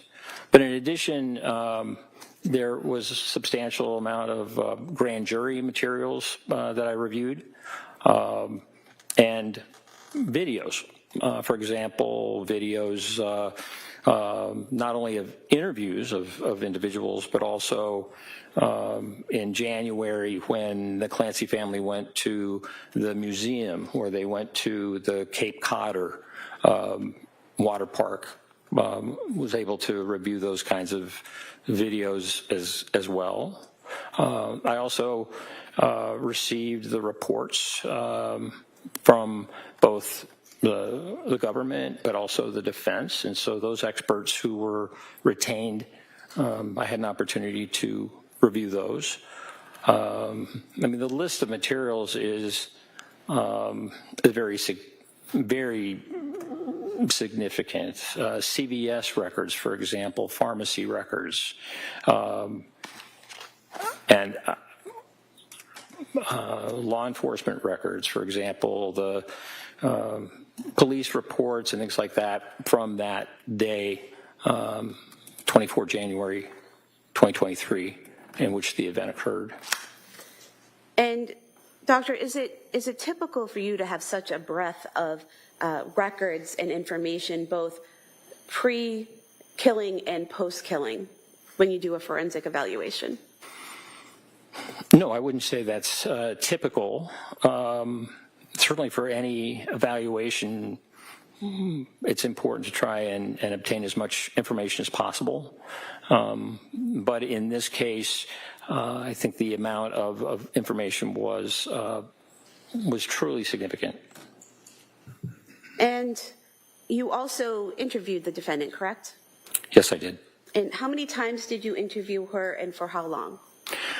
I interviewed Ms. Clancy on 2 occasions. One was on the 29th of May of this year, and the other was the 4th of June.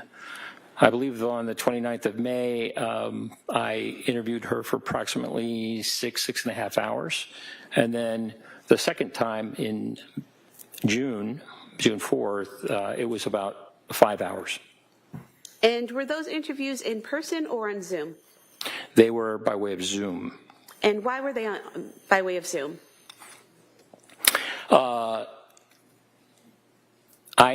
For personal reasons, I was unable to travel at that time, and so I requested the ability to have an interview by way of a Zoom video platform, and that was approved.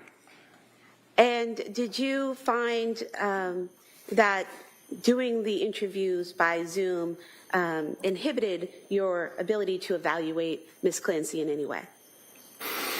Well, I think there are always limitations when one is not physically present, when one is seeing someone in a video setting. Sometimes it takes longer to be able to get information and establish rapport. Other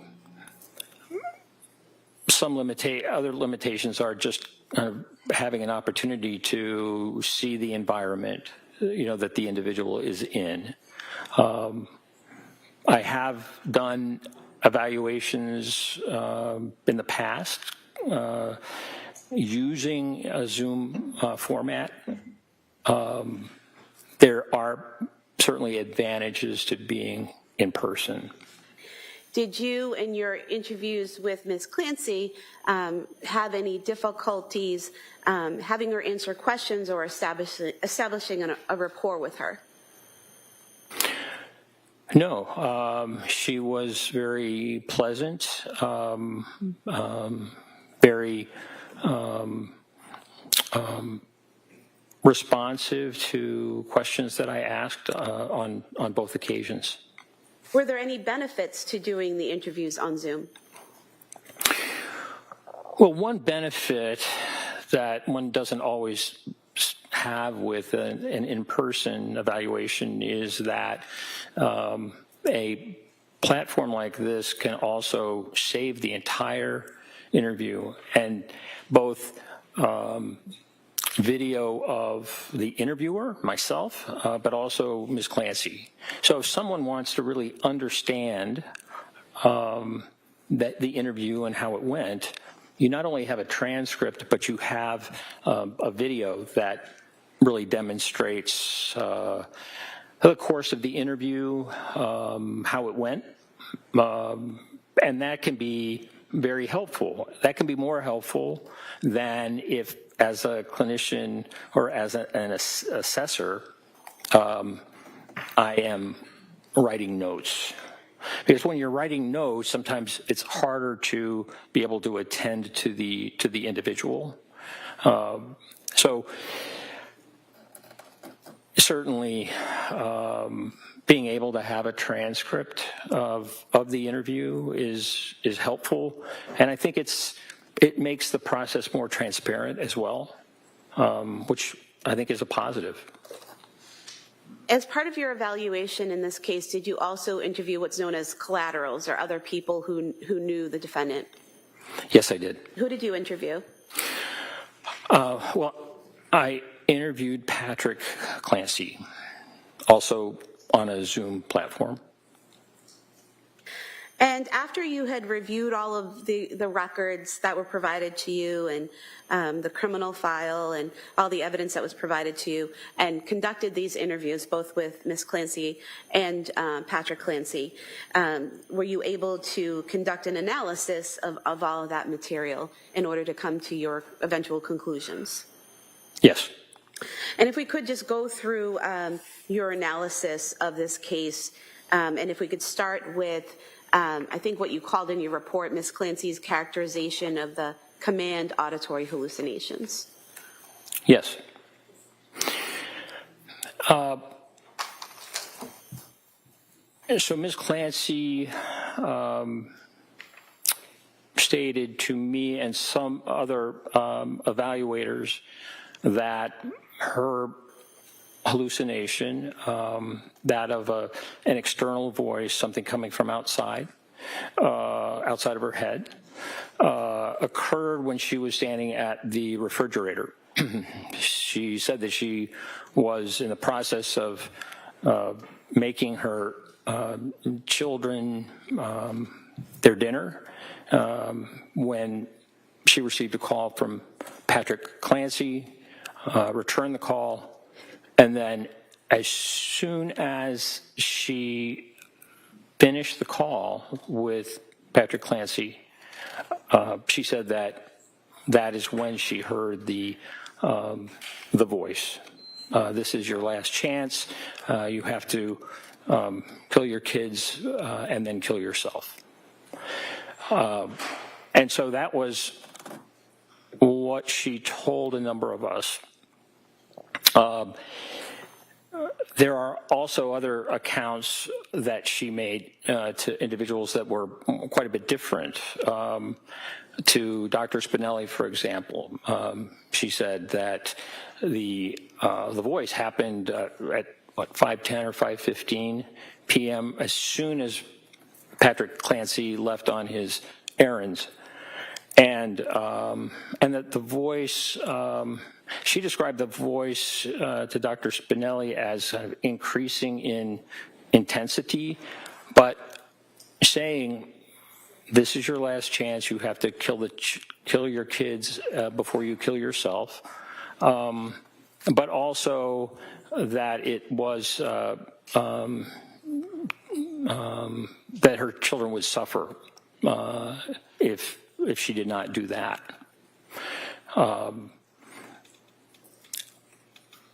When I asked her about the voice that she heard, again, she said that it started really right after the telephone call at 5:34 with her husband, Patrick. And she said it was a man's voice. It was very clear. It was external. In other words, it came from outside of her head. That it was constant. So this phrase, "This is your last chance.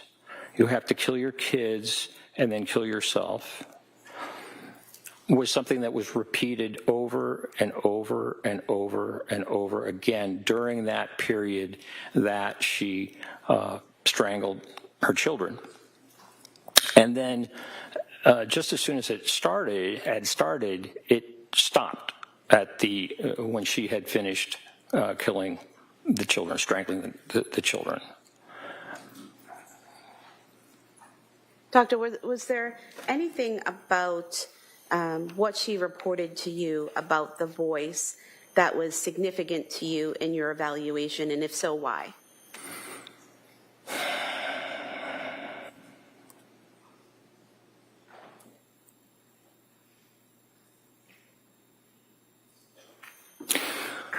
Well, what was significant to me is that she had not spoken about hearing voices before that in any of the mental health professionals, the psychiatrists, the nurse practitioners, the physicians and staff in the emergency departments or at McLean. And so this was the first time that she reported that was documented, but also that she experienced an auditory hallucination, according to what she told me. So that was unusual. And then also, what was very unusual was the fact that the voice stopped with the death of, or the strangling of her youngest son, Callan, and that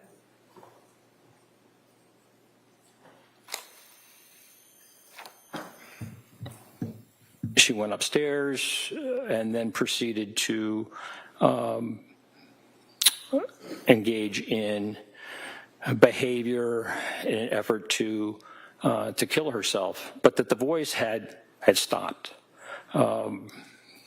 as soon as she had strangled her last Callan, her youngest child. I could stop you there for a moment and ask you, you said that it's unusual that this was the first time that she had heard this voice. Why is that unusual?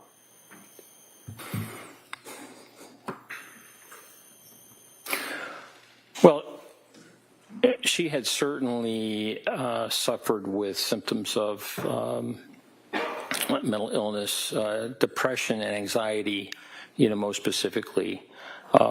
Anxiety that she had reported to Dr. Tufts in mid-September, and then certainly symptoms that later on included suicidal ideation and also what she said were dark or intrusive thoughts to harm her children that she mentioned to her husband and her mother on, I think, 2 occasions. And Doctor, you also mentioned that it was unusual that the voice stopped after Callan was killed. Why is that unusual? Well, I've worked with, compared to other patients that I've treated who have had command auditory hallucinations. I'm going to object to that, Your Honor. Same objection that was raised before. Counsel, can I see it?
Doctor, based on your training and experience in dealing with diagnosing and treating people who have psychosis, and what you've learned in all your training and schooling, is it typical for someone in psychosis to hear a voice only one time, never before, never after? No. And again, based on your training and experience, is it typical for someone in psychosis to hear a voice that's constant rather than intermittent? No, that is not typical. And what does it mean, the difference between a constant voice and an intermittent voice? Well, an intermittent voice would come and go. It wouldn't necessarily just keep playing over and over again as if it were on a tape, which Ms. Clancy told me that it was a voice. It's the same thing in the same tone, repeated over and over and over until she had strangled Callan. And is it typical, based on your training and experience, for someone to hear command hallucinations and then for them to stop abruptly? No. Committing the act is not curative of the voice. I've not ever seen that. And Doctor, based on your training experience, someone in psychosis hearing a voice without accompanying delusions, is that typical? That is that would be pretty rare. It's absolutely not typical.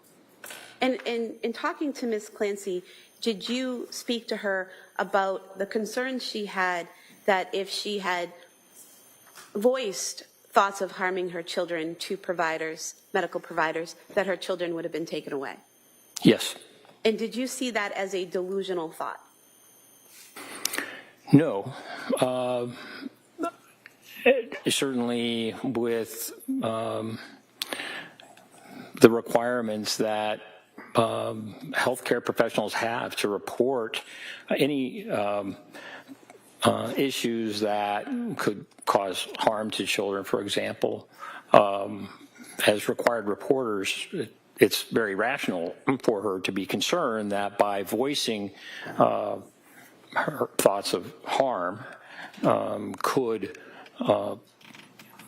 cause her children, certainly an assessment and a rapid assessment and a determination about how best to keep the children safe. So I didn't see that as irrational, but rather rational, just understanding the healthcare system. And when reviewing the records and speaking to Ms. Clancy, did you see or notice any delusional statements or beliefs surrounding the hearing of that voice on the 24th? No, I didn't. Now, based on your training experience, is it typical for someone in psychosis to hear a voice and immediately act on it? No. And why is that? I'd like to have Adobe a hearing at this point, Judge, on this. I'd like to test his qualifications to this. I'm going to, same objection, same ruling. So your opinion is it's not typical, correct? Correct.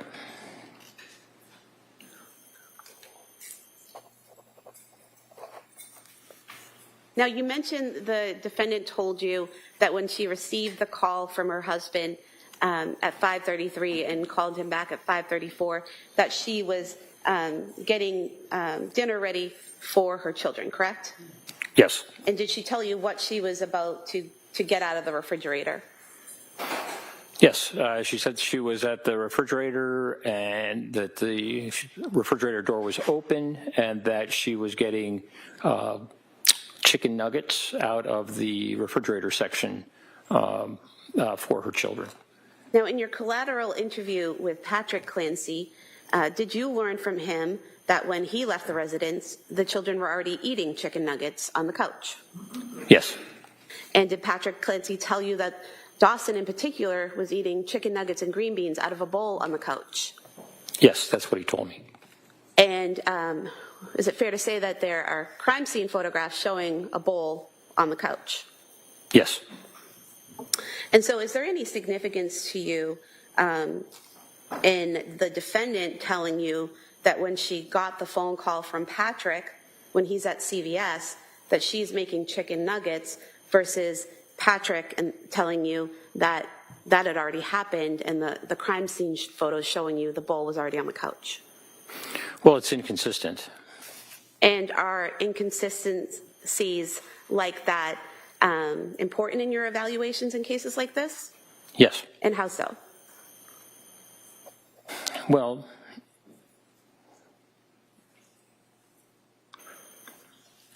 looking at someone's mental status at the time of an offense, it's important to understand what was going on in their mind at the time.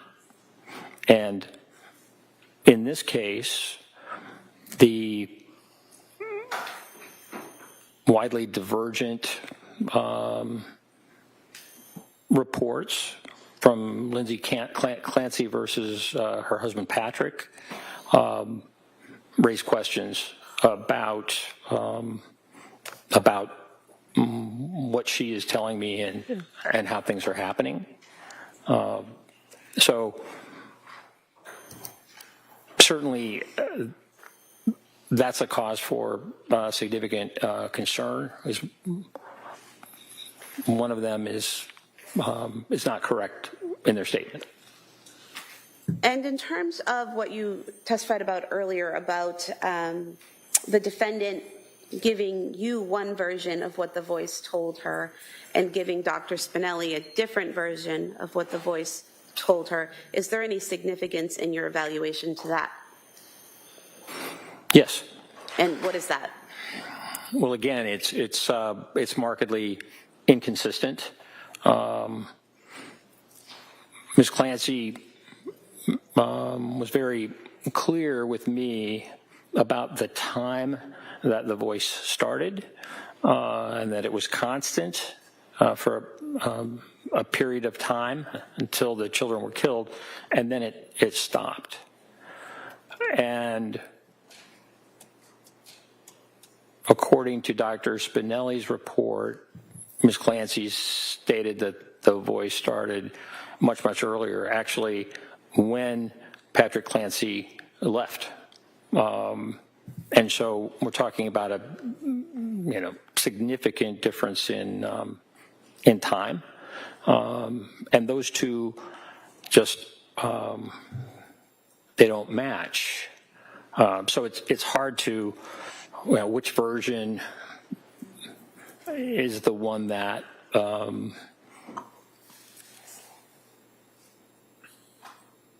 I should consider. Now, further along in your analysis, you talk about Ms. Clancy's outward portrayals misleading her family and providers. What do you mean by that, and what did you see in the records in your interview of her? Yes. Well, in looking back at her history, for example, with Patrick, she dated Patrick when she was in nursing school, and that was at a time that she was experiencing fairly significant anxiety, according to her, such that she went to a psychiatrist and was treated for her anxiety with Prozac and Wellbutrin and also propranolol. And this was for a fairly significant period of time during their dating, approximately a year. And when I spoke with Mr. Clancy, and also in other testimony and collateral information, he was completely unaware that she was experiencing mental health symptoms at that time that they were dating, or that she was taking medication. And he said he did not learned that she had taken medication, mental health medication, Prozac, Wellbutrin, those are both antidepressants, as well as propranolol, which helps with anxiety, particularly with the kind of presentations that she was doing. But he was unaware until during this time that she was having, great difficulty, November, December time period. And that's of 2022? Yes. But there are other aspects too where her portrayal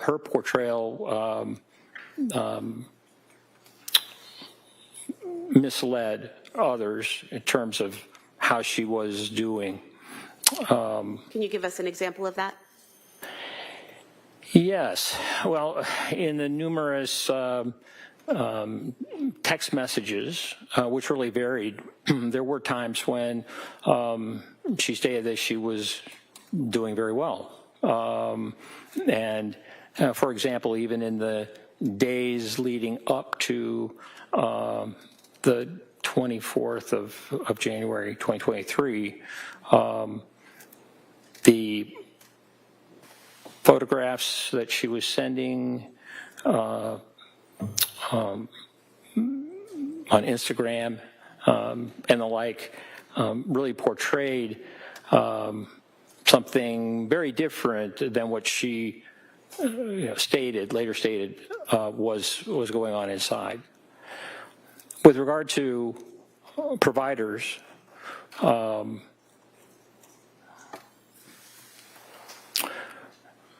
Ms. Clancy told me that during this period that she was having such difficulty, and that was really starting in October. She started taking medication in October. Ms. Clancy told me that she was having a real difficulty with some symptoms and anxiety and the like.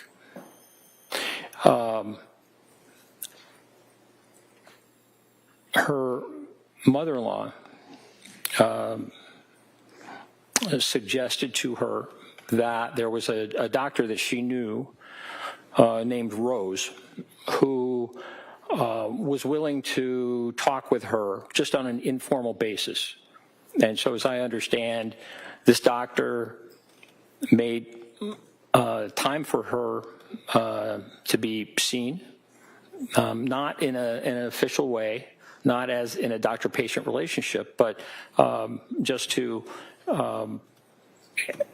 get an understanding about Ms. Clancy's problems. And that this doctor recommended Lamictal or lamotrigine as a medication that could be very helpful, with regard to the depression she was experiencing, the issues with mood and the like. And so, in looking at Dr. Tuff's notes, there is a note, I believe, on December 1st of 2022, in which they discuss Lamictal as a real possible medication. And then by mid-December, it was really a very, very difficult time. The whole month of December, in many ways, was very difficult. But after this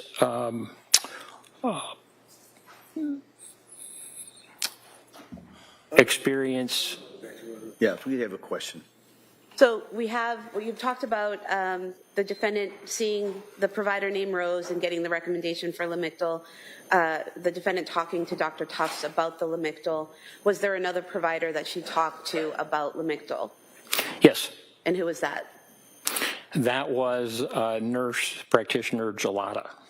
And eventually was Lamictal prescribed by one of these providers? Well, really by both. And when you say talking, it was a written communication and not a verbal one. And so could you tell from the records whether or not Ms. Clancy filled the prescription for Lamictal? Yes.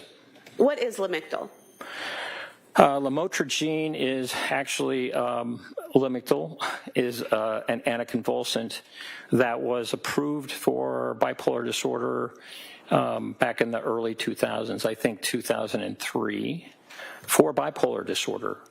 Now it's used for epilepsy, but also been found by the FDA to be extremely helpful in depression related to bipolar disorder. And after receiving the 3 recommendations to try Lamictal and the prescription from Dr. Tufts, which she filled, did the defendant tell you whether or not she took the Lamictal? She told me that she had decided not to take the Lamictal because she was concerned about the potential for a rash, a serious rash. And the fact that 3 providers recommended this medication to help her and the defendant chose not to take it because of the potential of this rash, was that significant to you in any way in your evaluation? Yes. And how so? Well, Dr. Tufts had written the prescription and it had been filled. Actually, Nurse Gelada also wrote a prescription for the Lamictal, and Ms. Clancy told her, well, you can cancel that because I already have a prescription of Lamictal from Dr. Tufts. What was concerning was that I don't see evidence that Dr. Tufts was notified that she had decided against the Lamictal. And so that would have given a provider an opportunity to think about something else that also could help in this domain. But yet Ms. Clancy had decided not to take it, but also not to tell the doctor that she had decided not to take it. Well, doctor, was there also something that you noticed in the way she described, Ms. Clancy described to you, how she was feeling at McLean Hospital when she was there versus the description of her feelings in the McLean records? Yes. And what was the difference between the two, and how was it significant in your evaluation? I recall that she told me that her she felt like a zombie. Was very, very significantly affected, and certainly while the records at McLean demonstrate that she was not doing well, there were differences in terms of how she characterized that. And when a patient is characterizing how she felt at a certain time in different ways, one to you and in a different way to her actual provider at the time, is that concerning in any way? Well, yes. And why is that? Well, the more candid a patient can be with the symptoms that they're experiencing, the better able the prescriber is to make a determination about how best to treat those symptoms, and also it can be very helpful in diagnosis as well. And did you also take note of the appointment Dr. Tufts had with the defendant on January 23rd, 2023 in the records, and the fact that the defendant denied experiencing suicidal or homicidal ideation in that meeting? Yes. And how was that significant, if it was? Well, Ms. Clancy had been looking into alternative treatments and had discussed with Dr. Tufts earlier the potential for esketamine. This is an FDA-approved medication that has to be administered by a doctor within a facility, but it can have rapid positive effects in treating depression. And so in that note, Dr. Tufts wrote that the potential for esketamine treatment or transcranial magnetic stimulation were ones that they were exploring. Now, Doctor, did you discuss with Ms. Clancy, or did she describe to you in any detail her ability to suppress her feelings and kind of mold her behavior into what she wanted people to see? Yes. And what did she tell you about that?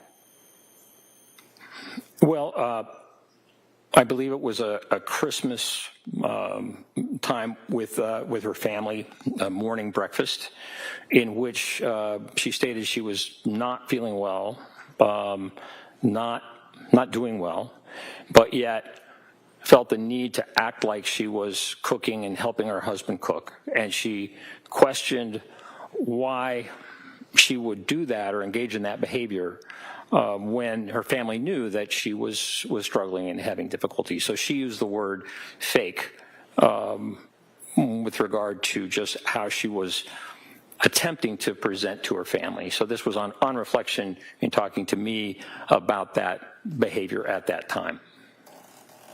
And did she also tell you about an incident at Spalding Hospital when she was interacting with a friend of hers who was visiting there after she went to Spalding Hospital for rehabilitation? Yes. And what did she tell you about that?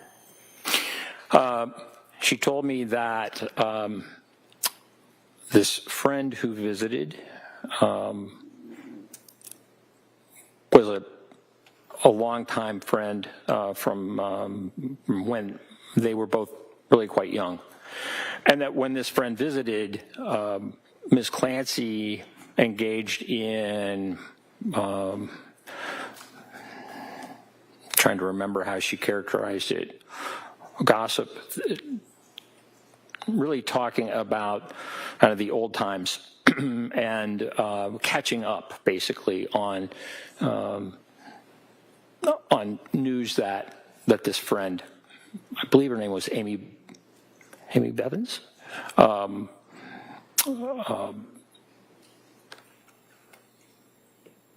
they had similar or shared experiences.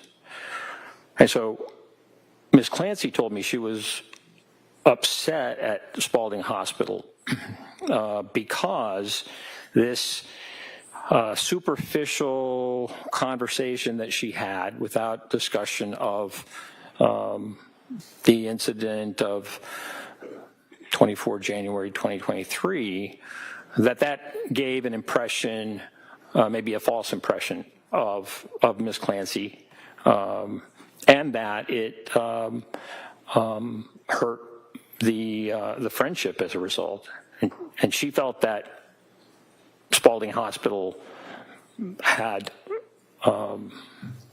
they provided better psychiatric care, better mental health care, she would not have been so superficial in talking with her friend. Did she also express anger to you that the staff at Spalding had prioritized her spinal cord injury needs over her mental health needs? I'm sorry, can you repeat that?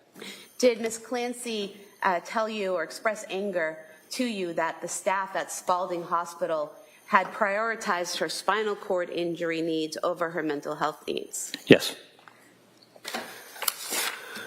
Your Honor, at this time, I'd like to put into evidence excerpts from the Spalding records showing the mental health consults and treatment of Ms. Clancy. Objection.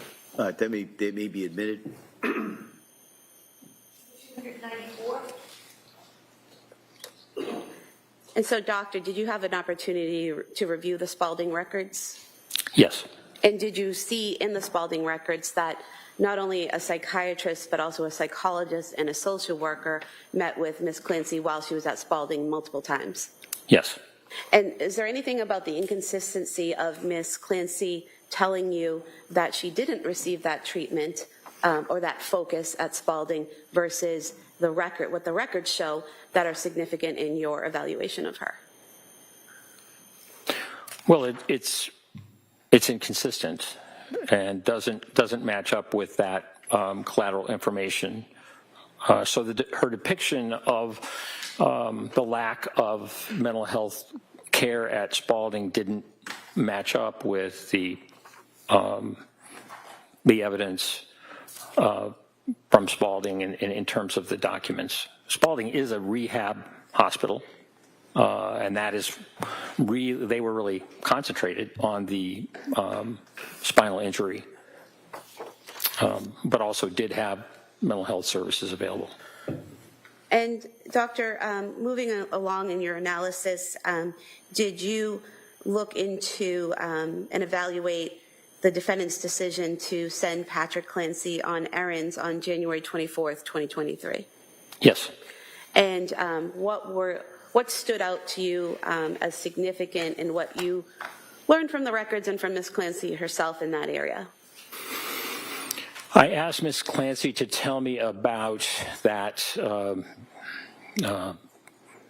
that afternoon, and specifically that decision for takeout. And as I recall, she told me that she texted her husband Patrick basically to say, what would you think about having takeout? It's been a long day. And it's a fairly broad, open-ended request, and that he responded positively, and from then she made the arrangements to look up the distance between their home, and 3V restaurant in Plymouth, but also looking at, basically making plans to have the food ordered. And she had texted her husband ultimately and asked him about, to tell her what order to make. And so, in looking at the record,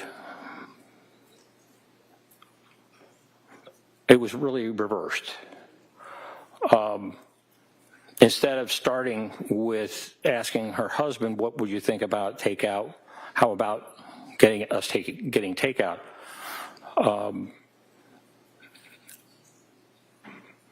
The record shows that Ms. Clancy did a lot of searching prior to that in terms of 3V, the distance, and the like. So there were a number, getting information prior to requesting a text, sending a text to her husband. And in the text, rather than saying, what would you think about takeout, getting takeout, she said, how about getting takeout at 3V? I am, it's been a long day, etc. And so this reversal, in terms of what she told me, and what actually we see in the collateral, I thought was significant. How so? Well, she told me that the only restaurant that she could remember about getting takeout was 3B. And Patrick told me that they had never gotten takeout from 3B. He named West End Grill and Chestnut Grill as places that were in Duxbury and close by that they liked and that they often got takeout from. They had been to 3V and they liked it. They had gone as a family, but they had never gotten takeout there, takeout from 3V. And so presenting not just the idea of takeout, but how about 3V? And she had already done lots of checking about distance and the like. I thought was inconsistent. What I saw from the record was not what she told me in terms of the order in which she made those decisions, and so I saw that as being significant. And was there a similar scenario with the request of Patrick from the defendant to also go to CVS? Yes. And so what was the difference between what she told you about the plan to go to CVS and, or what she told Patrick, and what she had done in terms of research? Well, the research for, I think it was Miralax, which was suggested for Cora's constipation.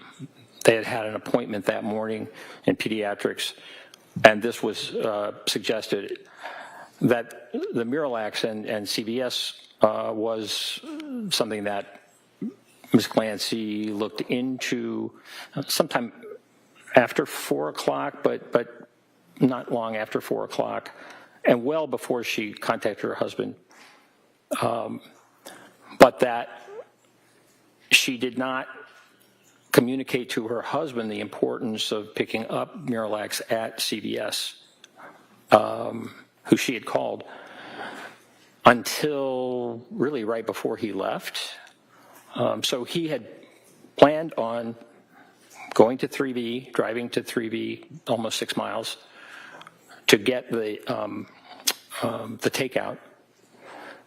And then she also added on that other errand right before he left. And so was it significant to you that she had researched the Miralax and looked into CVS an hour before, but just added that that part of the errand on right before her husband left? Yes. And why? Well, it lengthened the trip. It added one extra obligation for Patrick, and that would make for a longer time that he was away. And moving along in your analysis, you discuss Ms. Clancy's suicide attempt, and you say that it was serious, but required sequential decision-making. Is that correct? Can you just repeat that? Sure. In your report, you describe Ms. Clancy's suicide attempt as serious, correct? Correct. And you also state that it required sequential decision-making. Is that correct? Yes. Can you talk a little bit about why you found that it was serious and how you found that it required that sequential decision-making? Well, I think in looking over her records previous to that day, 24 January, she had contacted Aspire twice, a suicide hotline, and spoken to them. And really, as I recall, since early December had been speaking about suicidal ideation. So this was something that that was significant for her. There was, of course, an assessment that in the emergency department that on the 15th of December. So you look through the record and that you do see that she was concerned about self-harm and suicidal ideation. If we look at the actual day after the children were killed, or after the children were strangled. Callan was still living at the time that EMS arrived.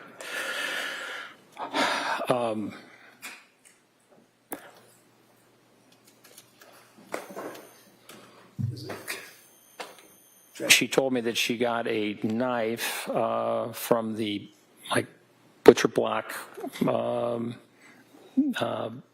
in the kitchen, and then went upstairs and attempted to cut herself. That she also took pills or took an overdose. And I asked her about that, really trying to understand. Objection as to what he was trying to understand. No, overall. Really to try and understand how she accomplished the overdose. Because if you're swallowing lots and lots of pills, that can be difficult. And so how many handfuls of pills did you take or whatever? And then she told me that she had slashed the screen and dove out of the window. Doctor, if I could ask you a question. In terms of taking the pills, what did Ms. Clancy tell you about how she took the pills? I'm sorry? What did Ms. Clancy tell you about how she took the pills?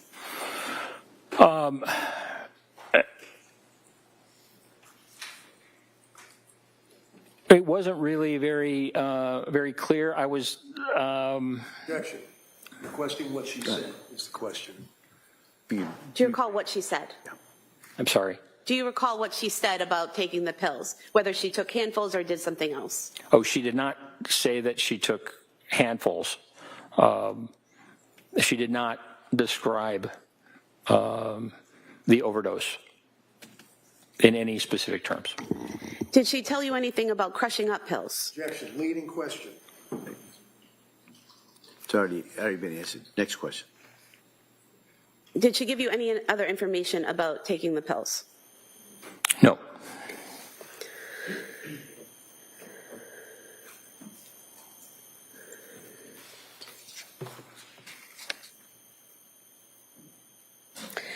Now, if you could tell us that portion that I asked you about earlier, what is sequential decision making, and how did you see that in her behavior? Well, as I mentioned, she, after strangling the 3 children with the exercise bands, she went up the steps, went to the kitchen, she got a knife, and then ascended yet another group of steps to her bedroom, to their bedroom, and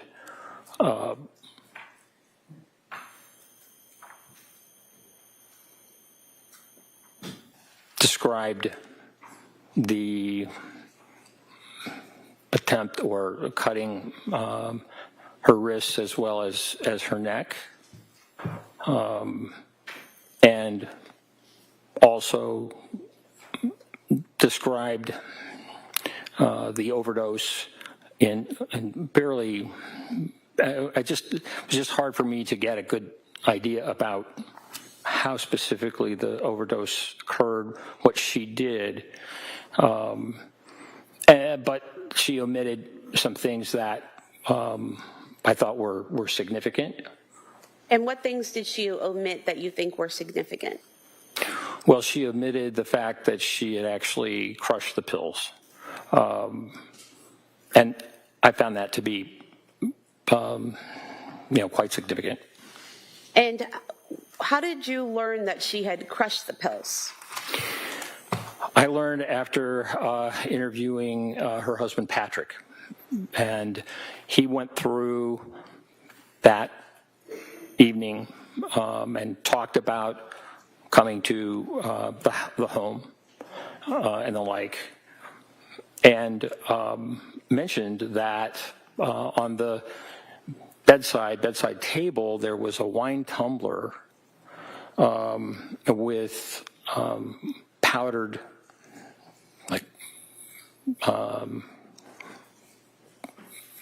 medication, crushed up medication, that there was still some in the wine tumbler. And I had not heard, she had not told me that she had actually crushed the medication. And I know that in Dr. Resnick's report, and also in what Lindsay Clancy told me, that she had lemonade in that wine tumbler when she took the overdose. And when I asked Patrick Clancy, he told me that they did not have, he didn't think they had any lemonade in the house, that was not typical at all. And doctor, what is the significance? Finish, please. I'm sorry, were you not finished? You done with it? Hold on. You Yes. done with that answer? All right. Next question. And so, doctor, what is the significance to you, if anything, of this atypical use of lemonade and the crushed powder in the cup? You say what is atypical? Well, I think you just said that Patrick Clancy said it wasn't typical to have lemonade, correct? Correct. So is there any significance to you to the fact that there was lemonade in the cup and that there was powder residue in the cup? Or straight that, was there any significance to the fact that Lindsay Clancy told you that there was lemonade in the cup and that Patrick Clancy saw powdered residue in the cup?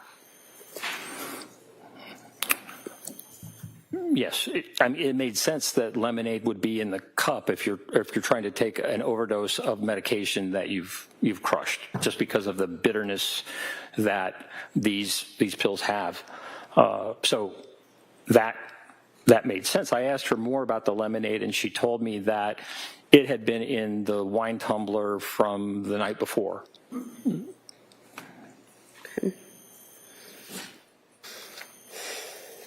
And in terms of the decision-making process, like what types of decisions is she making? Are you referring to, what to take and how to take it and when to take it and when to cut herself, those types of decisions? Well,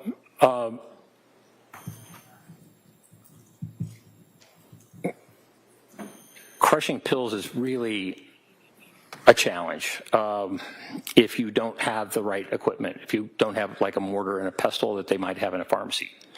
And so what I wondered about was that process of crushing the pills to the point that they were powder in order then to put them in lemonade and then drink them. And so that is, to crush pills, significant number of pills into fine powder is not an easy thing to do, particularly if you don't have the right equipment. It's just kind of a laborious process. And she also did not, it was Patrick Clancy who told me about the door being locked, and she told me she did not recall locking the door. And in terms of Ms. Clancy's ability to execute the strangulation of her children, is there anything about how she did it, what she did, that stood out to you in your evaluation? Yes. And what is that?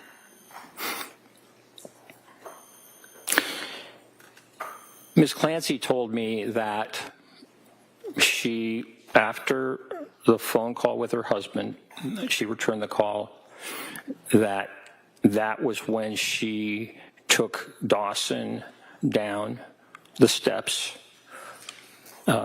into her husband's office to strangle him.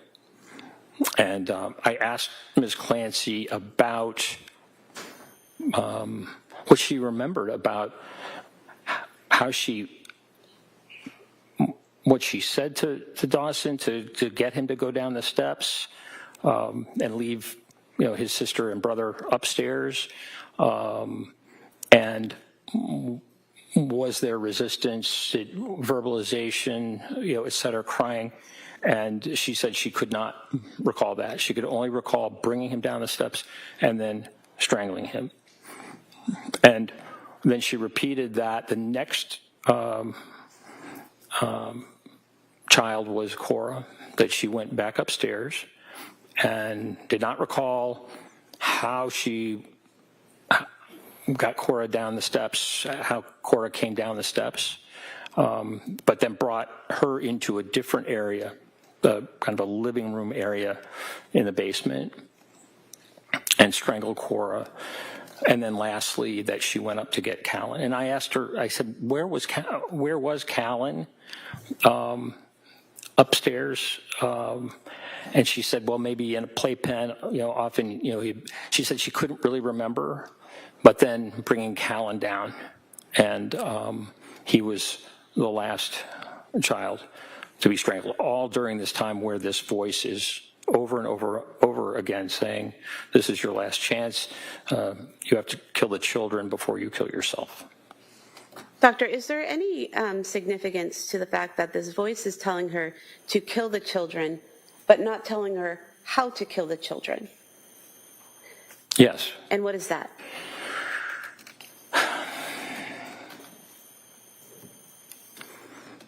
Just like adults, children have a will to survive, strong will to survive. I think it's just part of being human. And so I know that Dr. Resnick described Ms. Clancy as acting as if she were a puppet, but the children are not puppets. And just in looking at the Cape Codder video where Ms. Clancy is holding Callan and Dawson and Cora are there, I mean, they both are active. They can walk, they can run. And so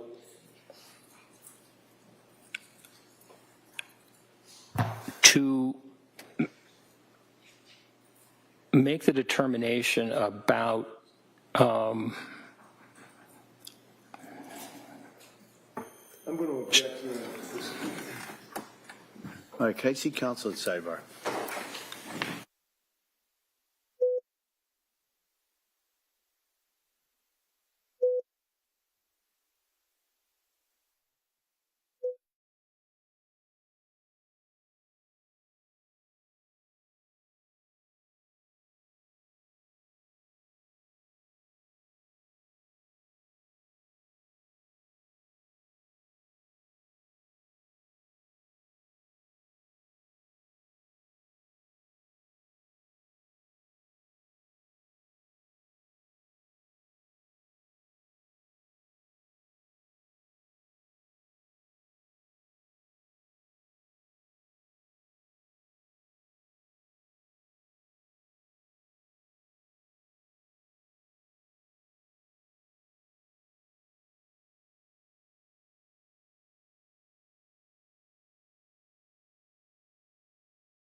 All right, Doc, you may step down if you'd like. You may step down this time. Step down. Yes, please.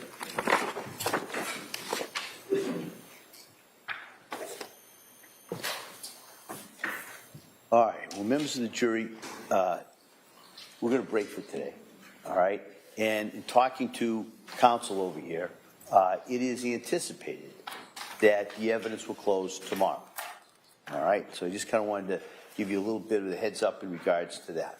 Now, the way it works in a case like this is it requires, after the evidence closes, I have to meet with the attorneys and go over some of the instructions.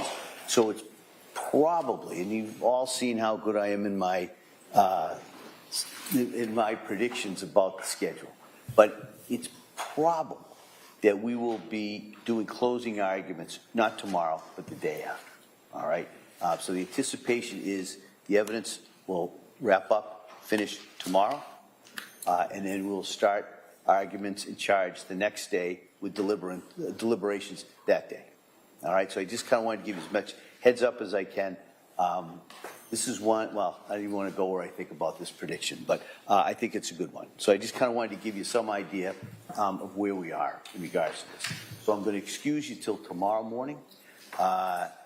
You've heard a lot of evidence, but you haven't heard all of it, all right? And like I've said before, you haven't heard the closing arguments of the attorneys. You haven't heard the law that you're going to have to apply to this. So you still have to keep an open mind. You still have to follow those instructions. Don't read anything about this. Don't listen to anything about this. Don't watch anything about this. And don't talk about it with anyone. You've been so good at following those instructions for all these weeks. I'm just going to ask you to kind of hang with those instructions a little bit longer. And so with that, I'm going to excuse you till tomorrow morning. We will continue with the witness who's on the stand. And like I said, I anticipate that we will, the close of evidence will be tomorrow. Okay? So with all my thanks, as I've done it all the time, thank you so much, and I look forward to seeing you tomorrow. Okay?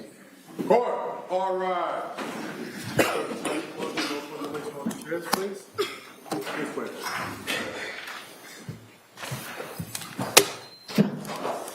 Get a flash drive for you. It's a flash drive of that video.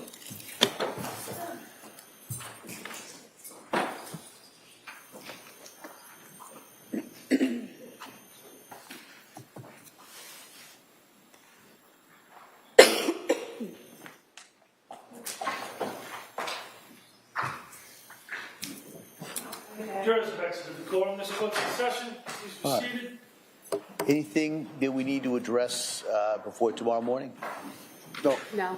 All right. Mr. Reddington? No, thank you. All right. Thank you, counsel. Thank you, everyone. We'll be in recess until tomorrow at 9 o'clock. Court